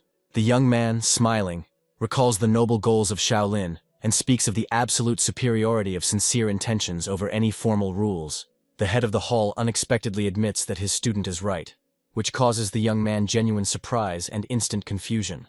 The old man reports the need to obtain the abbot's permission and promises to announce the final decision only after a collective discussion of this important issue. The man in yellow clothes joyfully exclaims about success and sincerely thanks his interlocutor for the help provided. Mu Jin reflects on the fact that he has managed to persuade the master, but the man's true intentions still remain a mystery to him. The young man decides to closely monitor the actions of his new acquaintance, regardless of his possible affiliation with the hostile faction. The protagonist hopes to use this man to find out the truth about what is happening and get to the true enemy in the northern branch of the trade guild. Late at night, Hyun Myung tells Hyun Jung in detail about the event that happened and the decisions made during the day. The interlocutor expresses full approval of the proposed idea and shows a thumbs up as a sign of his agreement. The old monk calls Mu Jin the man to guide Shaolin to the true path and is happy to have the opportunity to help many people with the money he receives. The abbot with a long white beard listens attentively to his assistant and thinks about the need for a worthy reward for the young student. One of the masters asks about a specific method of reward and suggests giving the young man a special pill for his outstanding achievements. The old man, with a slight smile, clarifies the type of medicine and hints at the well-known valuable reward for the best followers of the order. Will the young man really receive that legendary gift that is rumored? The sudden appearance of the mentor takes the young man by surprise. The old man hands his student the greatest reward for his labors. The sight of the legendary Sowadan causes a real shock to the guy. What appears before the young man is not just a pill, but the legendary Hwadan from ancient legends. The tiny pill contains concentrated ki energy that can grant unprecedented power. In the hands of the master is the Shaolin Sowadan, one of the greatest and rarest treasures in the world of martial arts. The mentor's warm smile confirms that the boy has earned this incredible award. A secret conversation among the elders reveals that a special, but not the most powerful gift has been chosen for the young warrior. The student's slight grin is met with the master's sudden irritation, revealing his stinginess. The question of the future hangs in the air, and the answer to it is hidden in the power of a mysterious artifact. The decisive moment arrives, and the master's stern gaze leaves the guy no choice. He needs to act now. Any doubts disappear, giving way to pure delight at the coming transformation. The master begins a crucial lesson about the colossal difference between meditation and the absorption of pure power. Instead of a slow, controlled flow of energy, the pill promises to infuse the body with a frantic, explosive torrent. The young man realizes with horror that he will have to tame all this raging energy in one instant. A dire warning sounds. The slightest error in breathing control threatens to turn into a catastrophe for his body. The unprecedented seriousness in the mentor's eyes makes the student understand that this is a test between life and death. The power of Seowadan crashes into his consciousness, causing his body to vibrate with overwhelming energy. In the midst of the raging stream, the realization comes that to tame this force, that very special technique will be required. The warrior's consciousness reaches its peak, launching the legendary Great Perfection technique. The incredible power of the pill begins its journey, penetrating into the very essence of the young man. Finally, the boy understands why legendary heroes were willing to die for this bit of power. The master's order to absorb as much as he can comes to mind, but the instinct for self-preservation screams of danger. 30 minutes of agonizing struggle, and the body is ready to surrender under the onslaught of indomitable power. The guy understands that all his knowledge is useless. The power of the pill surpasses any control techniques. His own limit becomes obvious. The vessel of his body is bursting at the seams, demanding immediate release of the excess. A nosebleed is the first warning sign that makes you remember your mentor's life-saving advice about exhaling excess energy. The young man focuses on the rhythm of his breathing, turning it into the only tool for taming the storm within. Meditation becomes a battlefield where the only weapon is measured breathing. The golden glow in the eyes is a sign of an incredible breakthrough. But the mind refuses to believe that this is only a third of the total force. New power is felt in every vein, but the thought of lost strength does not give rest. The young warrior has difficulty admitting his defeat to his mentor, feeling that he has let him down. Even the wise master is amazed by the true, unpredictable power of the legendary pill. The crushing truth hits the boy. His body contained not a pitiful part, but the entire boundless power of Sowadan.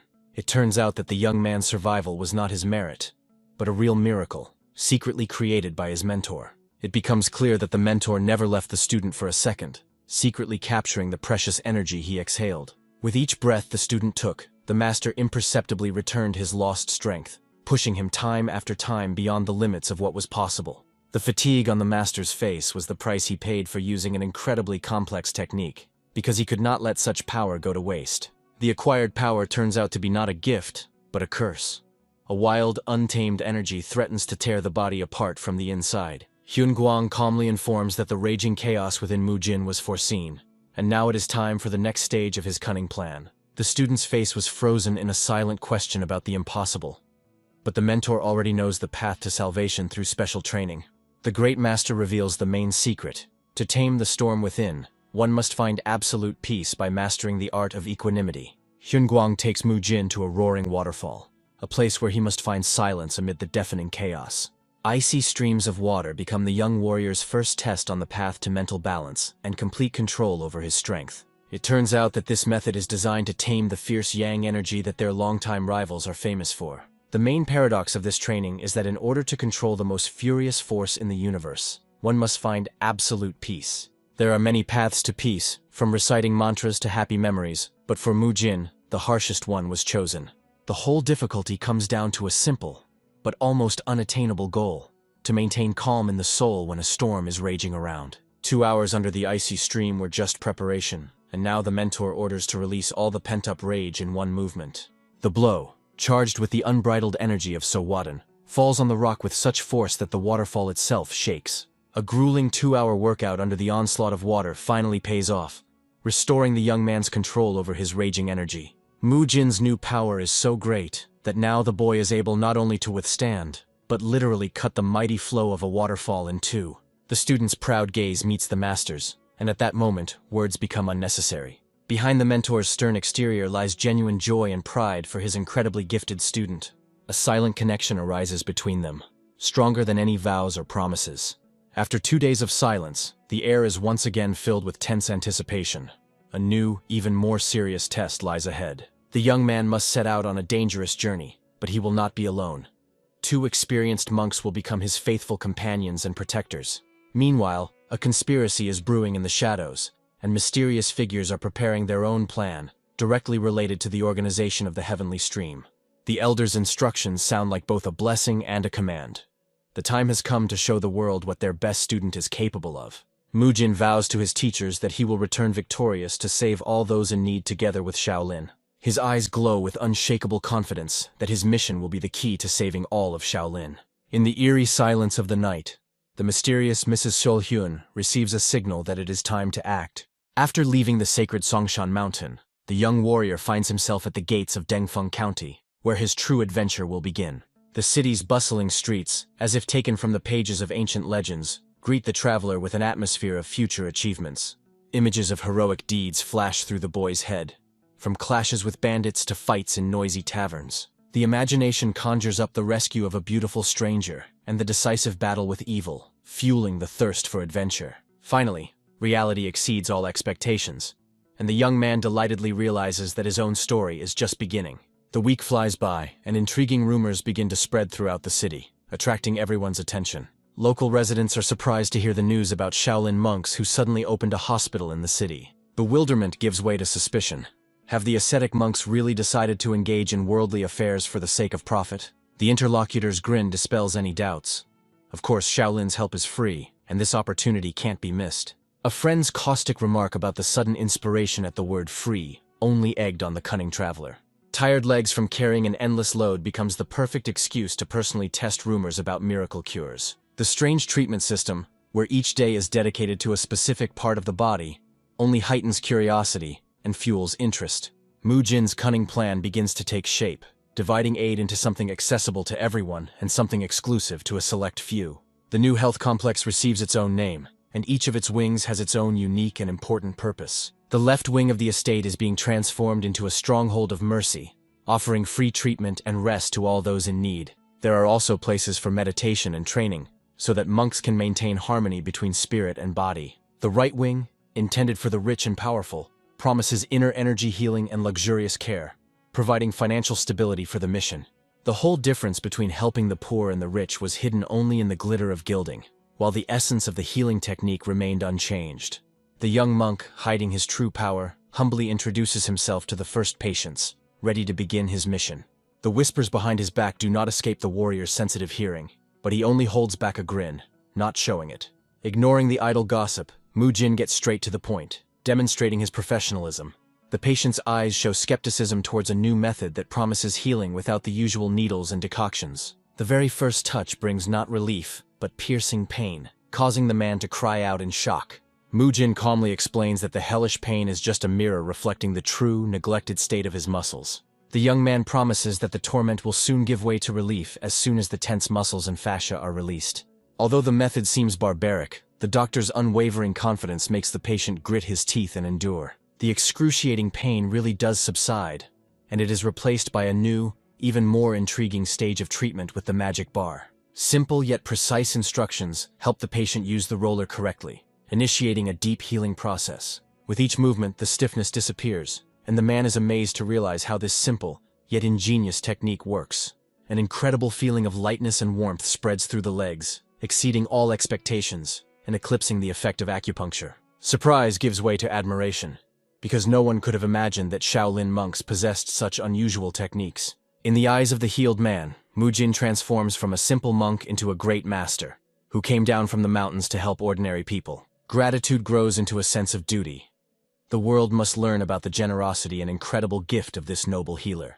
The satisfied old man becomes a living advertisement, and rumors about the wonderful hospital spread throughout the city with incredible speed. Word of the free miracle attracts crowds of sufferers, thirsting for healing, to the health complex. The fame of the hospital reaches noble gentlemen who, not wanting to be left behind, immediately head to the private department. The only difference between luxury and simplicity was the rug. But this ingenious move worked flawlessly, satisfying both rich and poor. The arrogance of rich clients, who demand special treatment even in small things, only evokes a contemptuous smirk in the young monk. The slight difference in service created the illusion of fairness, and the hospital flourished without a single complaint. The monks devoted themselves entirely to their work, listening to every word of the patients and working to the limit of their strength. In the midst of work, Mujin demonstrates leadership qualities, quickly distributing tasks among his assistants. The young man's sincere zeal in helping everyone touched people's hearts, erasing the boundaries between rich and poor. His dedication and incredible gift earned him a new, almost divine nickname, Buddha's Healer. Thanks to the fame of the miraculous doctor, their modest beginning quickly turned into a thriving and respected establishment. Summing up the initial results, Mujin modestly acknowledges the difficulties, but his interlocutor sees only the merit of the young man himself in the success. The manager of Heavenly Stream Trading Company, Yang Jinfeng, expresses his deep appreciation for the work done. Behind Mujin's apparent modesty lies a cold calculation, for without the support of an influential ally, their mission would be doomed. Even the strategist himself is amazed by the scale of his success, finding it hard to believe the endless stream of people seeking help. The mention of Bogan's name arouses the manager's unexpected interest, hinting at some hidden connection. An exhausted Bogang greets his leader with reproach, not even suspecting the surprise that awaits him. The sudden meeting between Bogan and the manager leaves both of them frozen in silent surprise. The confusion on Bogang's face turns to curiosity when Mujin hints at their long-standing but important acquaintance. Memories take Bogan back to his time in solitude, when his small sin did not escape the watchful gaze of his comrade. It turns out that Bogang did a noble deed that day by rescuing the company boss's daughter, who was lost in the mountains. The image of that same girl by the fire flashes in Mujin's memory, and the disparate details of the past suddenly come together to form a single picture. Realization dawns on the young man. The modest little girl he saw was the heiress of an influential clan. The manager's words about his daughter's imminent arrival make Mujin realize that the chain of random events is about to come to a close. The long-awaited appearance of the mysterious guest makes Mujin's heart skip a beat in anticipation of the coming changes. The universal respect surrounding the stranger speaks of her incredibly high status, striking the young man to the depths of his soul. The timid question finds its confirmation, and reality begins to surpass all the guesses of the young monk. The name of Ryu Seolhwa, the headman's youngest daughter, comes as a bolt from the blue, linking the past and the present. An incredible revelation pierces the young man's consciousness. The same crying girl from his past is now standing right in front of him. The servants' greetings and the atmosphere of reverence only serve to highlight the gulf between the simple girl from the memories and the current mistress. The appearance of an important person causes a wave of whispers, because it's not every day that you see someone who is the stuff of legends. The secret of her identity is revealed. Before them is the heiress of the founder of the hospital, Mrs. Ryu Solwa herself. The girl's real image is completely different from how it was imagined, causing slight disappointment in the crowd. Careless words about unfulfilled expectations regarding the lady's appearance reached Mujin's ears, creating an awkward pause. The elderly people from the free ward greet their savior with sincere warmth and care, calling him Buddha's healer. The young man's beaming smile and his kind words about their health being his best rest fill the hearts of the elderly with hope. Elderly patients cannot contain their admiration, seeing in the young doctor the ideal man and an enviable groom. An attempt by one of the old men to marry his granddaughter is met with the indignation of his comrade, since the monk's status is an insurmountable obstacle. A funny squabble between old men fighting for the healer's attention for their granddaughters diffuses the situation and makes the young man laugh. The young man's gaze warms at the sight of the elderly, because in his past world such care was an unaffordable luxury. A slight sadness about her own family gives way to a determination to give health to others, and Mujin enthusiastically invites everyone to take care of themselves while they are young. Behind the mask of benefactor lies a dark side, and the young man understands that his mission is not only a duty, but also the only way to survive. The young man's gaze turns steely. He vows to himself to become stronger, so that he can one day escape from this golden cage. A sudden call brings the young man back to reality, and his gaze is once again drawn to the one whose name now haunts him, Ryu Solhwa. Reality deals a crushing blow to Mujin's knowledge. The girl in front of him has nothing in common with the monster from the novel. A sinister book comes to mind, where Ryu Solhwa was described as one of the most cruel antagonists. Behind the facade of the powerful Skystream company lay a slave trade that it ruthlessly ran. The canonical image of the villain is a huge, ugly creature that inspires horror with its very appearance. Her complexes gave rise to monstrous cruelty, forcing her to kidnap and torture beautiful people out of pure envy. Mujin's mind refuses to believe that the sweet girl from his memories and the ruthless monster from the book are the same person. Until this moment, the young man considered Mugyong to be absolute evil. But now another, no less terrible psychopath appeared in his world. Despite the outward differences, a shadow of doubt falls on Ryu Solhwa, causing her to be suspected of being a hidden threat. In front of him stands an ordinary, slightly plump and shy girl, in whom there is not a drop of the madness that Mugyong had. A terrible guess is born in her head. Perhaps some tragic event is yet to break her and turn her into a monster.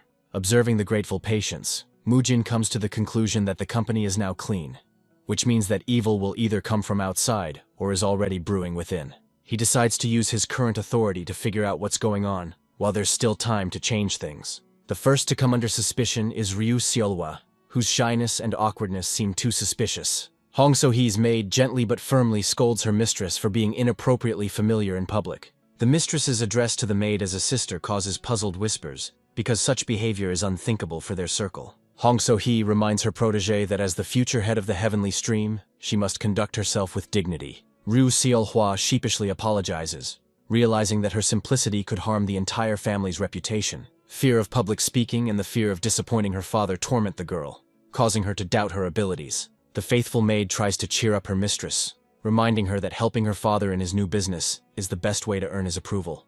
Hong So-hee's words hit home, and a spark of determination lights up in Ryu Solhwa's eyes to prove to everyone what she's capable of. Ryu Solhwa's childish attempt to please her father is dashed against the wall of his indifference. The parent's cold gaze and his distant words hurt the girl much more than any punishment. The demand to observe subordination even in personal conversation finally kills her hope for paternal love. The withered bouquet in her drooping hands becomes a symbol of her broken heart and futile attempts to be noticed. Despite the pain of the past, Ryu Solhwa still believes that diligence in the company's affairs will finally help her earn her father's attention. Hong So-hee, like no one else, understands her mistress's fears and tries to instill confidence in her by reminding her of her high status. Warm hugs and a promise to be there no matter what become Ryu Solhwa's only support in a cold world. Mujin watches this scene with bitterness, realizing how hard the maid is trying for the sake of her naive mistress's future. After making sure that Ryu Solhwa has fallen asleep, Hong So-hee leaves her room, but her face is not clouded with concern. The girl goes out into the night garden, and her thoughts are far from naive attempts to help her father and win his attention. This whole idea of helping seems stupid and pointless to her, because she knows very well the true price of her father's affection. In the moonlight, Hong So-hee dances with a fan, her movements full of disdain for the one she calls mistress. Behind the mask of loyalty lies a sinister plan. Ryu Solhwa's naivety is merely a cover for a secret operation, and the staged loss in the mountains was all part of the game. Hong So-hee eagerly awaits the moment when the masks will be dropped, anticipating the despair on the face of the one who considered her a sister. A sinister grin and a letter in her hands reveal her true intentions. She is using her mistress as bait for a night meeting. A dark figure, like a shadow, glides across the rooftops, heading towards the place where the next act of this performance is about to unfold. A familiar face hides behind the ninja mask. Mu Jin, following Hong So-hee, falls right into a trap. A conversation between a manager and a subordinate reveals the tragic story of Ryu Seolhwa, who grew up in the shadow of loneliness. The death of her mother during childbirth and her father's constant busyness left the girl in the care of servants, depriving her of parental love and care. The grief of losing his beloved wife made Mr. Ryu cold and indifferent to everything except work, turning his daughter into an invisible shadow in her own home. Due to the lack of paternal attention, Ryu Seolhwa desperately sought warmth from the servants, seeing the nanny as a replacement for her mother. This destructive attachment interfered with her upbringing, and her father was forced to constantly change maids in an attempt to break the vicious circle. Ultimately, the choice fell on Hong So-hee, whose long service and childhood acquaintance with the mistress made her the ideal candidate. The manager confirms that Hong So-hee only became an official maid a year ago, but Mu Jin is only concerned about how soon she will be replaced. The certainty in the interlocutor's voice that Hong So-hee will stay forever makes the young man realize that his knowledge from the novel is beginning to falter. The image of that same villainess who reveled in the suffering of others because of her own inferiority comes back to mind. Her monstrous appearance prevented her from personally administering justice, and she found pleasure in watching torture from the sidelines. All the dirty work was done by loyal servants, and she was one of the most cruel executioners. The truth hits Mu Jin with renewed vigor. The sweet and caring Hong So-hee is the ruthless monster from the book. Now everything falls into place, and the sly grin on the young man's face suggests that he has finally figured out this sinister performance. The appearance of a mysterious figure in the night does not take Hong So-hee by surprise, but the reproach for being late reveals her impatience. Behind the mask of the night guest is the one pulling the strings, and his question about the new business sounds like a test. The slight irritation in the stranger's voice suggests that Hong So-hee has become too caught up in her role, risking ruining the entire operation. But she just brushes it off, obsessed with her goal, and her self-confidence begins to worry her mysterious patron. He warns her against being too careless, reminding her that the Shaolin monks are not as simple as they seem. Hong So-hee just snorts in disdain, not seeing any threat in those who spend their days doing nothing but praying. Her arrogance knows no bounds, for she is confident that she can easily win the trust of these naive monks, as well as the trust of her mistress. Hidden in the shadows, Mu Jin hears every word, and a predatory grin appears on his face. He learned everything he needed to. The whole game is revealed, and now the young man knows who is really hiding behind the mask of a devoted servant. Now, as an experienced Go player, he is ready to make his move, because without his intervention, the heavenly stream is doomed. The next day, the usual bustle reigned in the health complex. Several boys call out to Hong So-hee to convey an important message. The boy hands the woman a bundle, which causes obvious surprise in the maid. The children explain that they received a message from a mysterious stranger dressed in black. After thanking the children, Hong So-hee unfolds the note, and a sinister grin appears on the maid's face. As a reward, the woman gives the boys a coin, which causes wild delight in the children. Ryu Seolhwa curiously asks about the letter, and Hong So-hee jokingly calls it a love letter. In fact, the letter speaks of the maid's hard work and offers a new opportunity. A stranger invites Hong So-hee to a late-night meeting in an abandoned house to discuss important matters. Hong So-hee sees this invitation as her chance to get rid of the old man. Arriving at the place, the woman meets a mysterious masked man who was already waiting for the maid. The man inquires about Ryu Seolhwa's condition, and Hong So-hee reports that the lady is resting. The stranger demands a report from the woman, and the maid quickly takes it out. While handing over the papers, Hong So-hee complains about the difficulties and asks about the future method of communication. The man reports that a new person will soon appear in the organization's ranks and become their liaison. This news shocks Hong So-hee, who doesn't understand why a new person is needed, since the maid is perfect for this role. Realizing that the careless question was a mistake, the girl understands that she is in trouble. There is horror in Hong So-hee's eyes, because the maid thinks that they are going to get rid of her.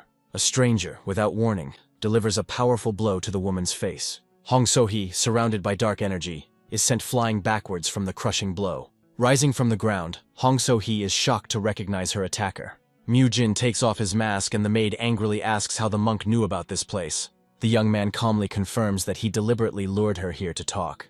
When asked about the secret code by Mu Jin, he is surprised and replies that he already knows everything about her.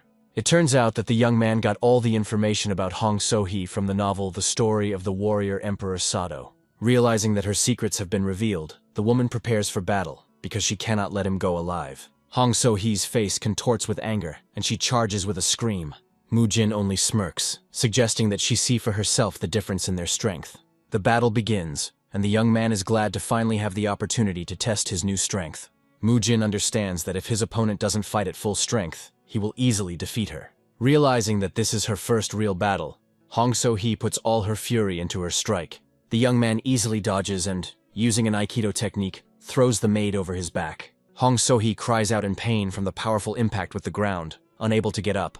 Lying on the ground, the woman cannot understand where the Shaolin monk knows such unusual techniques from. Hong So-hee watches in horror as her opponent delivers a crushing blow to the ground near her head. The maid realizes that the young man is teaching her a lesson using the dirty trick with sand. Enraged by this humiliation, Hong So-hee takes out a knife and attacks again. Mu-jin easily blocks the sand thrown at him with his cape, which angers the woman even more. Without losing sight of his opponent, Hong So-hee concentrates all of his dark energy for a decisive blow. The young man uses the cloak again as a deceptive maneuver, and in response, the maid, having transformed into a demon, aims at his stomach. A blast of dark energy slams into Mu-jin's stomach. Hong So-hee is confident of her victory, but her smile is replaced by a grimace of horror. The woman staggers back with a scream, her hands bloodied from her collision with the iron wall. Mu-jin demonstrates his technique that makes his abs harder than steel. The young man throws his opponent to the ground, and she, in a rage, calls him a lying creature. Hong So-hee comes to in a room, surrounded by people, and does not understand what happened. The manager's subordinate tries to defend the maid, reminding her of her 10 years of faithful service. Another monk stands up for Mu-jin, unwilling to tolerate any doubts about the Shaolin disciple. All the participants in the events gather around the tied-up Hong So-hee, ready to listen to both sides. Mu-jin turns to the awakened woman with a grin, offering to talk to her. The young man begins his story by explaining how he noticed a maid wandering around the area late at night. Hong So-hee's behavior seemed strange to him, so he decided to follow her. The surveillance led him to an abandoned house, where the maid met with a man in black. When the woman was left alone, Mu-jin attacked her, but she proved to be a strong opponent. To prove his words, the young man shows everyone the wound on his back from Hong So-hee's blow. Mu-jin claims that if it weren't for his defensive technique, the woman would have pierced him through. As further proof, he hands the manager the notes he found on the maid. Hong So-hee is horrified to learn of the report she wrote for the mysterious stranger. Mu-jin ends his story, leaving it to those present to decide for themselves what to do with the traitor. The manager, having compared the handwriting in the notes and the wound on the monk's body, comes to the conclusion that Mu-jin is telling the truth. Despite the revelation, Hong So-hee continues to shout about her innocence. Irrefutable evidence forces everyone to believe Mu-jin and condemn the traitor. The head of the heavenly stream, Ryu Jiguan, addresses the young monk with respect. He asks to hand over the spy to him for further investigation, since this matter concerns them directly. Mu-jin agrees without hesitation, handing over the tied-up woman to the manager. Now that the spy has been captured, the young man hopes that the heavenly stream is finally safe. Hong So-hee's screams as she is led away by the guards echo throughout the estate. A sobbing Ryu Seolhwa cannot believe her closest friend's betrayal. The Shaolin monk's haven is plunged into the silence of the night. Mu-jin returns to his room with relief, glad that it's all over. Suddenly, he is called out by Sergeant Bo-gan, whose menacing appearance does not bode well. The monk demands a serious conversation and an explanation of why the young man acted alone. Mu-jin just laughs nervously, realizing that he can't tell the truth about his spy games. At this point, the case was officially closed, but this was only the calm before the storm. In a dark dungeon, the manager approaches the exhausted Hong So-hee to interrogate her personally. The man removes the gag, and the woman, barely coming to her senses, again begins to scream about her innocence. The maid claims that Mu-jin staged the whole thing by pretending to be the man in black. An unexpected question about the secret code that was in the notes makes Hong So-hee fall silent. Realizing that she has let slip secret information, the woman understands that her lie has been exposed. The manager reminds her of the 3 main rules of spies, including committing suicide if discovered. The manager's menacing gaze makes Hong So-hee realize that her death is imminent. Meanwhile, Bo-gan continues to scold Mu-jin for his independent actions.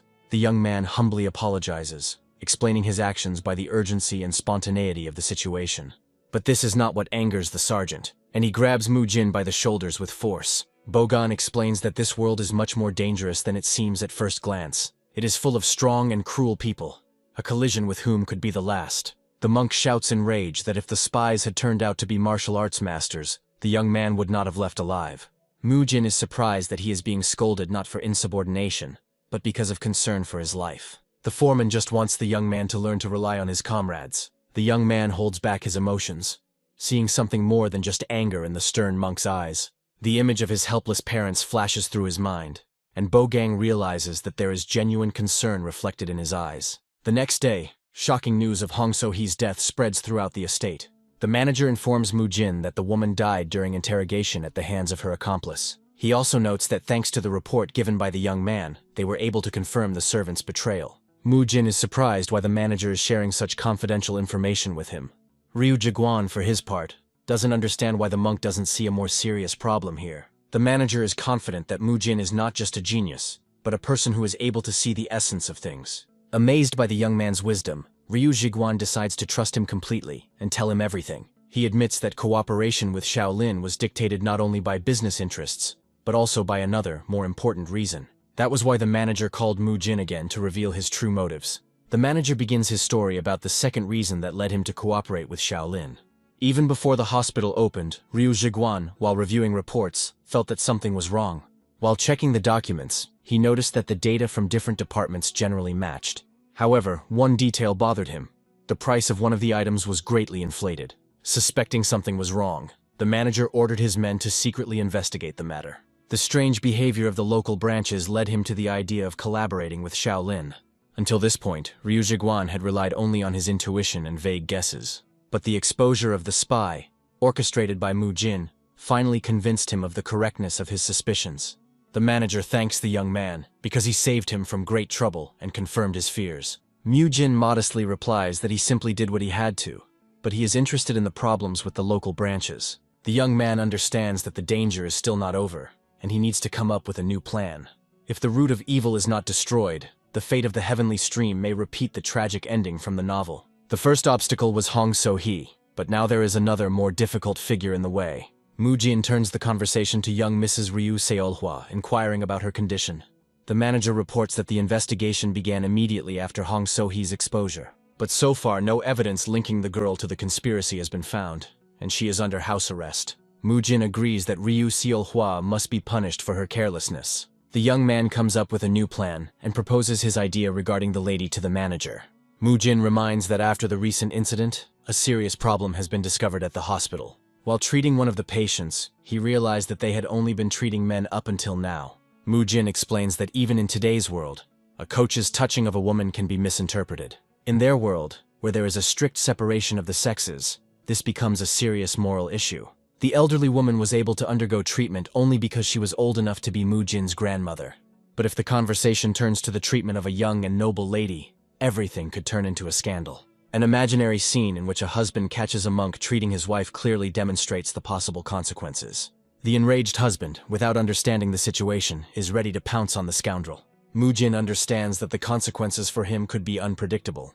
The manager agrees that such a situation will scare off all women from high society. Ryu Jiguan looks at the young man with hope, because he hinted that he already has a solution. Mu-jin offers to teach his healing methods to Mrs. Ryu Solwa herself. He is confident that house arrest is the perfect time for training that will solve their problem. The main argument is that Ryu Solwa is the daughter of the manager himself. This way, the secret treatment technique will remain within the company and will not be shared outside of it. The manager is delighted with the ingenious and simple solution proposed by the young man. He immediately gives the order to bring his daughter, Ryu Solwa, to him. Seeing her father and Mu-jin together, the girl timidly apologizes for her confinement. The manager asks the monk to explain to his daughter the essence of their new plan. Mu-jin invites Ryu Seolhwa to learn his methods and become a healer for women. The girl is shocked by such a sudden proposal, because she is still under house arrest. But the young man insists that the time of his arrest is ideal for starting his studies. Mu-jin tries to convince Ryu Seolhwa that she will learn everything quickly, since the girl has already observed him at work. Suddenly, Ryu Solwa recognizes the young man as the same little monk from his past. Mu-jin explains that the main thing in this business is a sincere desire to help people. He invites her to join their mission, promising his full support. The girl doubts her abilities, afraid of making a mistake due to lack of knowledge. The manager is also not sure that his daughter can cope with such a difficult task. Mu-jin is convinced that now is the best time to study. He explains that due to constant humiliation from Hong So-hee, the girl has very low self-esteem. The young man is confident that intensive training will help Ryu Solwa gain self-confidence and secure the support of wealthy patrons. On the first day of training, Mu-jin explains to the girl the basics of therapy and the effects of exercise on the body. He also talks about a protein diet and its effect on muscle growth. The young man tries to explain complex things in simple language, using metaphors and examples. Free from prejudice, Ryu Seolhwa quickly grasps the information, but one question puzzles her. On the 5th day of training, they move on to studying manual therapy and the basics of Pilates. Since students are allowed to leave the temple for educational purposes, they can study at the infirmary. Ms. Yan, one of the patients, decides to help with the training by acting as a model. Since Mujin can't directly touch Ryu Seolhwa, the old woman volunteered to help teach her granddaughter. The girl turns out to be a very diligent student and quickly masters even acupressure. The praise from her mentor and the recognition of her abilities make Ryu Seolhwa smile shyly. On the 9th day, Mujin notices that his student has a new goal in life. Mujin understands that Ryu Seolhwa is pursuing her goal not for her father or the company, but for herself. He decides not to discuss her weight and simply watch her transformation in silence. The girl diligently jumps rope, remembering Hong So-hee's constant reproaches about her appearance. Mujin skillfully disguises the difficult training as studying healing methods, and the girl carries them out with enthusiasm. The young man notices that Ryu Seolhwa is determined to lose weight and supports her in this endeavor. He hopes that the girl will be able to become who she wants to be, and not turn into a villain from a novel. By the 20th day of training, Ryu Seolhwa had already mastered the basics of manual therapy and Pilates. Although her knowledge is still inferior to Bogan's, the girl is already ready for serious practice. Her diligence is amazing. She trains even in rare moments of rest, completely immersing herself in the process. Mujin is confident that if Ryu Seolhwa doesn't give up, she will definitely achieve her goal. The young man admires her perseverance, because even adults find dieting very difficult. He notices that he is not the only one who admires the girl's transformation.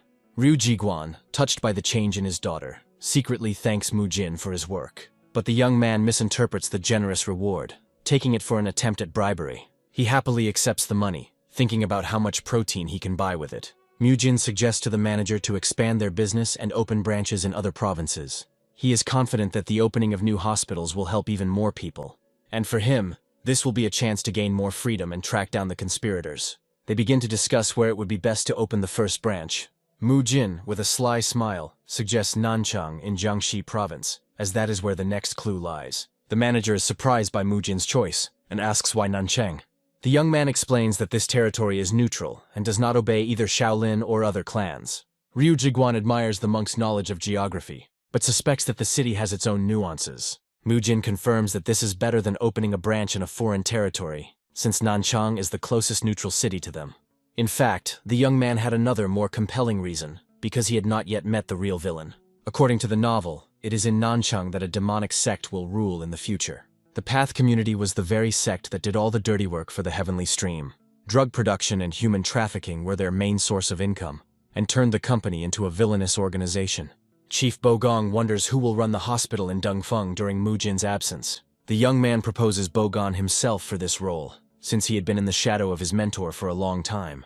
Even though Grandpa always felt guilty towards Bogon, he knows Mujin's methods better than anyone else. The young man is confident that the time has come for Bogon to shine and show what he is capable of. Mujin is already looking forward to going to Nanchang alone and finally eating his fill of meat. But his plans are not destined to come true. The abbot cannot let him go alone, but he has a suitable candidate. Hearing their conversation, Abbot Hyun Chong gives his consent with a smile. Grandfather Hyun Guang also doesn't mind, because he is confident that Bogon can already take care of himself. The teacher blesses his student, sending him to help people and spread knowledge together with Mujin.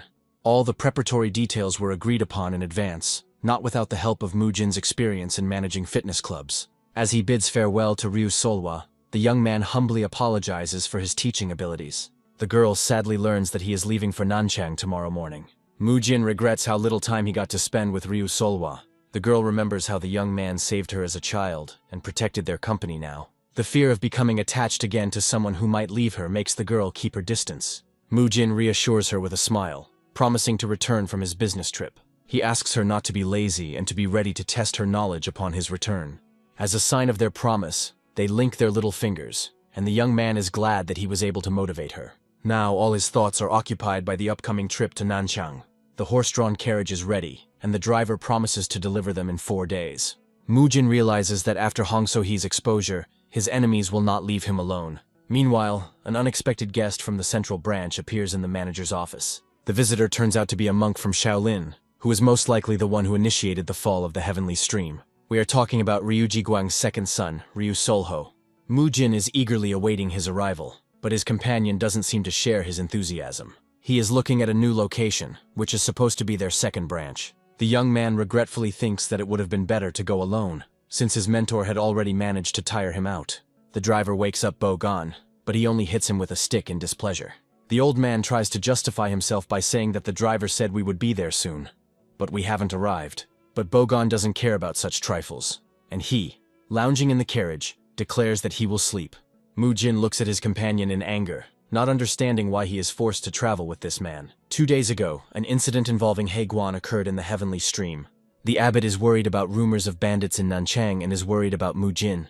He suggests sending Heguang with him, who is more knowledgeable in such matters. But Mujin understands that the main goal of the trip is to deal with the Path community, which means there will be fights. On the way, their cart is ambushed, but this only amuses the young man. Arriving in Nanchang, he looks at the heavenly stream branch with anticipation. The branch manager, Ryu Solho, is already aware of their arrival. His subordinate reports that he saw a carriage with monks and is surprised by their courage. A new visitor enters Ryu Solho's office and the branch manager allows him to enter. Upon entering the room, Mujin senses a strange, ominous aura emanating from its owner. He humbly introduces himself as a third-generation Shaolin disciple. Ryu Solho, smoking a pipe, lazily greets the guest, showing no particular interest. He reports that he is already aware of their visit and is ready to assist in the production of equipment for the hospital. Mujin is surprised by such a short and cold meeting, but his interlocutor does not intend to waste time on him. Ryu Solho explains her busy schedule by citing the branch manager's many tasks. The young man understands that in front of him is a real villain, hiding behind a mask of arrogance. Their eyes meet and cold hostility hangs in the air. Left alone, Ryu Solho realizes that he sensed the monk's aura, even though he hid it. He realizes that his father was right to praise this young man so much, and that he cannot let things slide. The head of the branch decides to test the uninvited guest first. He orders his subordinate to start gossip in the streets to test the monk's reaction to the rumors. In the courtyard of the branch, Mujin meets a stranger who helps him with his luggage. The man introduces himself as Mage Jichuuk, the head of the Free Clan False Path.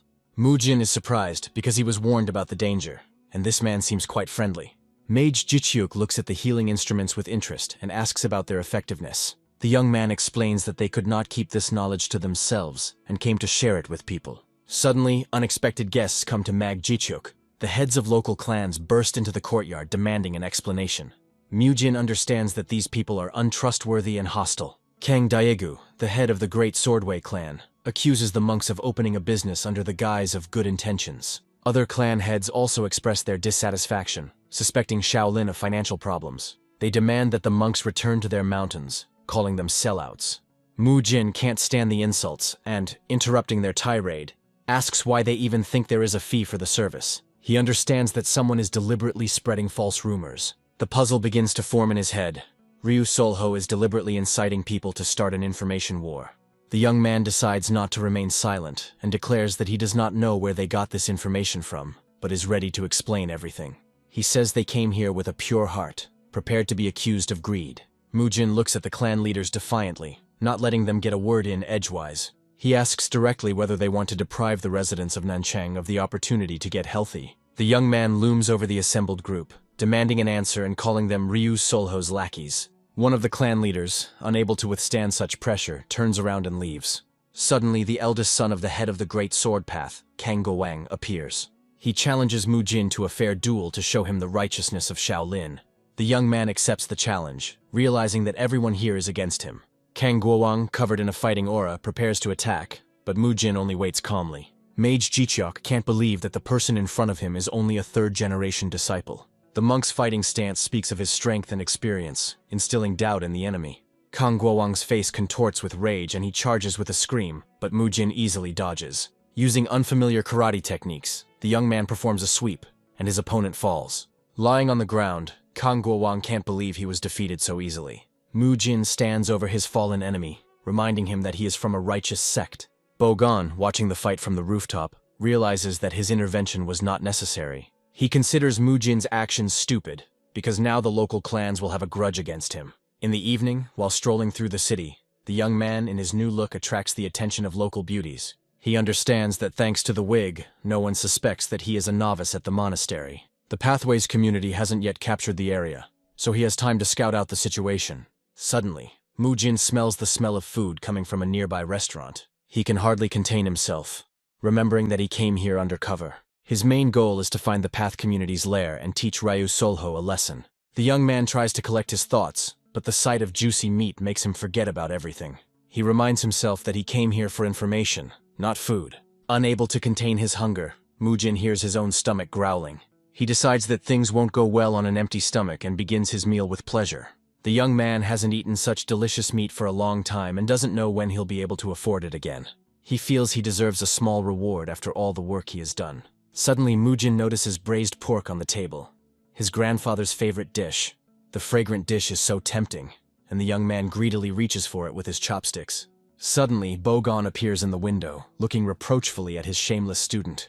The old man does not understand how one can feast so carefree when such an important mission is at stake. Mujin is angry that he was caught off guard and doesn't understand why Bogon was so desperate to go to Nanchang. Bogon offers the young man his help in the fight against the Path community, and he reluctantly agrees. He orders a ton of drinks and his companion begins his story. Bogong says that the leader of the Heavenly Stream believes that a gang has set up shop in Nanchang that kidnaps women and children. Mujin came here to gather information about them. Hearing the name, Path Community, Bogon realizes that this is serious business. He happily agrees to help, looking forward to a good workout. The young man finally realizes that the people who attacked them on the road were from the community of paths. They attacked even after seeing the impenetrable protection from demons, which speaks of their recklessness. Suddenly, their conversation is interrupted by a frightened waiter. Mujin is surprised to discover that the money he received from the manager is missing. Bogon, holding the silver in his hands, offers a deal. He will return the money in exchange for information about the cult. Mujin and Bogon arrive at the Grim Reaper Shadow's residence. Bogon has never heard of the Path community, but he knows of another notorious sect. They call themselves the Shadows of the Grim Reaper, and have long controlled the entire criminal underworld of Nanchang. The young man doubts that this is the sect he is looking for. He is sure that the community of paths cannot be so weak, because these people could not even resist him. Bogon is skeptical of Mujin's words, as he knows nothing about this mysterious group. Having received no answer, the old man, in a rage, grabs one of the defeated enemies by the collar, threatening him with violence. The frightened bandit says that a new gang has recently appeared in Nanchang and that they are constantly bringing people to it. Mujin demands that he tell him where their lair is. Bogon suggests calling for reinforcements, as it could be dangerous to go there alone. But Mujin is sure that this is not necessary. He points to the rooftops where his loyal comrades have already gathered. Bogon is surprised to recognize them as members of the Demon Slayer squad. It turns out that the elders sent them after Mujin to protect him. Bogon gives the order with a predatory smile, and the Demon Slayers prepare to attack. The Paths community was the name of a gang from the novel that was involved in drug and human trafficking. Kidnapping, enslavement, and slave trade were their main methods. To hide the traces of their crimes, they settled far from human eyes. In the lair of the community of Ways, one of the members reports to his leader about the failure. He says that they tried to set local clans against the monks, but a rebellious boy thwarted their plans. The leader of the Path community listens to the report with disdain, not believing that his people were defeated by some novice. The subordinate cautiously reminds him of the invincible protector from demons and his companion. But the leader only grins, not seeing this as a threat to himself. He listens with interest about the numerous murders committed by Hai Guang. The head of the Path community anticipates a serious battle between the invincible defender and himself. Suddenly, one of the guards notices something strange in the yard. Glowing handprints appear in the darkness, confusing him. The monks of the Demon Slayer squad use their signature technique, Buddha's palm. The bandits, caught off guard, do not have time to react to the sudden attack. They realize that they are surrounded, because the attackers are monks from Shaolin. Bogon easily deals with his enemies, demonstrating his incredible strength. He looks at his defeated opponents with disdain, calling their attack humiliating. Mujin, breaking down the gate, announces to the villains that their evil deeds have come to an end. Bogon gives the order and the Demon Slayers enter the battle. They easily deal with bandits, demonstrating their skill. Mujin watches his brothers in amazement, unaware that they are so strong. Their movements are light and graceful, and they convey the full power of the greatest school of martial arts. One of the monks informs Mujin that Hai Guang has gone ahead and asks him to catch up. The young man takes off, feeling a powerful aura ahead. He realizes that there are many more enemies than they thought, and he worries about his mentor. Mujin watches the incredible battle between the two masters with admiration. He had never seen anything like it, as the enemy was fighting on equal terms with Master Higuang himself. The young man understands that before him stands the head of the Path Community sect. Hai Guang orders the demon slayers to search the building. He tells them to rescue all the captives and find evidence. The leader of the sect tries to stop him, but the monk easily repels the attack. Hai Guang counterattacks, but his opponent dodges. Mu Jin is amazed by the strength of the sect leader, who easily stands up to his mentor. The young man doesn't understand why Hai Guang enjoys fighting and wants to help him, but the mentor stops him, saying that he called for reinforcements for a reason. The leader of the sect is glad to receive recognition from the great drunken monk. He says that everyone he recognized is already waiting for him in hell. Hai Guang's staff breaks under the powerful blow, and the sect leader looks at him mockingly. But the monk only calmly replies that everyone he sent to hell was the same. He concentrates his energy, making it clear that he does not need weapons to win. The leader of the sect only laughs in response, not believing in his powers. He lunges at her, but Hai Guang easily blocks his blow. The monk delivers a crushing blow with the demon's smashing fist. The leader of the sect falls to the ground, unable to believe such incredible power. Mu Jin realizes that he underestimated his mentor. The defeated cult leader can't believe he was defeated by some crazy monk. Hai Guang suddenly turns to Mu Jin, announcing that it is time for class. He pushes the young man towards the enemy, ordering him to defeat him by any means available. The monk explains that in a critical situation, Mu Jin's powers must be revealed. The young man starts running in panic, not understanding what his mentor has planned. He compares the situation to being thrown off a cliff. A sudden battle between Mu Jin and the head of the Path Community begins. The sect leader can't believe he's being forced to fight some student. He feels that he is not worthy of being Hai Guang's opponent, and this offends him. The absurd provocation, when the monk deliberately falls to the ground, infuriates him even more. The sect leader, in a rage, rushes at Mu Jin, intending to deal with him first. He promises that after this brat he will deal with the indestructible one himself. Hai Guang just smirks, saying that his opponent is very wrong. He easily dodges the attack and strikes back, but the cult leader blocks it. Mu Jin understands that this is a standard self-defense technique, and it should work perfectly. The defeated enemy offers to simply break his legs, but the young man does not intend to give up. He uses the chi breath release technique to attack the enemy. The leader of the sect is surprised by such strange technique and unusual movements. He finally realizes that in front of him is the very same invulnerable disciple Mu Jin. The leader of the Path Community orders his men to deal with the indestructible while he deals with the boy. Hai Guang is unhappy that he is being prevented from watching the battle. The leader of the sect mockingly asks if a divine healer can heal himself. He rushes into the attack, confident that Mu Jin will quickly become a corpse before he has time to do anything. Meanwhile, the demon slayers easily deal with the rest of the gang members. Hai Guang watches his students with a smile, encouraging them. He orders them to continue in the same spirit and not give the enemies any slack. Mu Jin easily parries the blow, but his opponent is not about to give up. The leader of the sect is surprised by the strength of the young man, who easily blocks his attack. He tries to break free in a rage, but the monk holds him tightly. Mu Jin uses a forearm grab technique, further angering his enemy. The leader of the sect cannot believe that some brat can resist him. He easily breaks free from the grip, not understanding how the young man does it. Mu Jin is also perplexed, because his opponent easily breaks out of any hold. He understands that the issue may be in the difference between their spiritual levels. The young man decides to switch to serious martial arts, because the tit-for-tat tactic doesn't work. He uses several techniques at once to defeat his enemy. The cult leader easily blocks his fists, but receives a punch to the face. Mu Jin delivers another, more insidious blow to the groin, which finally infuriates the opponent. He doesn't intend to waste any more time on talking, and goes on the decisive attack. The young man uses the dancing wind style to deliver a devastating blow. Mu Jin blocks the blow, but his opponent doesn't give up. The cult leader rises into the air, preparing to deliver the finishing blow. The young man understands that his enemy has put all his remaining strength into this attack. He too concentrates all his energy, preparing for the final blow with the diamond fist. Two powerful blows collide, but Mu Jin is stronger.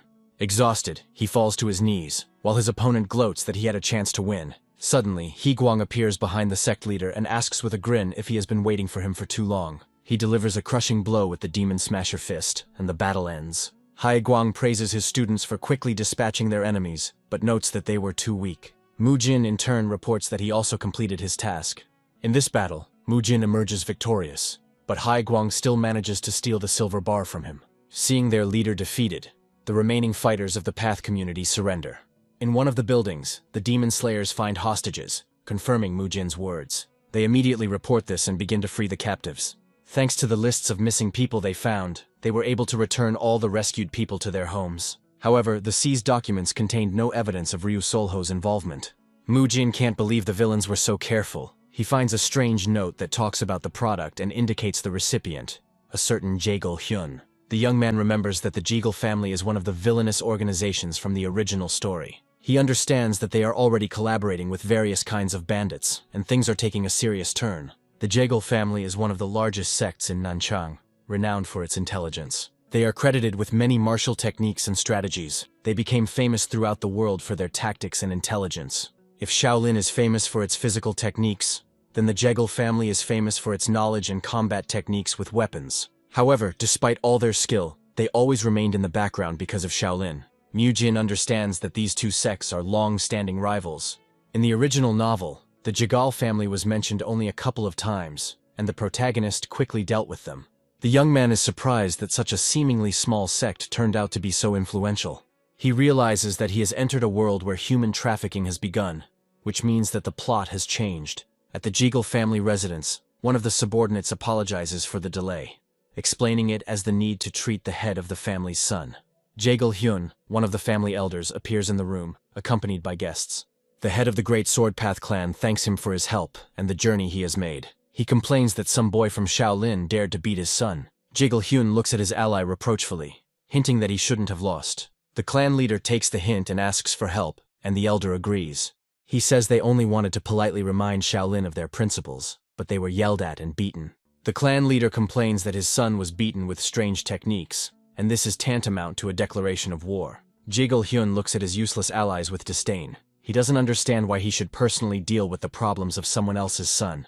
The elder believes that the other sects are also useless and can't do anything. Jaegil Hyun sees his allies as weak and power-hungry. He sees this conflict as a chance to displace Shaolin and put another sect in their place. The elder plans to turn them into his puppets one by one. He is confident that after this, he will be able to capture all of Nanchang. Jaegil Hyun sees this as an opportunity to compare the strengths of his sect and Shaolin. He decides to help them in order to prevent the oppression of those who work for the benefit of his sect. The elder sends his elite Dark Blade squad to challenge the monk to combat. He believes that the opponent must be about the same age for the fight to be fair. Jaegil Hyun chooses one of his fighters and orders him to fight Jin.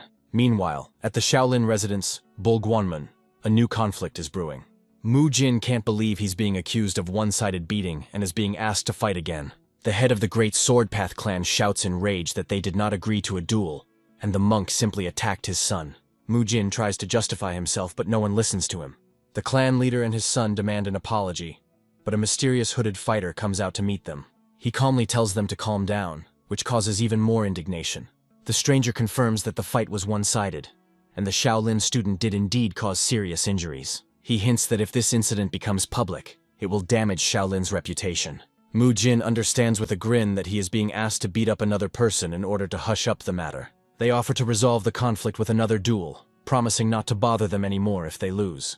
Jin doubts whether to agree, since they might demand a third fight if they lose. As proof of his intentions, the stranger throws Jin a contract signed by the heads of all the local clans. The young man understands that he needs time to recover after the battle, but his opponents do not intend to wait. Suddenly he hears a voice in his head that mocks his fear. Jin realizes that this is a voice transmission technique and sees his mentor on the roof. Hai Guang sits lazily on the roof, continuing to bully his student. His words hurt the young man, and he gnashed his teeth in anger. Jin accepts the challenge, not wanting to show his weakness. But his mysterious opponent only grins, confident that refusal is not an option. Hai Guang adds that he senses something more serious in this man. He recognizes in it the aura of the Jaegil clan, long-standing rivals of Shaolin. Jin is glad that they came themselves, because this is a great chance to evaluate their strength. He orders his opponent to remove his mask, refusing to listen to excuses. The stranger removes his hood, revealing a young girl underneath. She introduces herself as Jinhee Jaegil, the granddaughter of the family head and a member of the Dark Blade squad. The second match begins, and Jin is surprised that his opponent is a girl.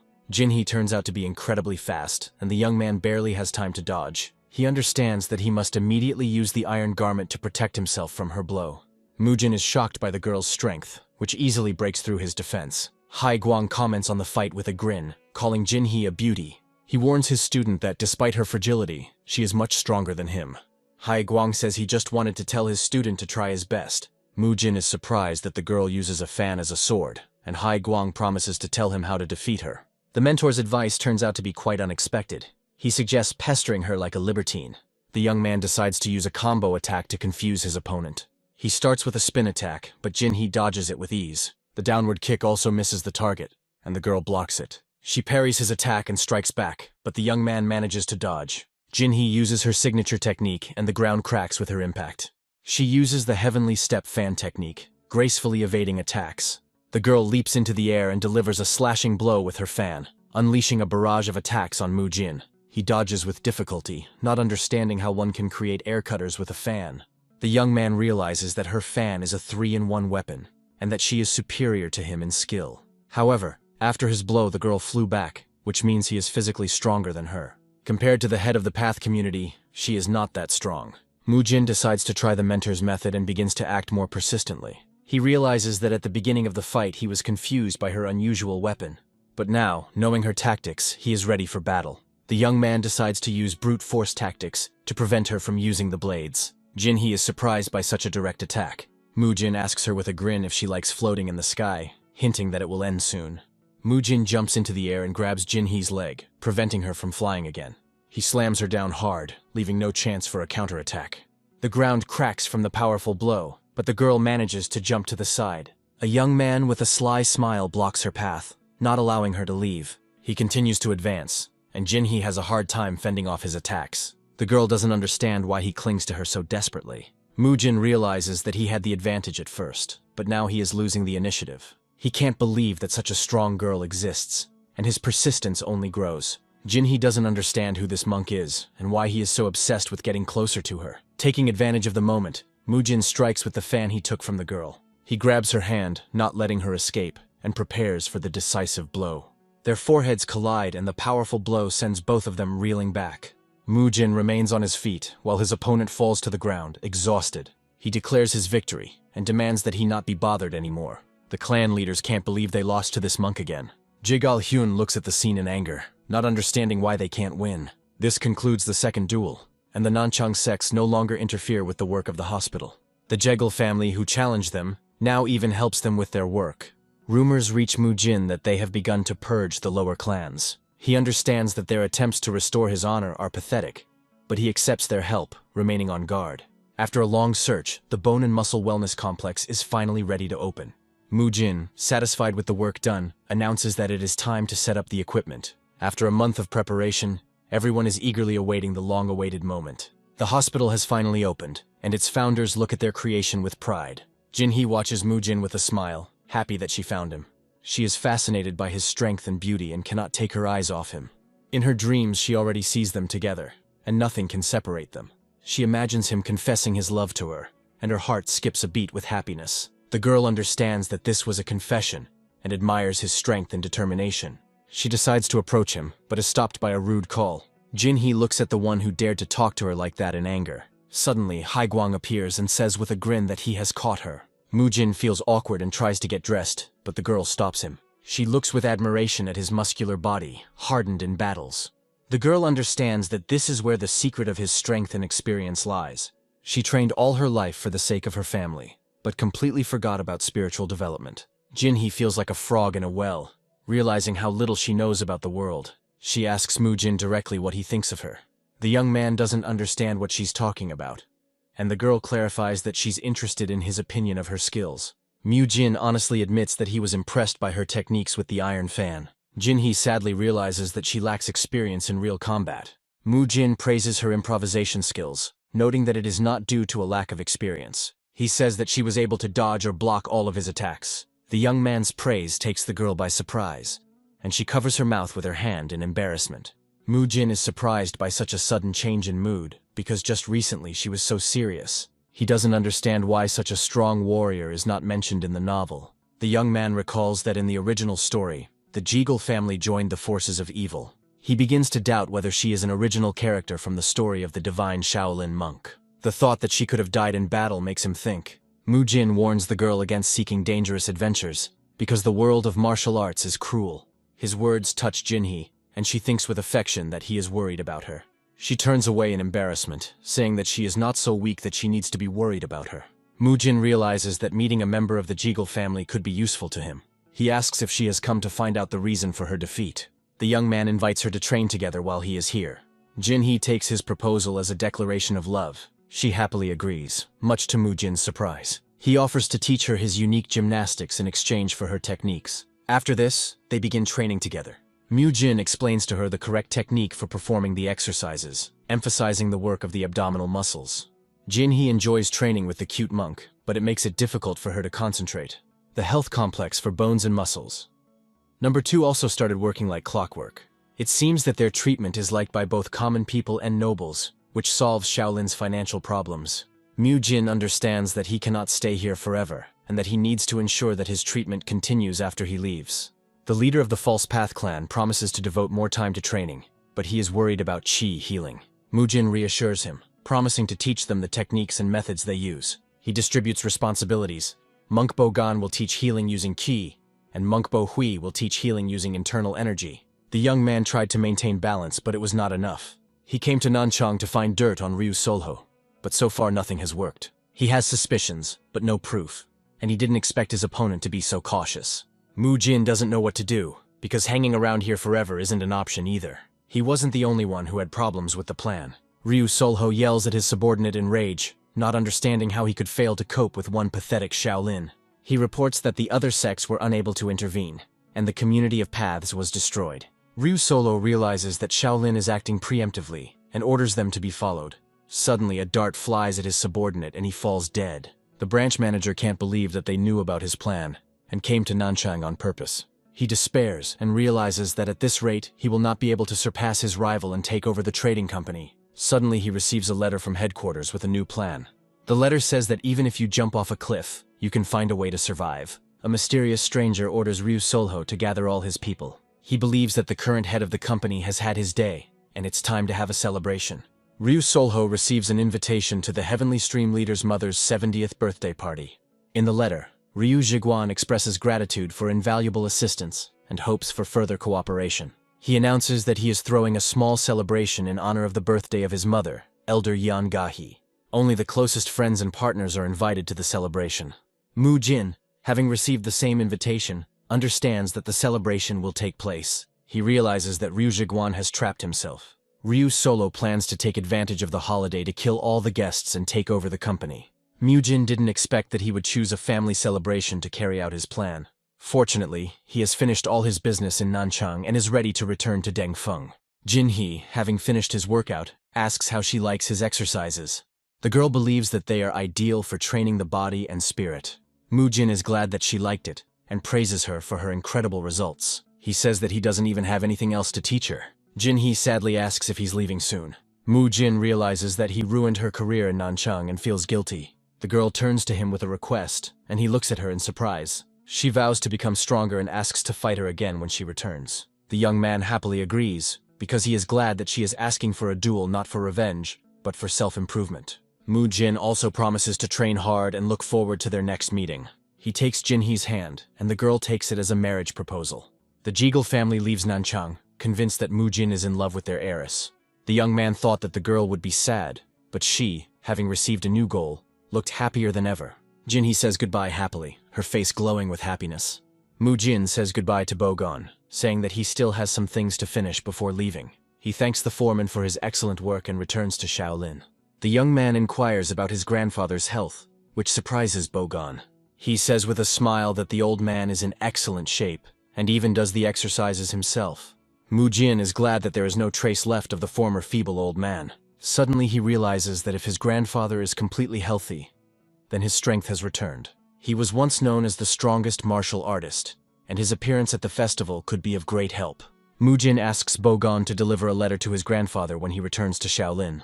Bo-gan has a bad feeling about this, but he agrees to fulfill the request. A few days later, at Hyunguang's monastery, Bo-gan delivers the letter. The old man happily accepts the news from Mu-jin, putting his training on hold. He learns that the young man went straight to the Heavenly Stream Trading Company. Hyunguang decides that she also wants to go to the party to see him. He is looking forward to meeting Mu-jin, and his strength seems to have fully recovered. Meanwhile, the young man hopes that his letter has already reached his grandfather. Mu-jin thanks Mag Ji-hyuk for everything and prepares to leave. He says goodbye to his new friends, promising to visit them again. The head of the False Path thanks him for stopping the atrocities of the local sects. Bo-gan notes with a grin that they were a lot of fun. The new friends promise to continue their noble work and help people. Mujin says goodbye to them, his heart filling with warmth. He is glad that although he did not meet strong opponents, he spent his time usefully. The young man leaves Nanchang in a hurry to stop Ryu Solho. However, his thoughts are clouded by endless thoughts about the plan and possible victims. After 3 days of travel, they finally arrive in Dengfeng, where Yongahe's birthday is about to begin. The manager happily greets Mujin, noting that he has even grown a little. The young man modestly replies that he simply paid due attention to training. Ryu Jiguan hurries him, saying that Master Hyunguan is already tired of waiting. Mujin looks at the guests in surprise, realizing that Ryu Solho cleverly gathered them all in one place. Suddenly he notices his grandfather accompanied by Yongahe. The young man greets them joyfully, thanking them for coming. The old man notes with a smile that Mujin has had many adventures. He is happy to see how his student has grown and compares him to his dear Solva. One of the guests asks if any changes have occurred with Lady Solwa. Meanwhile, in her chambers, the girl sits with her eyes closed, and her appearance does not bode well. The maid notices that the young mistress is even happier than the hero of the occasion herself. Ryu Solwa says with a smile that someone is returning today. Mujin's words, promising to test her knowledge upon his return, come to mind. She is looking forward to it so she can show him how hard she has been training. The girl kept her promise to him and lost 17 kilograms. Mujin has difficulty recognizing the slender beauty as the same girl he left behind. He can't believe his eyes, because it's as if she has become a different person. The young man praises her for her diligence, but the girl believes that this is due to her excellent teacher. He jokes that now she will knock out all the men of Dengfeng. Ryu Solwa is disappointed because that's all he noticed. The maid tries to defuse the situation by saying that her mistress dressed up like that for a special occasion. Mujin understands that she wants to hear those very words and turns away in embarrassment. He approaches her and says that during his absence she has become even more beautiful. Suddenly Yongahe calls out to him, asking for help. The holiday is in full swing and the guests are having a great time. Mujin looks closely at each guest, trying to remember all their faces. He understands that this will take a lot of time, because there are a lot of guests. The young man hopes that everything will be alright, but just in case he prepares for the worst. Meanwhile, Yongahe and Hyunguang notice his absence. The old woman wants to ask him about his trip to Nanchang, but decides to wait until he returns. Ryu Soryong, the eldest son of the company's head, tries to distract his brother from thoughts of work. He is interested in the old man who is sitting next to the elder. Ryu Solho reveals that this is Master Hyunguang, once known as the strongest martial artist. He also adds that he became a close friend of their grandmother, and in general he is a good person. Ryu Soryong says goodbye to his brother and leaves to greet the newly arrived guests. Suddenly he smells a strange smell of tobacco, which he doesn't like at all. Ryu Solho is confident that there will be no problems with his plan, since he is the future head of the Heavenly Stream. He meets with the head of internal affairs, Jin Pegu. Ryu Solho looks at him with disdain, realizing that he is in league with his enemies. It turns out that the manager who worked for them for 40 years turned out to be a traitor. Meanwhile, Jin Peogu, unsuspecting, reports that everything is going according to plan. He has already given his people the code signal, and they will soon begin the mission. Ryu Solho praises him for his good work and lets him go. He completely forgot about the danger regarding Mujin, as he broke into a smile. All his thoughts are occupied with the upcoming bloody massacre and the takeover of the company. Ryu Seolwa sits by the pond, dreaming of hearing from her idol that she has become more beautiful. But she is tormented by doubts, because it seems he has not even noticed how much she has changed. The girl decides to go back so as not to worry her sister. She is afraid that she will be punished if she continues to sit here alone. Suddenly, Ryu Solwa hears some noise and looks out from around the corner in surprise. Ryu Seolwa overhears the conversation and realizes that the whole problem lies with Mujin. She realizes that everything that happened in Nanchang is closely connected with this monk. The girl remembers Hong So-hee's words about how Mujin had her fooled. Ryu Solwa knows she needs to tell her father about this quickly, but she is noticed. She tries to run away in panic, but is stopped by a mysterious stranger. Ryu Solo blocks her path, and the girl realizes that she has fallen into a trap. He takes out a knife, saying that they were going to kill everyone anyway. The stranger swings his weapon, and Ryu Solhwa screams in horror, covering her eyes. Mujin suddenly appears and blocks the attack using his iron robe. He asks with a grin what their interesting plan is. The young man challenges Ryu Solho to a fight, asking him to try and kill him. Mujin can't believe that his opponent easily pierced the iron robe. He realizes that this bastard is stronger than Hong So-hee. Mujin notices that his opponent managed to attack him with his blade between attacks. He realizes that he is facing a real professional killer. The young man shouts at Ryu Solwa to run, promising to detain him. He knocks the knife out of his opponent's hands, offering to fight without weapons. Mujin throws a powerful kick, but Ryu Solho dodges it. The young man shouts at the girl to run, but she freezes in place in horror. Ryu Solo pushes her aside, ordering his men to protect her at all costs. Mujin senses a murderous aura emanating from his opponent. He understands that his enemy does not intend to let him even say goodbye. The young man says with a grin that the super plan to exterminate those present is a complete failure. Ryu Solo, in a rage, promises to send him to the next world with great pleasure. He lunges forward and his blow releases a powerful flash of light. Mujin dodges with ease, but his opponent is not far behind. Suddenly the young man feels a sharp pain and sees blood flowing from his shoulder. He can't believe his opponent is so fast. Mujin barely manages to dodge the barrage of attacks. He understands that his enemy is jumping back and forth like a flea. Ryu Solo mockingly asks if he is afraid to take his punch. He says that at this rate the young man will drive himself into the grave. Mujin realizes that his opponent has found out about his signature moves. He realizes that he is running out of steam and will soon become completely weak. The young man understands that he must restrain him, otherwise Lady Solwa will be in danger. He decides to stop him at any cost and rushes into attack. Mujin tries to solve the issue with distance, but his opponent is too fast. He realizes things are bad and his enemy strikes again. The youth uses an iron robe and a bunch of fists to repel the attack. Their blows collide, and the powerful impact sends both of them reeling back. Ryu Solo uses poisoned blades and Mujin receives multiple wounds. He tells the young man that the poison will soon paralyze his body, and he freezes in horror. The sect leader uses the blade technique Bottomless Abyss to deliver the decisive blow. He says goodbye to the monk, sending him to Buddha. Mujin falls to the ground, his body pierced by poisoned blades. Suddenly one of the blades ends up in Ryu Solho's own back. The young man says with a grin that his paralyzing poison is a complete bummer. It turns out he redirected the flow of chi to stop the poison's effects. Ryu Solho attacks in a rage, but Mujin manages to dodge. He blocks the blow with his bare hands, not allowing the blade to touch him. The young man asks him defiantly if he understands poisons, hinting at his invulnerability. He uses the Nahan Palm technique to deflect the attack. Mujin applies a power grab, preventing the opponent from escaping. He lunges at him, preparing to apply a chokehold. The technique worked, but the young man had almost no strength left. He understands that if he drags on, it will be the end for him, and decides to finish with him.